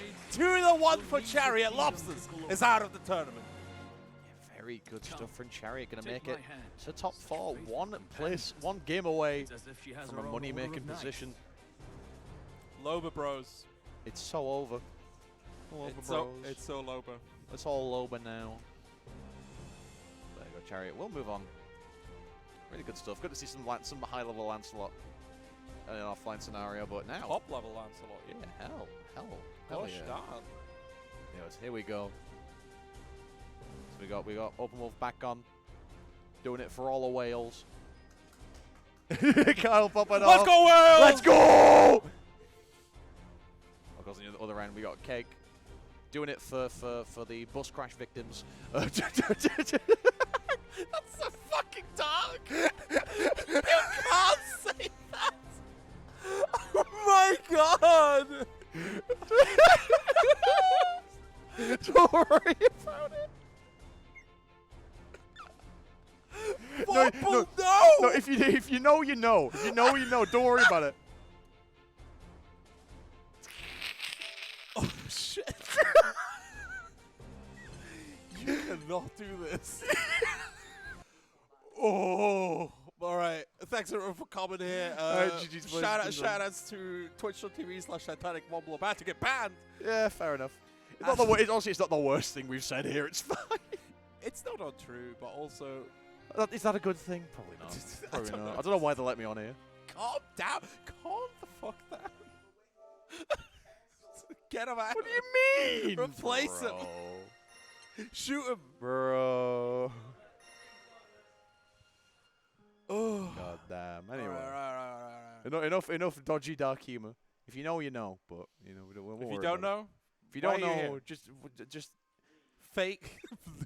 fake Cake fan. Fake Cake fans will If you claim don't- to know about the bus crash. If you do not know the trials and tribulations of Cake trying to get to VSF and having the worst run of luck. To explain the context of the really bad joke.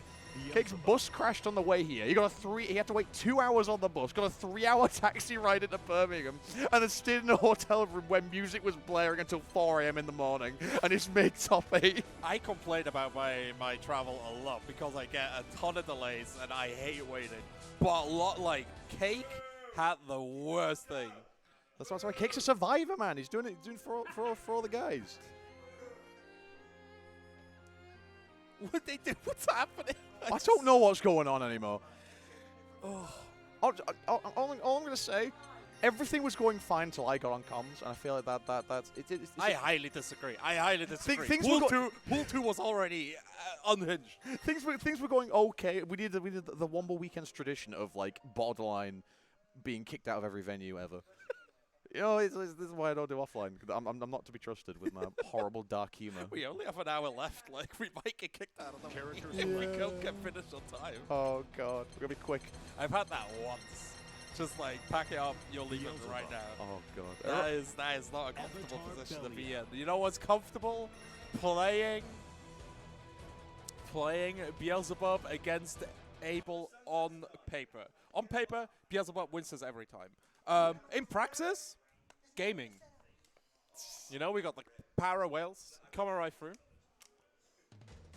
We'll see how it goes. Power of all 12 Welsh people in the world.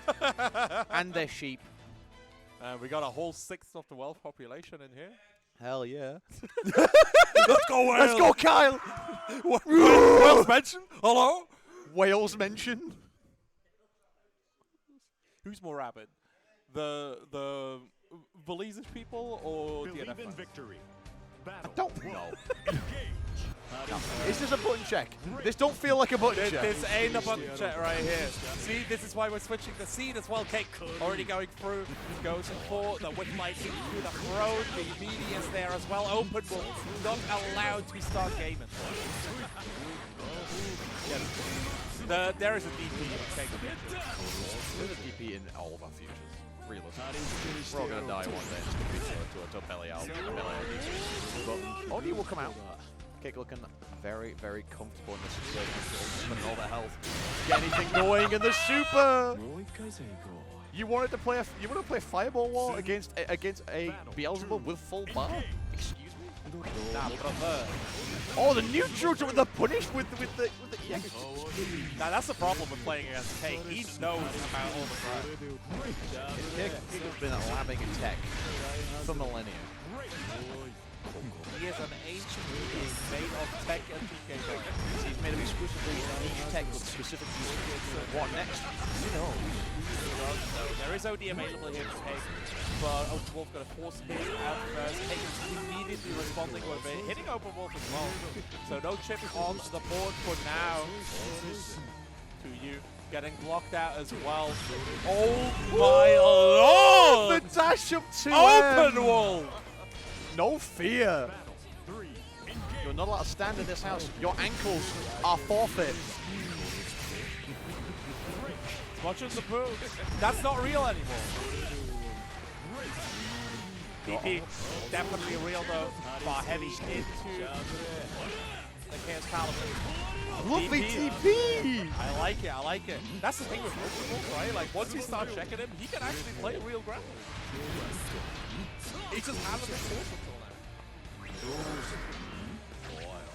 Oh, look, I'm trying to stand a good combo. We all like this type of Cake, though. We're back to log standard Beelzebub pressure.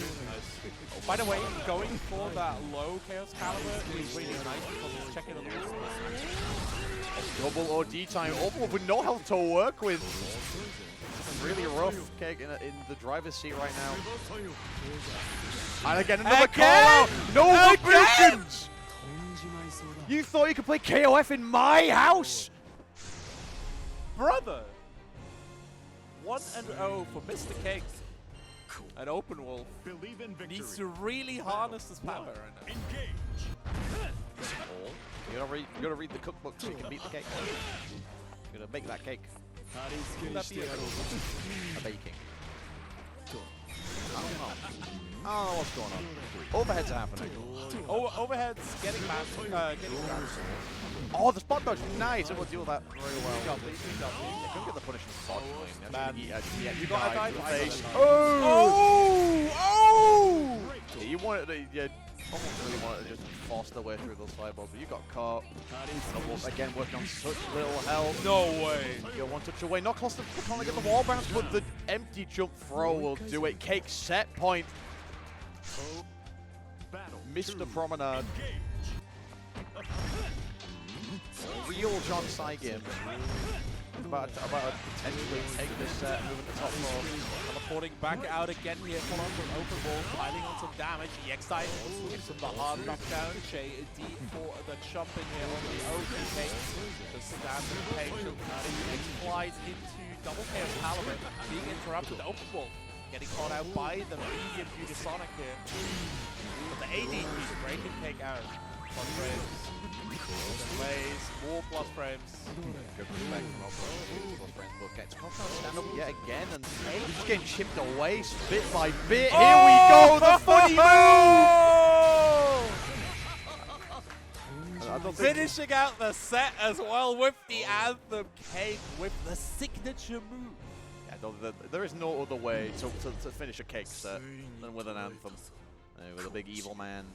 With the spooky hood and the lustrous hair, we'll take it, and we'll move on to top 4. Open Wolf will sadly be out in 5th place, but we'll still get a medal for his troubles. Absolutely. And a pat on the back from the Welsh FGC. And me, because Open Wolf's cool. From you as well? Yeah, man. Damn. Hell yeah. We love Open Wolf.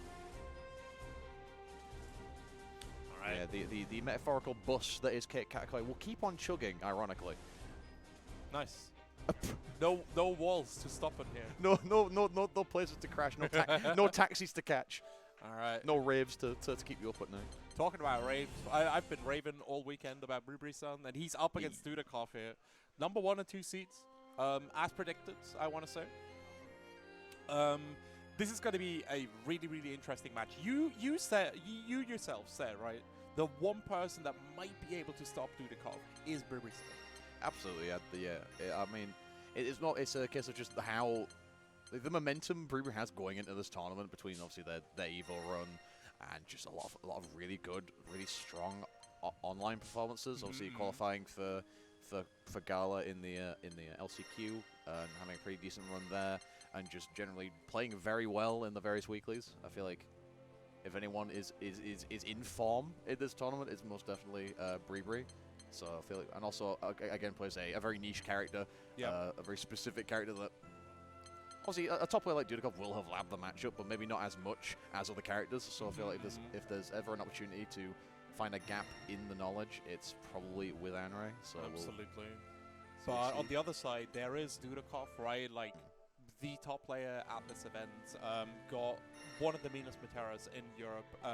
Has that Chooks that we've already seen, right? Like insanely oppressive pressure, like very good awareness of how the flow of neutral works, and it's just so tough to deal with, man. Every time I see it, I'm like, all right, they got him now, and then suddenly snaps his fingers, you're dead.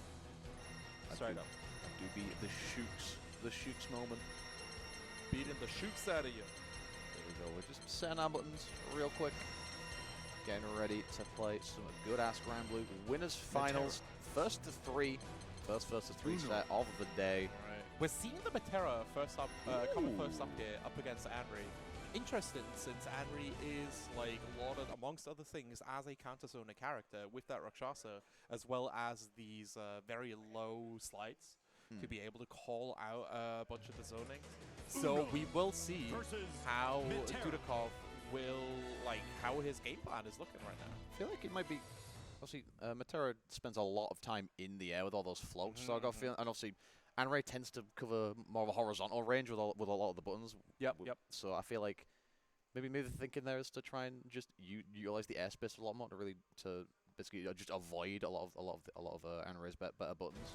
But we'll see what the thought process is going into this. But we're gonna get in winners finals.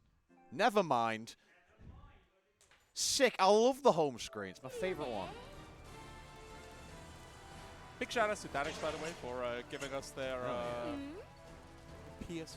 If you're running all this. Giving 2 PS4s and contributing to the price support as well. So true, so true. And helping out with a lot of the setup for today.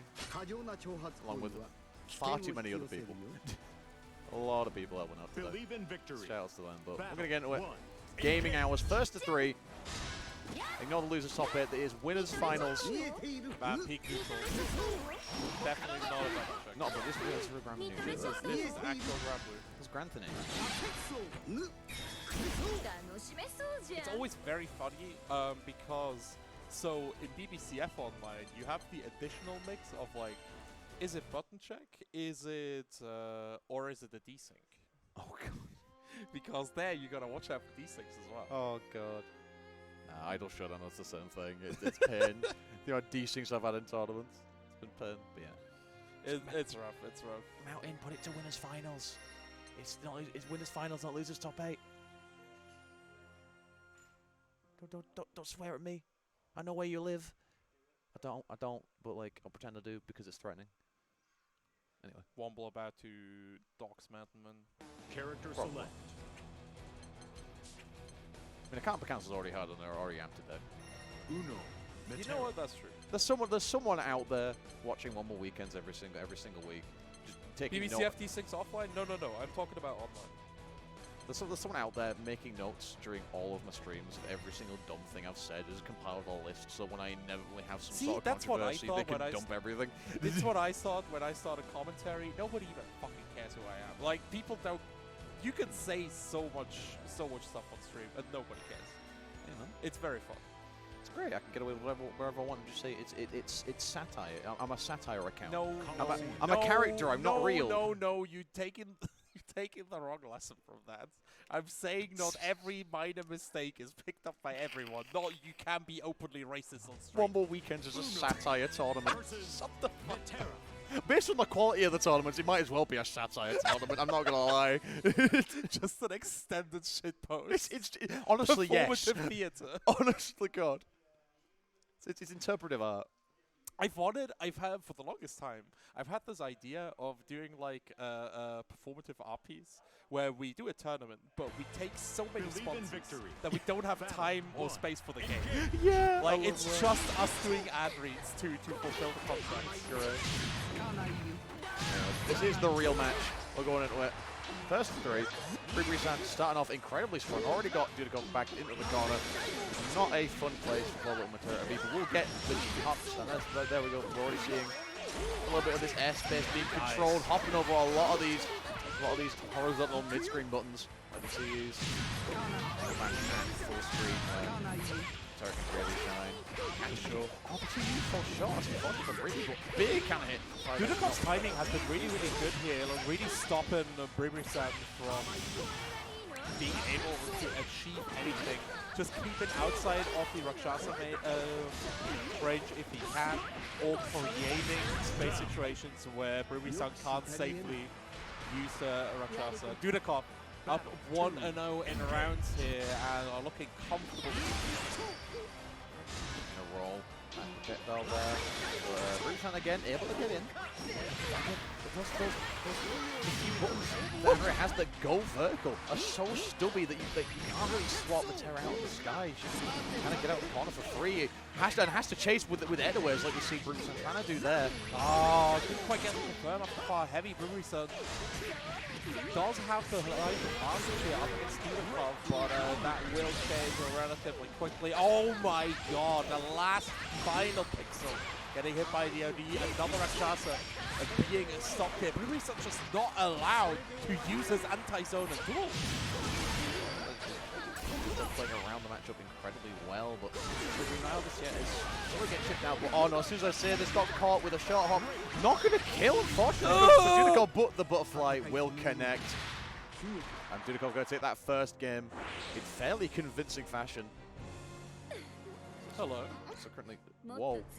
Okay, This personal space? This is a Christian stream. Get out of here, you harlot. Get out. Believe in victory. Can't say that after everything else that's been happening on commentary. What do you mean? It's a Christian stream. Slide coming through the tick throw as well. Bribri-san taking the corner, second throw. Going to put Dudikov on his back row. The third throw getting faked and Dudikov taking and getting hit. Bribri is running away with this round. Good. Roll text from Dudikov, but Bribri-san, as you said, running away with the set. Working on a perfect. Oti will come out. No, it's punished.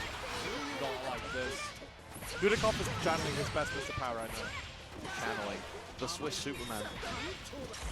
The racking himself. Slide coming through. OD getting baited. And Bribri, he was already like, I'm baiting it. Far heavy. Easy. Nice. Pack him up. Give me that round. Pringles man will make the way in with these dives. Sadly whiffing, but they'll be very careful for this forced jump out of tempo. Oh no, back throw coming through. The butterflies are set up. First one going to get exploded right here. Second one gets detonated by the universal overhead. Bribri already taken half health. Gorgeous Arbor right here. Oh! So not getting the most of the damage, but gets caught jumping impression as well. That's unfortunately big damage from Bribri-san in the corner. Out come the mids. No, the mids! There's so many mids. What are you gonna do? Gonna block them all out. Dudikov striking back right here. Chip definitely something that is in contention even against Dudikov. There's no OD available. The challenge is absolutely gorgeous though. Butterflies coming right out, but Bribri-san just flashing through the projectiles and Dudikov able to find a gap. Yeah, the mid Pringles, the nacho cheese were not enough to get through the defense of Dudikov, and we're going to one apiece in this game. round 3. Good spot dodge in the 5 edge, but actually gets caught trying to press afterwards. Retain the corner. Lovely 2H. Catch him out. Nice, gets the full combo conversion as well. Butterflies coming through. First one being detonated right now. Second detonation being foregone here by Dudikov. Briri-san still needs to make their way out of the corner. 5-8 keeps it contained for now. Slides under the double butterflies. Dudikov finally starting to get pressured in this round. Lovely stuff, faking that dash up there with the throw. Can't actually get around that. We'll see. But the super will not punish. I stand corrected. Going to get the spot dodge just after throwing out the butterflies. Then we've got still with OD on Matera. And the 2H will connect, and it's 2-0 up already for Dudikov. Really good stuff. Took a bit of a stumble in that first round, but coming back nice and strong. Briri-san trying to call out the autopilot with the super there, and Dudikov just being like, yeah, no, I'm paying attention, right? Like, I'm just shooting a projectile right. What are you talking about? EX Rashasa starting out this round. Briri-san already putting Dudikov into the corner. La Maladie. Dudikov getting the French Iris by transfer via Briri-san. Look out the car running nicely. Working that offense. Actually done both butterflies with that 2H, so the presence of the butterflies is gone for now for Briri-san. They can restart pressing. Ooh, let's go! The rush extension from Briri-san. What an awareness! That's why I almost think Anri combos are over, and they just keep going. They don't stop. The counter carry is ridiculous. I tried to catch an anti-air there with that JU carry. Falling for it. Now you're stuck in Dudikov's zone, stuck full screen. The Judah zone. Zonakov. Briri hitting a nice little freight trap right here on Dudikov. Dudikov moving about 1/3. OG is available right now, but both players holding onto it right now. La Maladie hitting straight into Dudikov's head, and Briri-san getting the SPA, finishing off Dudikov, taking that first game. There we go. Briri-san handing out more French passports than the French government. Bring it back 2-1. Briri-san Briri-san's actually going to pay for Dudikov's flight to UFA this year after that one. Really, really generous of them. I can't believe that. Back in. Guess what? The dive kick immediately. And Briri-san, again, another really strong round start for them. But finally, Dudikov able to get that, the big jump there off corner. And Rush keeping Dudikov locking down for now. Dudikov just cannot deal with this. And yeah, Briri-san just really showing us the French Dudikov is real. He's munching croissants over there. Put him down. Man. Throw after the double hit right here. Butterfly is deployed. The detonation keeping Briri-san locked down. More EX for Dudikov. Getting challenged by Briri. The back throw, the overhead, all are coming through here. But Briri-san holding strong. UOH finally connecting. Rakshasa gets blocked out as well. Oh, the 2H though! Doesn't confirm it. That's so unfortunate. West Fine Briri-san has the corner. Has to worry about that OD though. Could come out at any moment. You got to play in arm's length to try and avoid it. Connect. Spot on. Oh, a D from Dudikov is the defensive choice. Briri-san tries to go for Rakshasa, getting hit. The super. This is gonna hit. The Katasoni. Not gonna no, hit. it does. Oh my god, never mind. Plus the butterfly recovery is a little bit shorter, I believe, so. Dudikov is not invincible. He can bleed. Briri-san really showing up tonight. Negating the projectile here, striking back with his own. One air counter. Gets hit by the double hit though. Dudikov. Briri-san contained, but all Briri needs is getting in the counter. Gotta start the bells tolling. Ratchet keeping Dudikov safe for now, but Briri-san again with these anti-air counters. Good stuff. You really got, at this point, Dudikov's going to really start worrying about when these 5U carries are going to start coming out. You really got to start going for these empty jump situations instead, try and call them out. But Briri-san one hit away from death. And there we go. The empty jump 2-2L will connect. And Dudikov looking at set point, looking for grand finals winner side. If they can pull out this one last round. Bring us to 1 going wide here, 2H, getting parried for now. Briri-san is backing out, tries to hit him with the far H, can't quite get there. Dudikov really establishing his projectiles right now. Ruby-san just cannot get through the hail of arrows at the moment. Quite literally at this point. Slide detonating in the back. The slide coming through throw. Gonna start the offense for Ruby-san. No universal overhead going wide here. Dudikoff jumping out. I don't want to risk it anymore. It's like, I don't care if I'm at a tech throw here or deal with an overhead. I'm just getting out of the corner and put it as quickly as possible. I've seen what can happen. I ain't going back to Bordeaux, man. Really well. Rachasa going wide. Dudikoff just hopping through it. No explosion either to Ruby-san. And with a big cooldown to way through the super. Just hit. Oh, just about clips it. Not going to get the full damage, but still very good for Bree. A very offensive choice right here because he has forlorn OD now, right? Like, he needs to stay on the offense at all times. The second Dudikoff steals it back, this will be rough. Ruby-san, yeah, puts himself into an awful situation and Dudikoff maximizes it. 3-1. But there is some greatness in the future for Bree-san. I can feel it. Yeah, absolutely. I mean, I feel like Bree-san was slowly starting to get the rhythm of a Dudikoff zoning game. Was doing very well to sort of deal with a lot of those projectiles. Obviously, with a lot of these, with a lot of the projectile treads as well. So, doing very well. I'm fumbling my words. I don't know enough about Anri. I'm very sorry, but it's fine. Nobody knows the Anri. Either way, no one knows the matchup. There's only 2 Anri players in the world, and they're both Bree-san. He splits like in 2 and he crits another one of himself. One of them is Bree, the other one is Bree. Right? Bree, it's real. Does that mean it's just Bree-san here today? Bree-san. The other Bree is like back in France, playing in another bracket. Damn. So Cake just turns and is like, what are you guys on about? Don't worry about it. Have you not watched a Womble Weekend's comms booth professional before? commentary, bro.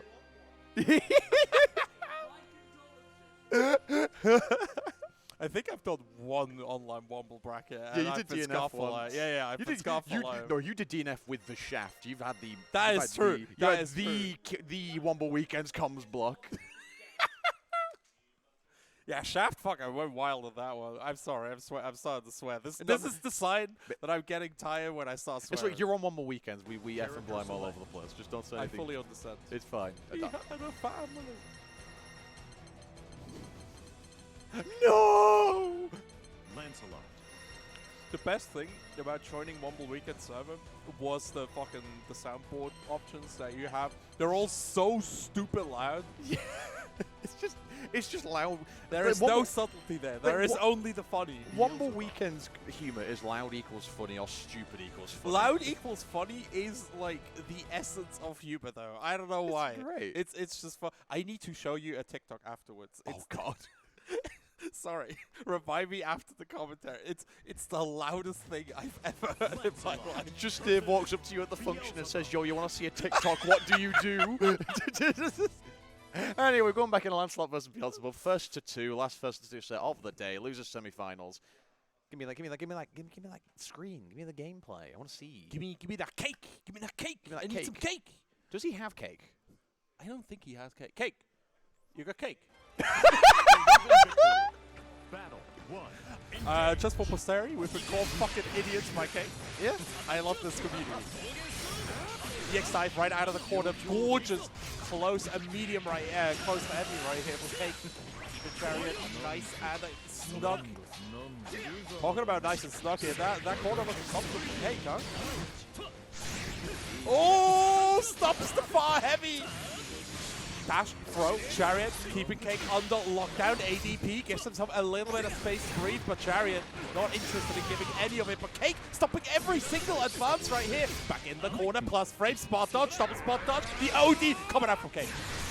We're slopping all over the shot, but the counter, this should kill with the SSBA. Yeah, man, really good stuff. I want to see the animation. I love the animation of the SSBA specifically. Great one. Okay, gonna find that first round. We're just diving all over the shot. I spent the EXI though, so that's one less thing to worry about. But the jumpy GU, the footy button, the stanky wing. No. The stanky wing. Look at it. Excalibur locked down. Karma as well. Chariot wants to get out of there. The wall jump. He's so close to the Cake. Oh my god. Minus spot dodge mistake. Die. Burned out of scrum. Die.png. Cake going up 1-0 in this first game, trying to make it to that top 3 spot. Cake wants money. He's given away so much money for Promenade. He wants some of it back. Please. we can afford another bus home that will inevitably crash. At least he got his taxi paid for you know? Yeah. Well, that is the positive. Got a nice comfy taxi in the back of a nice Skoda Octavia. Character select. I love PS4. Yeah, well, we are going back to the character select. What we No, Chariot? no. Yo! Chariot, take us to the gun show. All right, Eustace known to be a really, really good counter-zoner. So, but the thing is, right, Cake plays a relatively aggressive Beelzebub. Normally, Beelzebub wants to stay full screen, like control you with Chaos Caliber with the flies. But Cake loves to go like close by, like the EX dive beam comes from somewhere. So I don't know what Chariot is going to do once Cake is in, because Eustace's defensive options are ass, like a double ass. Indeed, but obviously has a lot of really good zoning tools and fantastic pressure with those red nades. So we're going to see how Chariot can utilize them. How much horsepower is this Chariot got left in it? Slow kill doing that job here, baiting out the VP for now. Cake though putting Chariot into the corner. Oh my lord, the you follow up. Blue nade keeps on locking down for now. Red nade is applied, but Cake, the immediate dive right here. It's so important to like land the hits, either throw or hit once the red nade lands, because otherwise the pressure lands for ages. The uppercut getting blocked and punished. Cake going for the safe OD setup. Oh no, he's dead. Yeah, he's dead. Catches the fuzzy jump, really good stuff from Cake rather. Chariot has only one opportunity left to try and win this tournament. It is 1-0 for Cake. Do not let the score go through. Here we go, it's back on VR. This is set point for Cake, so Chariot gone very far in this tournament, farther than a lot of people might have expected, but let's see. One more game. Pressure mounting. With the 4 kills. Red nade is out. Very careful. Try to go for the throw. Was way too far away. Cake would have called out with a dive, and there's the EX dive. Way would have fortunately. Good jump in for Chariot. I like that a lot here. Chariot finally finding their way in here. OD getting called out, but Chariot just not having the range to deal with that. Going in, tries to go for a shimmy, the throw. Gonna be the choice, but reject the Cake. Just being out of the pressure here. Chariot cannot deal with this. Jump scare. You ready? Got all the frame. No! Brother. Oh, but gets a big pickup. The reset, unfortunately, but we'll still find a pickup with the red nade. We'll go to a final round. That was almost a freaking tragedy right there. Chariot dropping the first hit, but now got the destination coming through. The projectile getting spots off here. Cake getting a plus rate. Tries to go for the throw. Oh, the throw! He's so good! He's actually a genius. Another throw reset here. This will extend into a combo with double explosion. Chariot not able to get the pickup just then. Too far away from the corner, but the air to wears working wonders with Chariot. Maybe the character switch is working out after all, but as I say that, Cat gets caught by the flies. Let's go for OD, does not want to deal with any more chip damage, but that was fine, it's unblocked. Yep, really good blocks for the Cake. Let's go back spin on a rush if they want it, but no, they're going to go for one more option. Never mind, that's going to kill. I stand corrected. The EXDP will kill, and Cake is in top 3. Combos right there. Cake is on point today with the awkward conversions. Again, like, specifically these conversions off of held heavy flies have been so good from Cake. 2-0 over Chariot here, even fighting through the counter pick. Indeed.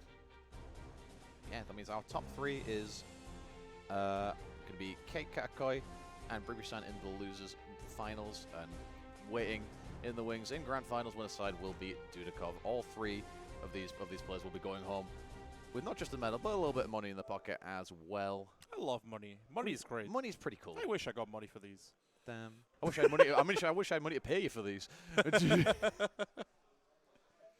anyway. Oh, shout out to Justin in the back right there. But Justin, the boy. He just went to play Split. Oh, he's just done with us.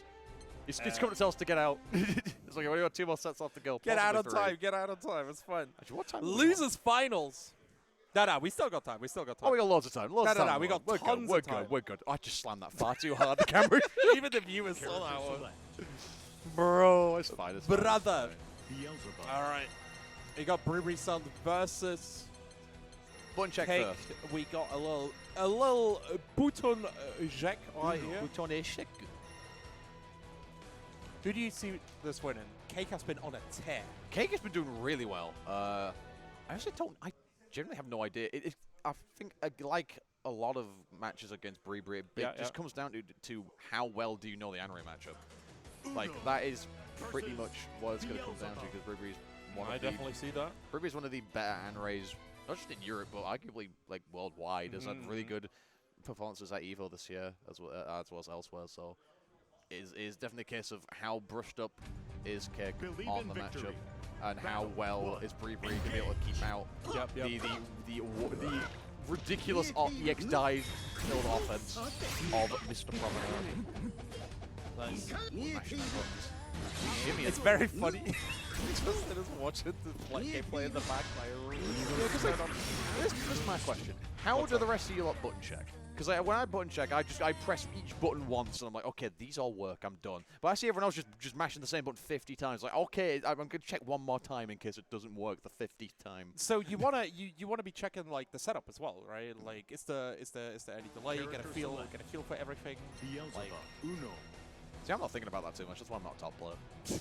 Though I will say, I went 3-2 in Strive. I don't play that game. I think about it. I still go suck. to it every fucking practice. Yeah.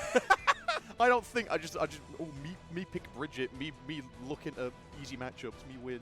Me go. Me lose to John Wick, the Axel player. That happened. My losers round 3 opponent was John Wick, the Axel main. I got 3-0'd. That is really It's cool. so I'm not funny. gonna lie. John Wick is so cool. I like John Wick. John Wick.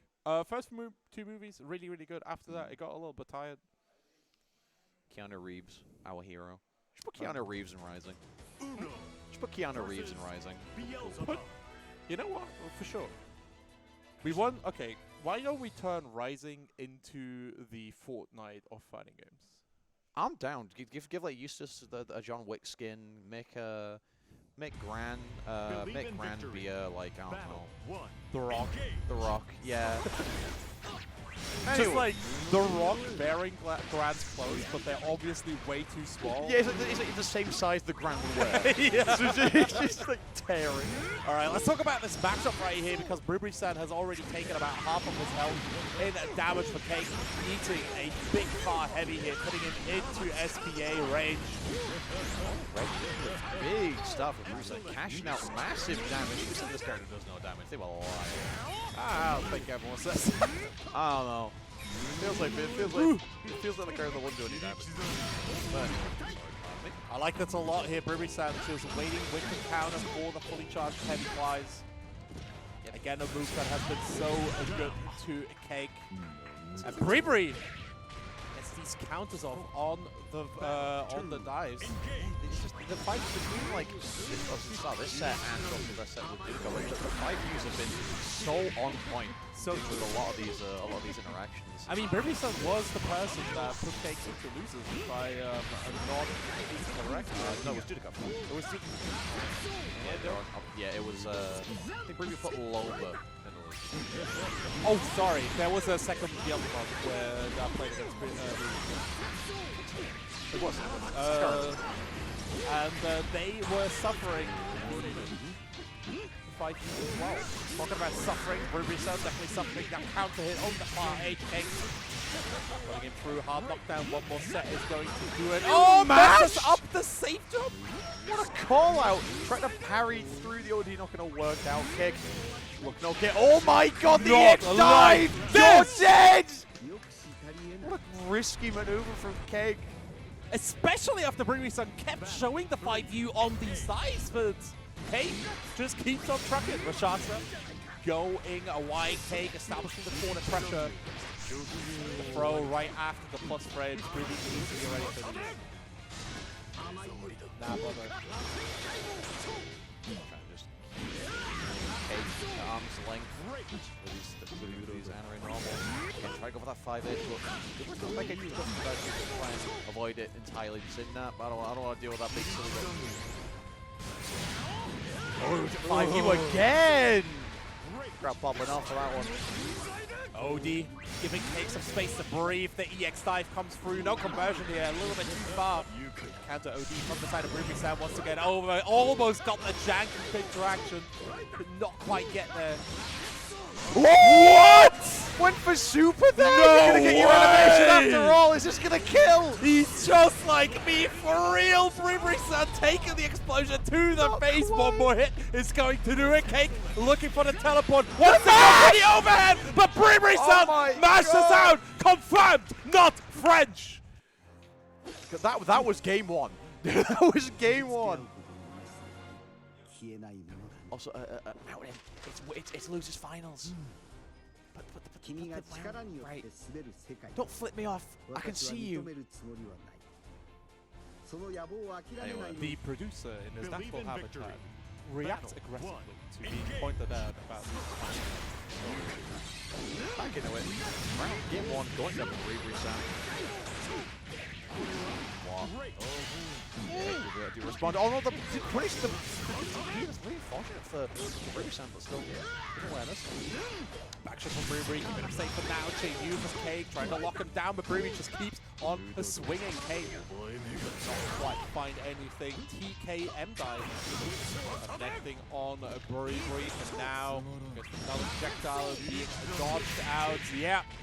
Brewery slightly mistiming that 5U, and Cake finally got that corner that he wants. I feel like Kick. My blood there definitely.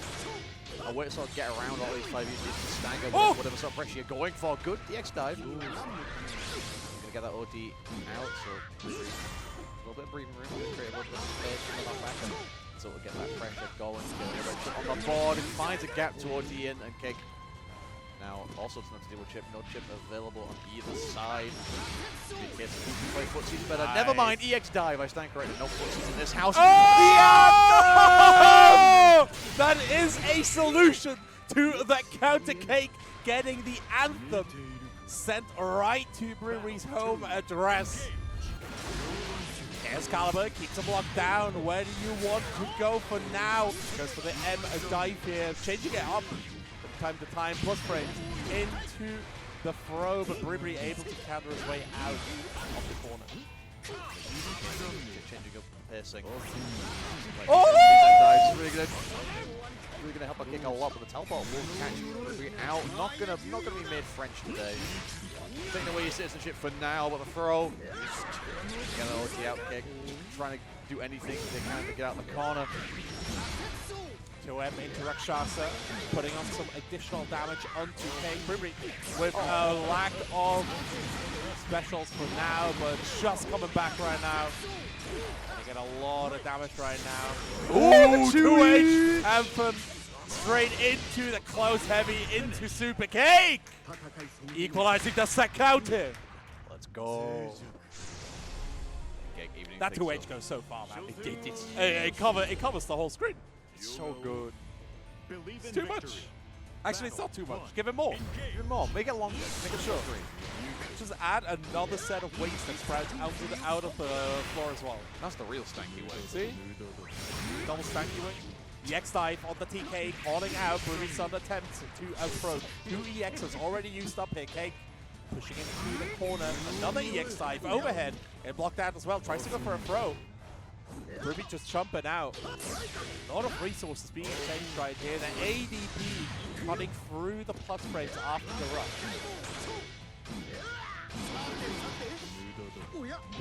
Pressure, no. Oh, not the throw. Whiff, but no punish from Cake. We're back to throwing out dives.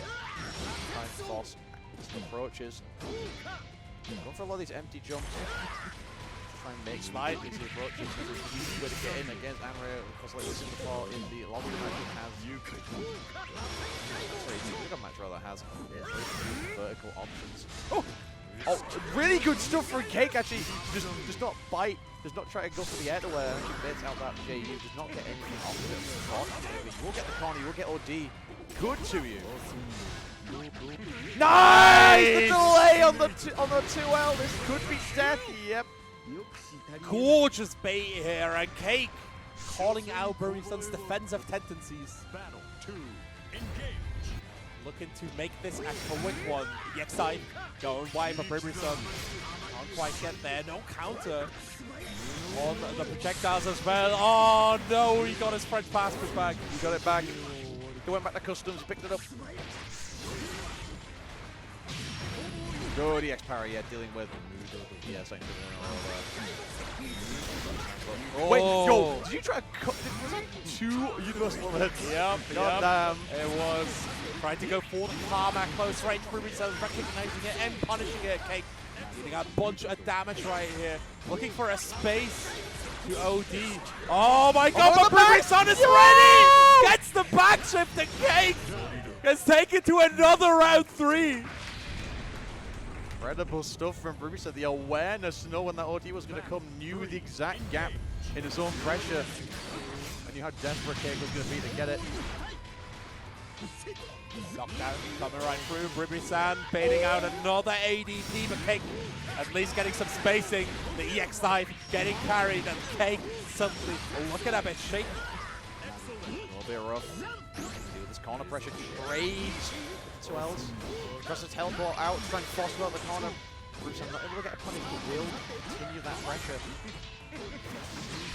Oh my god, catches the gap with the super! Are you dead? Not quite. It's going to do as much damage as the rest of the cast with some of these raw buttons, but another EX dive here, 1+ frames overhead coming through, nothing presto. Ruby-san going for the counter. The OD is guaranteed for Cake Koi. Trying to get anything done right here. A medium dive gets parried! Too slow for the Frenchman. really good stuff from Bree. Taking the lead in the set, 2-1 once again. Kick on the back foot. What kind of adaptations do you want to see from the side of Cake? Like, Bree has just been dismantling him this last game. I mean, it's just... It feels it's just a case of Brimstone's clocking onto the sort of like Cake's offensive rhythm. Like the most important thing we can see is all these 5Ds, right, and these parries. Yeah. And I feel like the only way to really disrupt those from the being as much of a factor is by changing that, trying to be as unreadable as possible, try and make as much changes to your pressure sequences as you can to try and bait these out. But once we see as the match progresses, good back shift from Bree, back to neutral. Definitely. Plus frame from the Karma, just the EX Caliber as well. Even the EX Flies are committed here to keep the pressure going. Overhead comes right through. Bree though ready with Protect instead. Fight you on the jump in here. Cake. He's doing a lot of damage. Can't quite finish it off so far though. Oh, went for point blank right flies. Oh! Okay, let's go! We're back to game one, man. Anthem calling out the counter. Anthem EA is rolling in their grave with the Anthem. Don't remind me of that. Don't remind me of that. Anyway, back to the games. Good throw for Bruce. Keep that pressure going. Never mind. TK dive. No, no throw allowed. No high fives in this house. Look at that DB though. Really interesting extension there, by the way. Cake went for like 2L into EX dive, just like keep resetting the pressure basically. More B flies coming through, the 5U getting baited out again. Heavy dive from Cake. Double Chaos Caliber gets him in there, the close slash, the close heavy. Doesn't get counted in the end. Fire heavy from Ruby-san, moving him forward. Oh! Counter hit, Karma into the super. This is going to kill Cake's time things up. We're going to game 5. 2-2. Game 5 for losers finals. Who will get the right to fight Dudikov? Ruby-san getting some mid-set coaching right here. There are no Meanwhile, Cake just getting some Lucasade inside of him. I had Lucasade the first time this weekend. That is not for me. That made my, like, I drank it and it made my teeth tingle. Yeah, I'm not a Lucasade enjoyer myself, but maybe good. Okay, thank you. Maybe Lucasade is the only coaching that Cake really needs. Just a sip of the old spot. Get some of the electrolytes going. Electrolytes. What plans crave. But is it what Cake Koi prays? As Bree-san gets that first hit in. Challenge here on the run up from the side of Bree. Cake. Empty jump throw. Back into the corner where you belong, interrupting the Chaos Caliber. Oh, good stuff there. But actually gets through it. And You're going to get decent damage out of this. Bribrisan, be careful, this OD is coming at any moment. There it is. Here we go. Kick has been trigger happy with these ODs. The Mind View stopping the chip damage. And the Mind Wheel keeps them out of the air for now. And Bribrisan is looking for that Rakshasa. There it is. Okay. Finish that far 5-8. Really unfortunate. The rare time of that move whiffed. You've got to be ready for it. Good roll to put it the super into the Anthem. No, it whiffed! Not like this. Bribrisan's on set point. Misjudging the distance here. Battle 2. Engage. Round start spins. Goes straight for the dash up here. He wants to be in Cake's face as much as possible. Bribri getting a first low combo. Chaos Caliber in there as well. Even the Karma overhead getting blocked out. The DP stopping Bribrisan. Nice raw rush. Keeps him contained in the corner. Bro being rejected here. Moves himself out. The teleport to follow up Cake is on Bribrisan's ass. Really good stuff. Checking. Oh! My God! The call out with the Universal Overhead to deal with the throw. Brilliant stuff from Bribrisan. I used to full screen against Anray. Gets caught by the flies though. Still not over the FK. Gets caught trying to press final game. Final round. Let's go! Cake with a gorgeous stagger right here, calling out Bribrisan. Final game. Double Luigi loses final. VSF Wales. Got full strength on that. EX dive, went for the throw, but good tech. Bribrisan ready for that scenario. Goes for another overhead into the RPS DP. Sick RPS Fusiliera. Where you at? The far heavy though, keeping Cake contained in the corner. A lot of damage piling up from Bribrisan. Oh! He is French! Right back at you again. Defensive Universal Overhead to deal with the throw. Cake got full meter to spend. That OD could be coming. Never mind. Are you close up to convert? Gonna spin the rush. Not gonna kill. Bribrisan needs one more opening. Be careful with OD. Trying to go for the EX dive here, teleporting out. Chaos Caliber getting interrupted. No dive for at least 2 seconds. EX flies, keeps him locked down. The backshift gets called out. Cake cannot get the confirm. One more hit. EX dive coming through. Bribrisan gets overhead. And Cake needs another hit. Finishing it out, Cake gets the grand finals. Here we go. Cake with the upset takes it over Bribrisan. Eventually, the Universal Overheads just one too many for Bribrisan to deal with. Added to the mental stack was like, no way this guy's gonna go for Universal Overhead again. Cake says, yeah, I am. I absolutely will. And Cake's gonna be in grand finals. Oh! No run back for Bribri. I'm knackered and we haven't even done grand. The Lucasade helped out, you know. The Lucasade, the emotional support Lucasade doesn't leave the doesn't leave the house without doesn't it. need anything else. Anything else. And that means we have an all-UK Grand Finals Dudikoff versus Cake Katakoi. Of course, really, really good play from Bribrisan. Played incredibly well this weekend. Bribrisan will walk home in 3rd place and we'll get, I believe it's €10 for that time. So, Yeah, a whole $10. Yeah, decent. That's more money than I make. Cake wants to take a couple minutes just to have a little rest. I would want to rest too. I'll be honest after that one. You know what? Before Grand Finals, we're taking a short 5-minute break. We will go refill your water. We'll be right back. Yep, sure thing. We'll just go.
Character select.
Beelzebub.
And we are back live from Versus Fighting from Millennium Point in Birmingham. This is Womble, the Womble Weekend sponsored Grand Blue Fantasy Versus Top 8 Grand Finals for Grand Blue Fantasy Versus.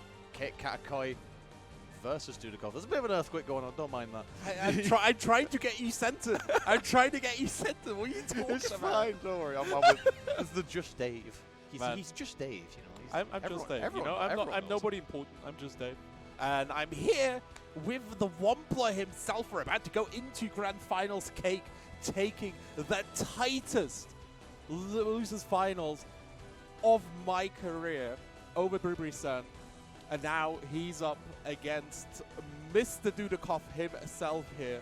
And there is a big question on everyone's mind right here. Dudikov has to reset available, right? Like, so Cake needs to win 2 sets in a row. Will Dudikov start out with a different character just to, like, get Cake's rhythm off? Yeah, I mean, he does have that option. Obviously, he has 2 sort of main characters that jump between, obviously, the Seox and the Matera. We've seen both in top 8 today. So I think it's definitely very much an option. It's something that Dudikov definitely has over Cake, who is kind of a Bubs purist, kind of only really plays Bubs in tournament. I've very rarely seen them play anything else outside of in casuals. So. I don't think Cake does, like, has a secondary tournament character. So he's very much a specialist, right? Yeah, which is fair enough. But yeah, that means obviously a little bit harder for Cake to be able to mix things up matchup wise. But we'll see. We'll see. We'll have to see how Dudikov can test both Cake's stamina after that set, as well as their matchup knowledge with the 2 characters. But we're going into it. It's Grand Finals time. Mr. Offline Results Dudikov versus Mr. Promenade Cake Katakoi. we might have heard it as well as going to be Matera for the first game right here. Cake needs to deal with the zoning. In theory, this is a decent matchup for Beelzebub right here, since he can, like, Dudikoff needs to be incredibly deliberate with his zoning. But we'll see how it goes. Universe overhead detonating the final butterfly, giving Dudikoff the opportunity to deal so much damage to Cake. It's not even funny. The empty jump there, yep, that's going to do it. Dudikoff, a clean first round. That's going to be a Actually clean. That's a perfect coming in from Dudikoff. Just taking out kick. Like it was absolutely nothing at all. Spot dodges. No way. Overhead. Calling it out massively. Going to get a decent little conversion. Drops it. First butterfly behind another opening. Double hops. Catches you trying to mash. It doesn't matter. The rain comes nonetheless. And the super just like that. That first game took maybe like 20 seconds. That's absolutely crazy. Dudikoff going up 1-0 versus Cake. Putting a line in the sand right here. You won my Shooks, first you gotta defeat my Matera. Cake starting a lot more strong to go for throw after throw after throw.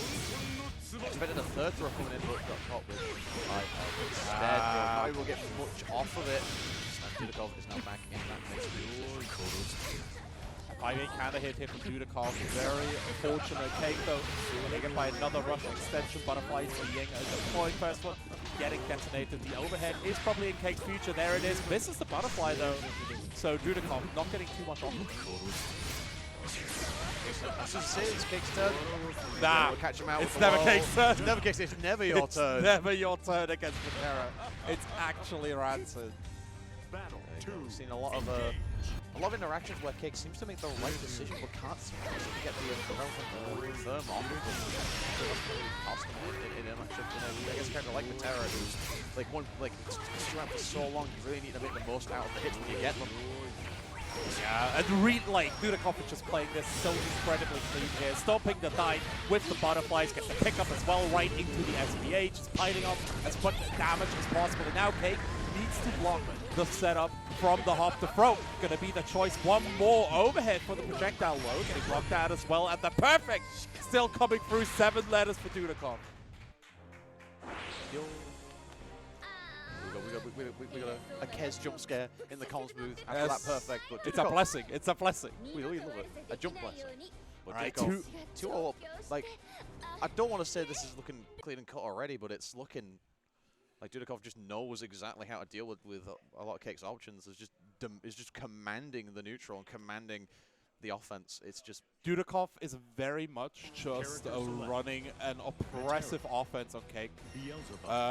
We're going back to the character select here. Cake taking a little bit of time to recollect his thoughts, maybe get a different stage, you know, anything at this point to kind of mix up your brain, because Dudikoff has definitely made a residence inside of it. Yeah, and what better way to potentially end out the tournament than with a good old net play stage at an offline. You have to. You have to. It's what Cake will be most comfortable with. Obviously, most of the Grand Blue scene are even more comfortable with online settings, and they're used to seeing that stage. So maybe. And comfort is so incredibly important. I feel like just being able to create an environment where you feel at home. That's how it's what it's all about. All right, round start going to be incredibly important. EX projectiles giving Dudikoff the advantage here. Cake trying to Karma as well here. Karma technically a great option since Dudikoff will be throwing out a bunch of projectiles, but just not working out at the moment. The corner pressure works out as well. Dudikoff just blocking it all out. Goes for the double hop. Cake trying to follow through with the teleport, but he just cannot get the offense started. Oh! Hold up! Hang on, yo! Niche tech with specific uses? What next? Who knows? Good stuff from Cake. Gonna get the X flies in, and we're starting to get some pressure. Gonna get no confirms. Gets the X dive. You're in the corner. This could be big damage. Okay, not quite gonna kill. There's an OD on Dudikoff's side if they should choose to use it. Plus frames.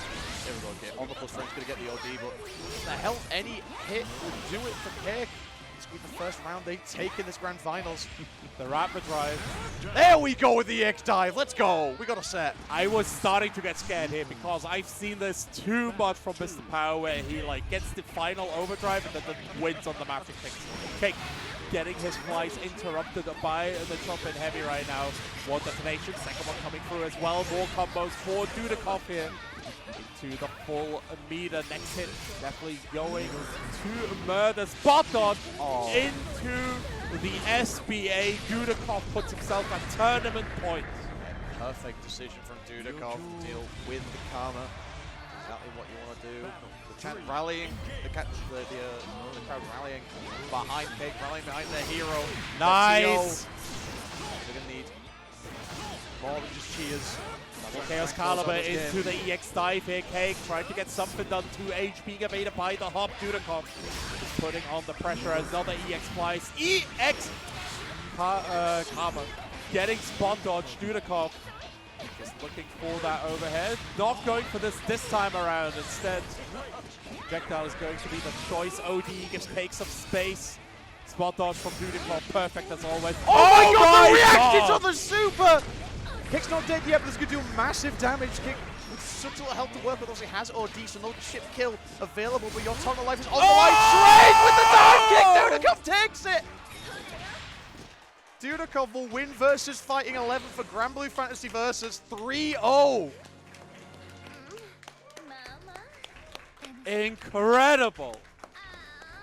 Dudikov putting on an absolute clinic. 3-0 against Cake, extending his catalog of offline results. Yeah, he's not called Mr. Offline Results without a reason. And that is true. Adds it to many, many victories, both home and away.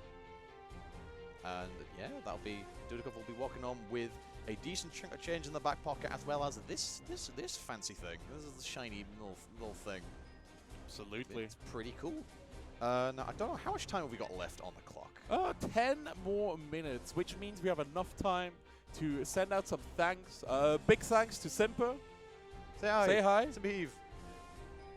There he is. This man has been bossing the TO work basically all day. Shout out to Dudikov for getting some more offline results. Here we go. Can we get Dudikov on? Yeah, for sure. Mic? Wait, hold on. Let's talk to the winner. Let's talk to our boy. Get him in. There we go. Yo, hello. Oh my God. How are you doing? I'm eating this, Jesus Christ. Yeah, I'm doing good. How are you? I'm not too bad. Have you recovered from sitting on the floor in my hotel room waiting for the music to end at 4 a.m.? It was a bad time. It was not a good time. I mean, Cake was in the exact same situation as well, so it's like... Honestly, it must have done something. Like, the top two were both in that room. There's something in the air in that hotel. Well, it's the Gamera thing, right? So the more tired you are, the better you play at Granblue. Yeah. As we see with Gamera constantly being like an insomniac on the stage, practically falling asleep and like dominating everyone. Yeah, man. So we're just instituting the same tech here in the EU. We realised it a bit too late to getting like results elsewhere, but we know it now. Yeah, we do know now. So actually, I'm gonna. That's You're a little bit off. I accidentally knocked it. That's my bad. How dare you? Shocking. He wins the tournament, and he thinks he can just ruin the damn setup. Yeah, but yeah. Fucking Rockstar, the Granblue. But yeah, obviously. Bit of a, yo, it's him. It's the Cake. How you doing? I'm good. You good? Cool. How tired are you after your lack of sleep? I'm actually not that tired. You doing all right? We got Vayne. Yo, Vayne. Yo. Plus 300. Granthony Blue. Average Gran Blue talk. But yeah, how we what were we looking like for the future? Obviously, this is probably the last, like second to last offline for Granblue. Also, we got the gaming hotel, I think, or the esports hotel. Dave's running it. But other than that, it's looking like near the end of tournaments before Rising. So what are we thinking going into that? I'm just playing Street Fighter. I had a bad time. I had a bad time with Street Fighter versus Fighting. Like I was really dead on the first day. Fair. But I think I can play better than that. I can get like, I don't know. There was a lot of people in that like top 94, 96, whatever it was, that I feel like I can beat in Street Fighter. And also like, I've got a lot to learn in that game, so that's fun. But yeah, just having fun with that. I'm not taking it like mad seriously though as well. Okay. So we're just playing casually. If Granblue wasn't here, I wouldn't have come here anyway, but because Granblue was here, I get to do both at the same time. Get some more offline results. Yeah, offline results, TM. Exactly. But yeah, is there anything you would like to shout out while we're here? I'm conscious of the time, and we've got to give out these medals. Womble and his crew for setting up this Granblue bracket. Yay. Appreciate it. Let's go. Yeah, it's your first offline bracket, isn't it? Yes, it is. Yeah. So you've done a good job with that. Even when getting hurried by the TOs, apparently, as well, because someone gave you this room when they shouldn't have, or something like that. Yeah, we got given this room, and then we had an army of Soul Calibur players coming in, getting angry that we're playing a better game in their room. But, you know, that's how it be. I'll call them out. Soul Calibur sucks ass, alright? Nah, Soul Calibur's good. There's our boy. There's our girl, Leaves. But how many players they got? Like 6? Yeah, man. 6 in the world. As opposed to our 7. You know, we're cooler. Like, if we the number of Granblue players and, like, the amount of time Soul Calibur's been out, I think it'll be a lot less, to be fair. Yeah, fair enough. We're going to cut to... Also, we don't have a camera, so we can't show you all the medal ceremony. Can we do it? There's not enough room. We can't do it. No, I can't, bro.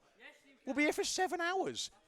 So you're gonna shut up, and we're gonna cut to the end screen that we totally have. But not yet. Thank you guys for what? Oh, are we doing it? Yeah, just do it. Oh, we're doing it. Fuck it. All right, cool. Stick around. We're giving out medals and stuff. So yeah. And there's a secret thing at the end of the stream that you have to wait to see what happens. Is there? There is. I didn't know about this. There totally is. Stick around. Hit the bell. We might have some sort of announcement about Rising or something. Totally. Maybe. We've got side games on there. Yeah, we got a new character. We have John's side games in the room. Yeah, they're going to fix everything in Rising. So stick around for that. Yeah. So can we cut to the waiting slide, and we'll get to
Also in second place, Neo.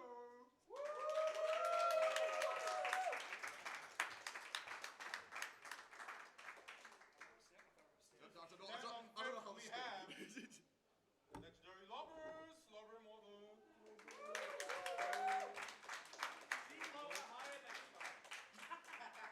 Womble medals. It's got the logo on it. No wombling.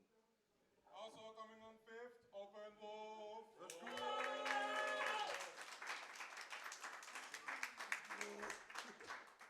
On 4th, this may be the best Lancelot here, Chariot!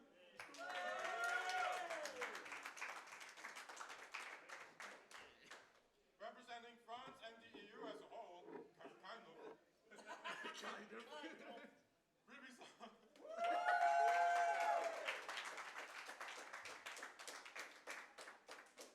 On second, I guess the fan favorite at this point, Cake!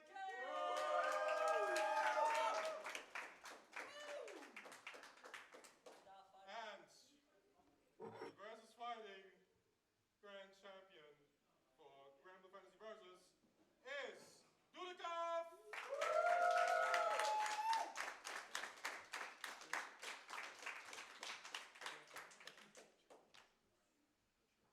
Thank you all. Nice. Can I get a picture with all of the top 8, please?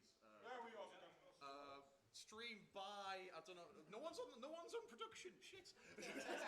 Oh, turn it off. Turn it off. Goodbye, stream. See you next year.